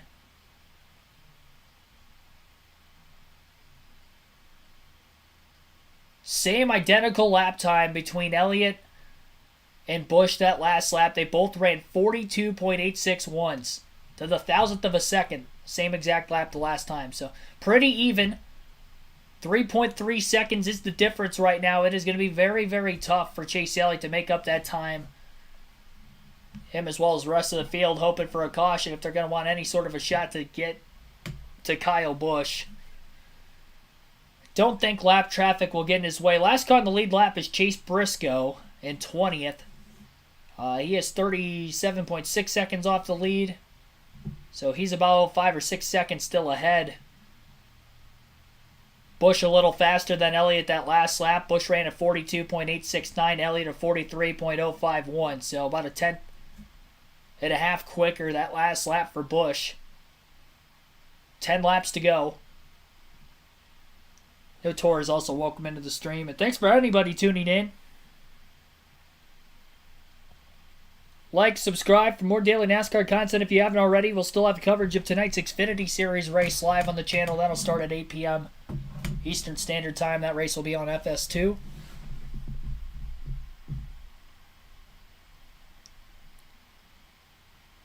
.1 seconds, 8 laps to go.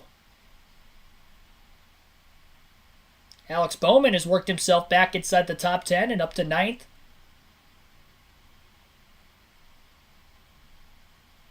Joey Logano up to 10th. Martin Truex Jr. 11th now.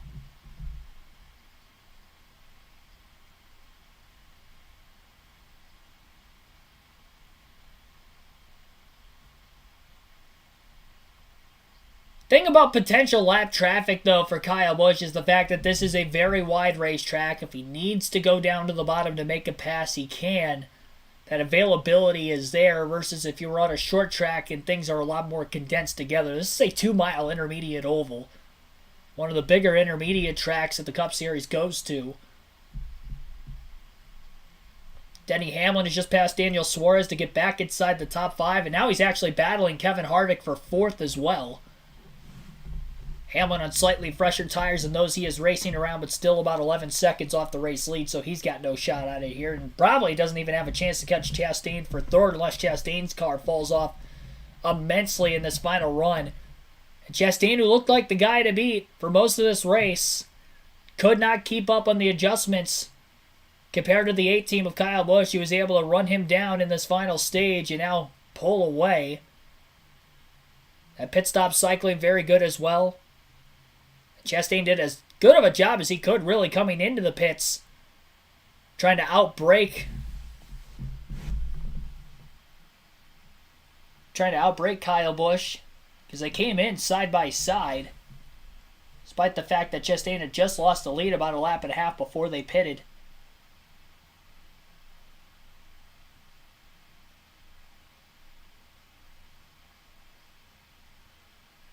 I don't think Michael McDowell has pit yet. He has dropped back to 14th. Still about 6 laps to go.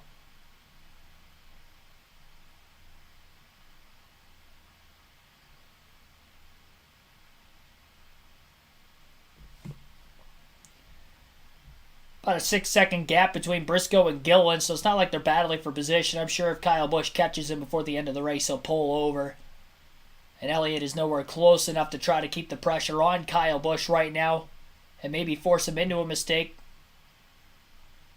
They showed a replay a little bit ago. Denny Hamlin getting into the wall. Keselowski now gets into the wall. Can't get off of it.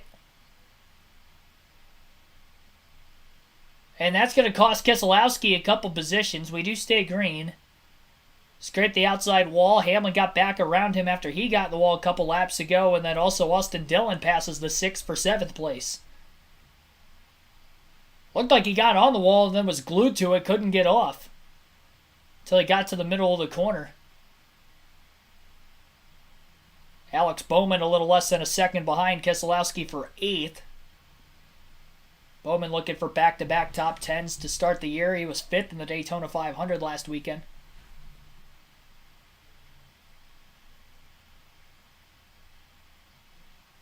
4 laps to go.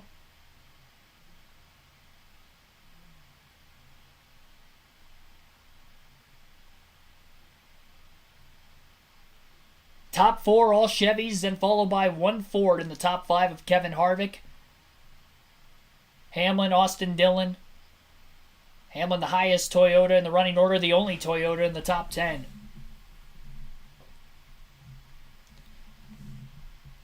Kyle Busch just a little bit quicker than Elliott again. That last lap, almost 2/10 quicker. A little over 2/10 quicker. 43.131 versus Elliott's 43.367. 3 laps to go. Gonna put Cody Ware a second lap down. Actually, Cody Ware's 5 laps down. Never mind.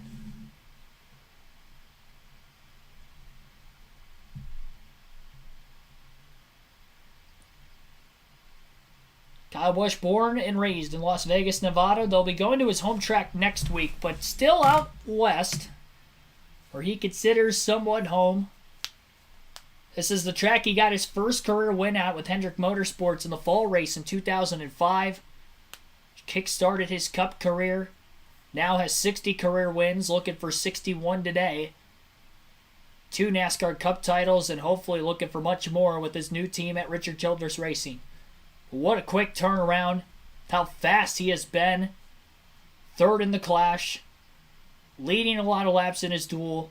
Wrecked out from the win. Leading late in the Daytona 500. And now in the first intermediate track of the season. Not a dominated performance necessarily, but pulling away late when it matters the most. They got the car to where Kyle Busch needed it to be by the end. And RCR as a whole once again, because even Austin Dillon's still in the top 10. Great performance overall for that organization early in the season. 1 lap to go, sponsored by Credit One Bank. Chase Briscoe more than likely about to go a lap down. Kyle Busch now has about a 4-second lead over Chase Elliott.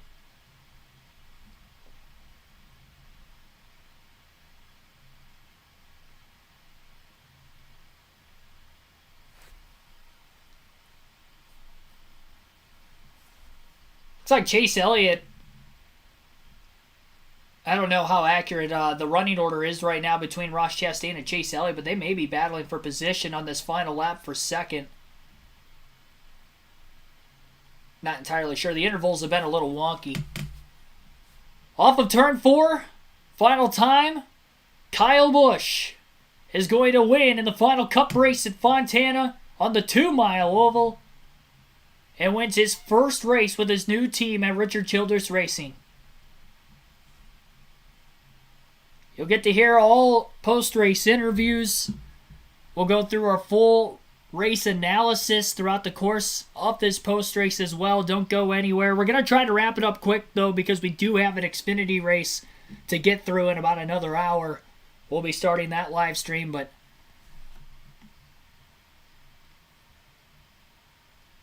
19 consecutive years for Kyle Busch with a win in the NASCAR Cup Series after his first win this year. He only had 1 win a season the last 2 years, but considering it's just the second race and he has gotten the win already today, I think he's potentially going to have many more to come. The rebirth of KFB.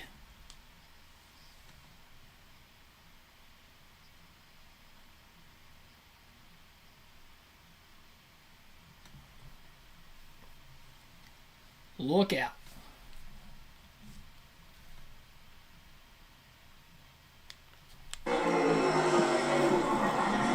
Probably had some of his own skin in this thing. Richard probably had to dig into his own pockets to put that kid in his car. Stuck his neck out for it, stuck his neck out for them employees of RCR. It's paying off.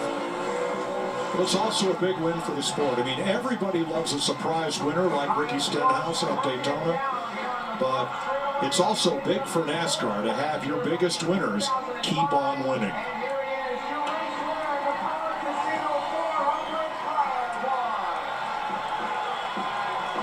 And Rowdy Nation loves it. Quite a few cheers. You notice what we didn't hear there. Yeah. We didn't hear the boos we're used to hearing. That's right. That was a different tone. It's a good point. they know this is an uphill battle for him to make a change in organizations like this. They pull for the underdog, and now he was that. But I don't know that they'll consider him an underdog for very much longer. Chase Elliott finishes second, 3 seconds back. Ross Chastain 7 seconds back. Daniel Suarez 11 seconds back. It's a top 4 sweep for Chevrolet. And there's the bow. Kyle Busch's signature move for the 61st time in his NASCAR Cup career.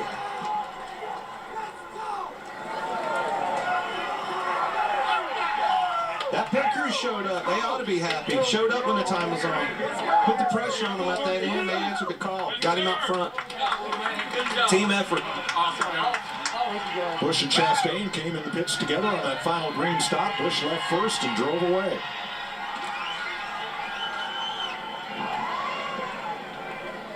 We wanted to see if we ever got those roles reversed between the 1 and the 8, what would happen. And we got Regan.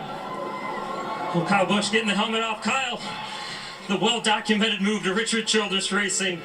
You've been up front every time you've been in this car already. It only took 2 points races till you get your first win with these guys. Yeah, coulda, shoulda, woulda, right, last week. But no, I think it's just phenomenal. It's I can't thank Richard and Judy enough. I can't thank Austin for calling me and getting me talking and getting me this opportunity to be able to come over here to RCR and be a part of Chevrolet and be able to race this Lucas Oil Camaro today, to be able to put it up front like that, man. The guys did a great job. Randall, everybody that has worked so hard during the off season. We've done a lot of sim stuff. We've done a lot of testing in general, just with trying to get up to speed, systems and all that sort of stuff. But man, there's nothing more rewarding than being able to go to victory lane. So want to give a shout out to my wife and son and daughter back at home. I miss you guys. I'll see you tonight.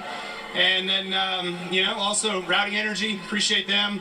I need some 3-Chi for my hands, man. I death gripped that wheel throughout the second half of that race, but we held on, man. We got it today. Kyle, you've won a lot of big races through your career, but given everything that went in with the move and the change in teams, where does this one rank? I think it ranks high, just because it ranks to the fact of I can do it. I never doubted myself, but sometimes you do. You kind of get down on it. You wonder what's going on and what's happening, and you put yourself in a different situation, and you're able to come out here and reward your guys. It's not about me always winning, but it's always about the guys. I've been with a lot of great people that have given me a lot of great opportunities in my career, so it's awesome to be able to reward them. So you're going to enjoy it for sure, and hopefully there's many more left to go. Kyle Busch, your winner in California. There it is. Kyle Busch winning the second race of the season. Here's Jamie Little also with Chase Elliott. Nice rebound from Daytona. What do you take away from this performance? Yeah, just really proud of our team. We obviously, didn't run very good there towards the end of the year last year, and just everybody really went to work hard over the winter, just trying to get better. So appreciate everybody on our NAPA team for just sticking with it and sticking with each other. Obviously, I think we still have some work to do, but it was really nice to just see a lot of that hard work pay off and have the car driving like we were wanting it to do. So that's always a good thing. Appreciate everybody's effort, everybody at Hendrick Motorsports and Chevrolet. Congratulations to Kyle. That's for him to leave and to go get the job done like that's pretty cool. He's always been really good to me, so happy for them, and looking forward to getting to Vegas and hopefully compete for some more wins. Thanks, Chase. Behind them, Team Trackhouse has 2 cars in the top 5, and the first Ford in the race, Kevin Harvick in 5th. The first Toyota, Denny Hamlin in 6th. We'll go through the full field running order. Mike Joy kind of got us started there. Margin of victory, 2.99 seconds over Chase Elliott. Kyle Busch with his first victory of the young season. Chase Elliott ends up finishing in 2nd. Ross Chastain 3rd. Daniel Suarez in 4th for the 2nd consecutive year right here at Auto Club. And Kevin Harvick rounds out the top 5 in 5th. Denny Hamlin in 6th. Brad Keselowski 7th. Alex Bowman 8th. Austin Dillon 9th. And Joey Logano rounds out the top 10. Martin Truex Jr. in 11th. Ricky Stenhouse Jr. 12th. Chris Buescher 13th. Corey LaJoie 14th, Harrison Burton 15th, Ty Gibbs 16th, Ty Gilliland 17th, Michael McDowell 18th, Eric Jones 19th, Chase Briscoe rounds out the top 20. He was the last car in the lead lap as well. Justin Haley, first car lap down 21st, Noah Gragson 22nd, J.J. Yaley 23rd, B.J. McLeod 24th, and William Byron, who made an unscheduled stop, finished 2 laps down at 25th. Ryan Blaney 4 laps down after an incident in 26th. Cody Ware 27th. Austin Cindric hit the wall late, 28th for him. Kyle Larson had an electrical issue earlier in the race. He ended up finishing 29th, 15 laps down. And then everybody from 31st on back DNF today. Ty Dillon finishes 31st, had a mechanical issue. All involved in the crash back at lap 84. Took out the drivers of Christopher Bell, who finished 32nd, Ryan Preece 33rd, Tyler Reddick 34th, and Eric Almirola, who finished 35th. And then AJ Allmendinger had a separate spin early in stage 2. He'll finish last today in 36th. Grand total here, we had 13 different leaders for...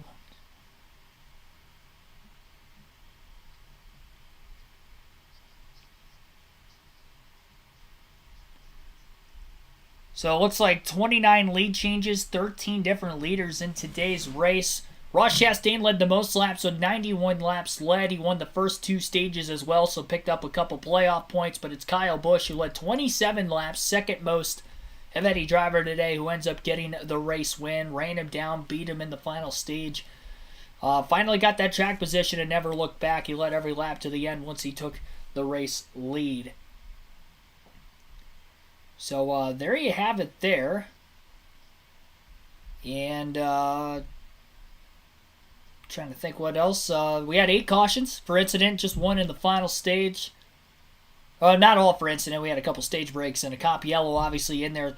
Practice of qualifying, getting rained out yesterday. But 8 cautions total in today's race. We do have an Xfinity race live stream at 8 p.m. Eastern Standard Time as well. Take a look at the fantasy team here real quick in the fantasy league to see what all went about. Actually, before that, I got to go over my predictions in full. So race predictions. I did predict the winner correct 2 times already this year, and we're only 2 races in. I predicted the winner correct. 2020, I ended up with 9. It was the first year of the channel. I wasn't doing live race commentary at the time. I didn't start that until like the end of 2021. So last year's the first full season with that. But as far as predictions go, I had 9 races predicted correctly in the Cup Series that season. I already have 2 in the early going this year. Thank you, Joey Logano and Kyle Busch. But needless to say, Busch is a winner today. I was correct with that. Obviously, he was one of the must-have picks that I told you guys to put in your fantasy lineups. Hopefully, you listen. You should. Take my advice. I know all. Kevin Harvick also had a top 5. He was another one of the must-haves. I had to, at the very least, finish in the top 10. I think he had stage points at both stages today as well. Led some laps. Finished 5th. He had a really good long-run car. And obviously, ending that race on a long run allowed him to get inside the top 5, even with the green flag pit stop splitting things up there towards the end. The 3 sleeper picks that I had today, some potential underdogs to finish inside the top 10. Ricky Stenhouse Jr. came close. He did score stage points today, but ended up finishing in 12th place, just outside the top 10, unfortunately. Tyler Reddick got in a wreck on that restart chain reaction of events there. Took him out early, finishes 34, so 2 DNFs for Reddick to start the year. So I was wrong, both of those 2 for top 10 picks. And then the 3rd sleeper pick was Eric Jones in the 43. And he finished 19th, so he fell back. He was as high as about 12th at one point. I don't think he ever got in the top 10. So it looks like I was 0 for 3 in the sleeper picks. But the must-have picks, I was 2 for 2 and got the race win correct. So I guess I'll give myself a bonus point for that one, going 3 for 3 on those picks. No don't have picks this weekend. I didn't have anything for you guys there. Sorry for that, but no predictions won or lost on that side of things. I'm keeping track all year long for like percentage analysis. This was the Fantasy League coming into the week. Before we get into this, though, Jamie Little standing in with the 3rd place finisher, Ross Chastain. Difference there, though, in the last 30 laps between you and the 8. He got faster. I don't know. Our balance was building loose most of the day, Jamie. So I thought we did everything right. We kept up with it. It would just build pretty loose late in the runs. And at times it was enough, and at times they got way better. I felt like we were the steady force our Kubota Chevy was. So for everybody at Wex Racing, Advent Health, Jockey, and the Moose to start off this year the way we have is a total 180 from last year when it was not like this. So as much as it stings, as much as it does hurt, hats off to Chevrolet for top 4 there, and pumped to be in this position with Trackhouse, and for our first crack at the big tracks here. That's all we can ask for, and we will regroup and study and be back next week. Ross Chastain brings it home third. Larry. So, my fantasy team this week, I had Ricky Stenhouse Jr., Kevin Harvick, Christopher Bell, Kyle Busch, and Eric Jones. Busch, race winner. Obviously, good pick there. Harvick finished 5th. Good run. Stenhouse actually didn't get any stage points today. I thought he did. He was in the top 10 most of the day, but ended up finishing at 12th there at the very end. So, could have done better there, but honestly, considering I had Stenhouse in my lineup, honestly, I got a fair amount of points compared to usual. Eric Jones, not so good. He ended up finishing 19th. No stage points there either. So, kind of iffy on Jones and Stenhouse. Regan Smith also, by the way, standing in with Daniel Suarez right now. Lot went into getting that, though. The penalty early on, you guys rebounded great. Yeah, first of all, I want to say thank you to every single man and woman at Trackhouse for building these rocket ships, because it's a lot of fun to race with cars like this. Everyone in the one team, 99 team, we have done a great job. The cars are fast again, and it's a lot of fun. I have to do a better job on myself. I don't feel like I did everything the way I should have today. I made a few mistakes. The car, I won't say it was the best car, but it was a car capable of fighting for the win, and I just didn't do my job exactly the way I should have. But I will come back next week and get it back. Thanks, Daniel. Thanks so much. The only other driver I have to talk about on the fantasy team was Christopher Bell, Tyler Reddick. I was able to get Reddick in the garage. Both him, Bell, and Reddick were caught up in that accident coming to the race start early in stage 2, where the field kind of bunched up and had about a half a dozen cars that had severe enough damage that took them out of a shot of at least finishing on the lead lap, and 4 of them DNF from the race. 2 of them were Bell and Reddick. I kept Bell in the lineup just simply because he had 2 more points than Reddick there. So, lost out on that. As far as the bonus points go, I picked Stenhouse to beat Allmendinger. That happened, and that was the only set of bonus points I had. I had Jones beating Austin Dillon. Dillon had a top 10. Bowman had a top 10. I had Reddick beating him. That didn't work out.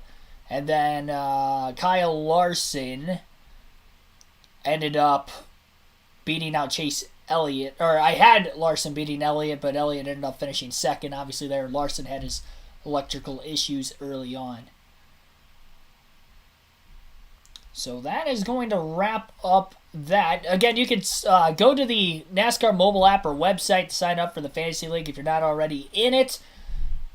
Free to join. Chance to win 2 tickets to any NASCAR race of your choosing. If you win the regular season or playoff championship, it's never too late to join. So be sure to tune in. Even though you may be missing out on an opportunity to win the regular season championship, you can play. You'll automatically be qualified for the playoffs as long as you're in the league when the playoffs start. So you get a chance to practice and get used to how the league works. You can go up to the, first and foremost, let me go back to the main NASCAR website real quick. And I'll actually back out and show you guys physically how to do it. So if you go up on the NASCAR website, it doesn't matter whether you go onto the normal page, whatever page you're on, quick links, Fantasy Live, you'll click on it. Obviously, it'll automatically keep you signed in as long as you're on it frequently, which if you're playing fantasy, you'll be on every week. So won't have to worry about getting logged out. But for whatever reason, if it does log you out, sign in, sign out's over here. And again, your email, free to join. Search for KRC League when you're looking to join a league. KRC in all caps, space capital L on League. I'll put it in the chat real quick. KRC League. So there we go. Was LaJoy legit showing speed today? Top 15. Yeah, he ran like 11th through 15th. Most of the race was in the top 10 at times. So, all right, took Kyle Busch. There we go. Got the win. I'm proud of myself. I got 2 of them already this year. I think in 2020, I only had like 1. I had 9 at the end of the year, but I think I only had like 1 through like the first 6 races. So I'm off to a hotter start. Maybe I can get to 10. That's incredible, though. If you can predict like more than 5 NASCAR races right in a year, it's actually pretty impressive, especially nowadays. I mean, look at last year. We had 20 different winners. It's very tough to do this. So we'll see if I can, try to beat that record, go for 10 this year. And we're off to a good start. Might be able to. Appreciate everybody tuning in. Hit the like button. We're only 3 likes away from 100, so if you haven't done so already, be sure to hit the like button. Try to get that up to 100 before the end of the stream here in a couple moments. For anybody who I did not shout out, of course, welcome. Thank you for tuning in. And yes, I will be live for the Xfinity race later on tonight. That stream will be starting in about 40 minutes or so. So 8 p.m. Eastern Standard Time. Xfinity Series at Auto Club. They got rained out yesterday. They'll be racing today. They're already pushing the cars onto pit road from the garage right now. So appreciate everybody tuning in. I will see you guys in a little bit for our second race of the night. On the road to 4,000 subs. Appreciate the support as always. Thank you guys, and I'll see you very, very soon.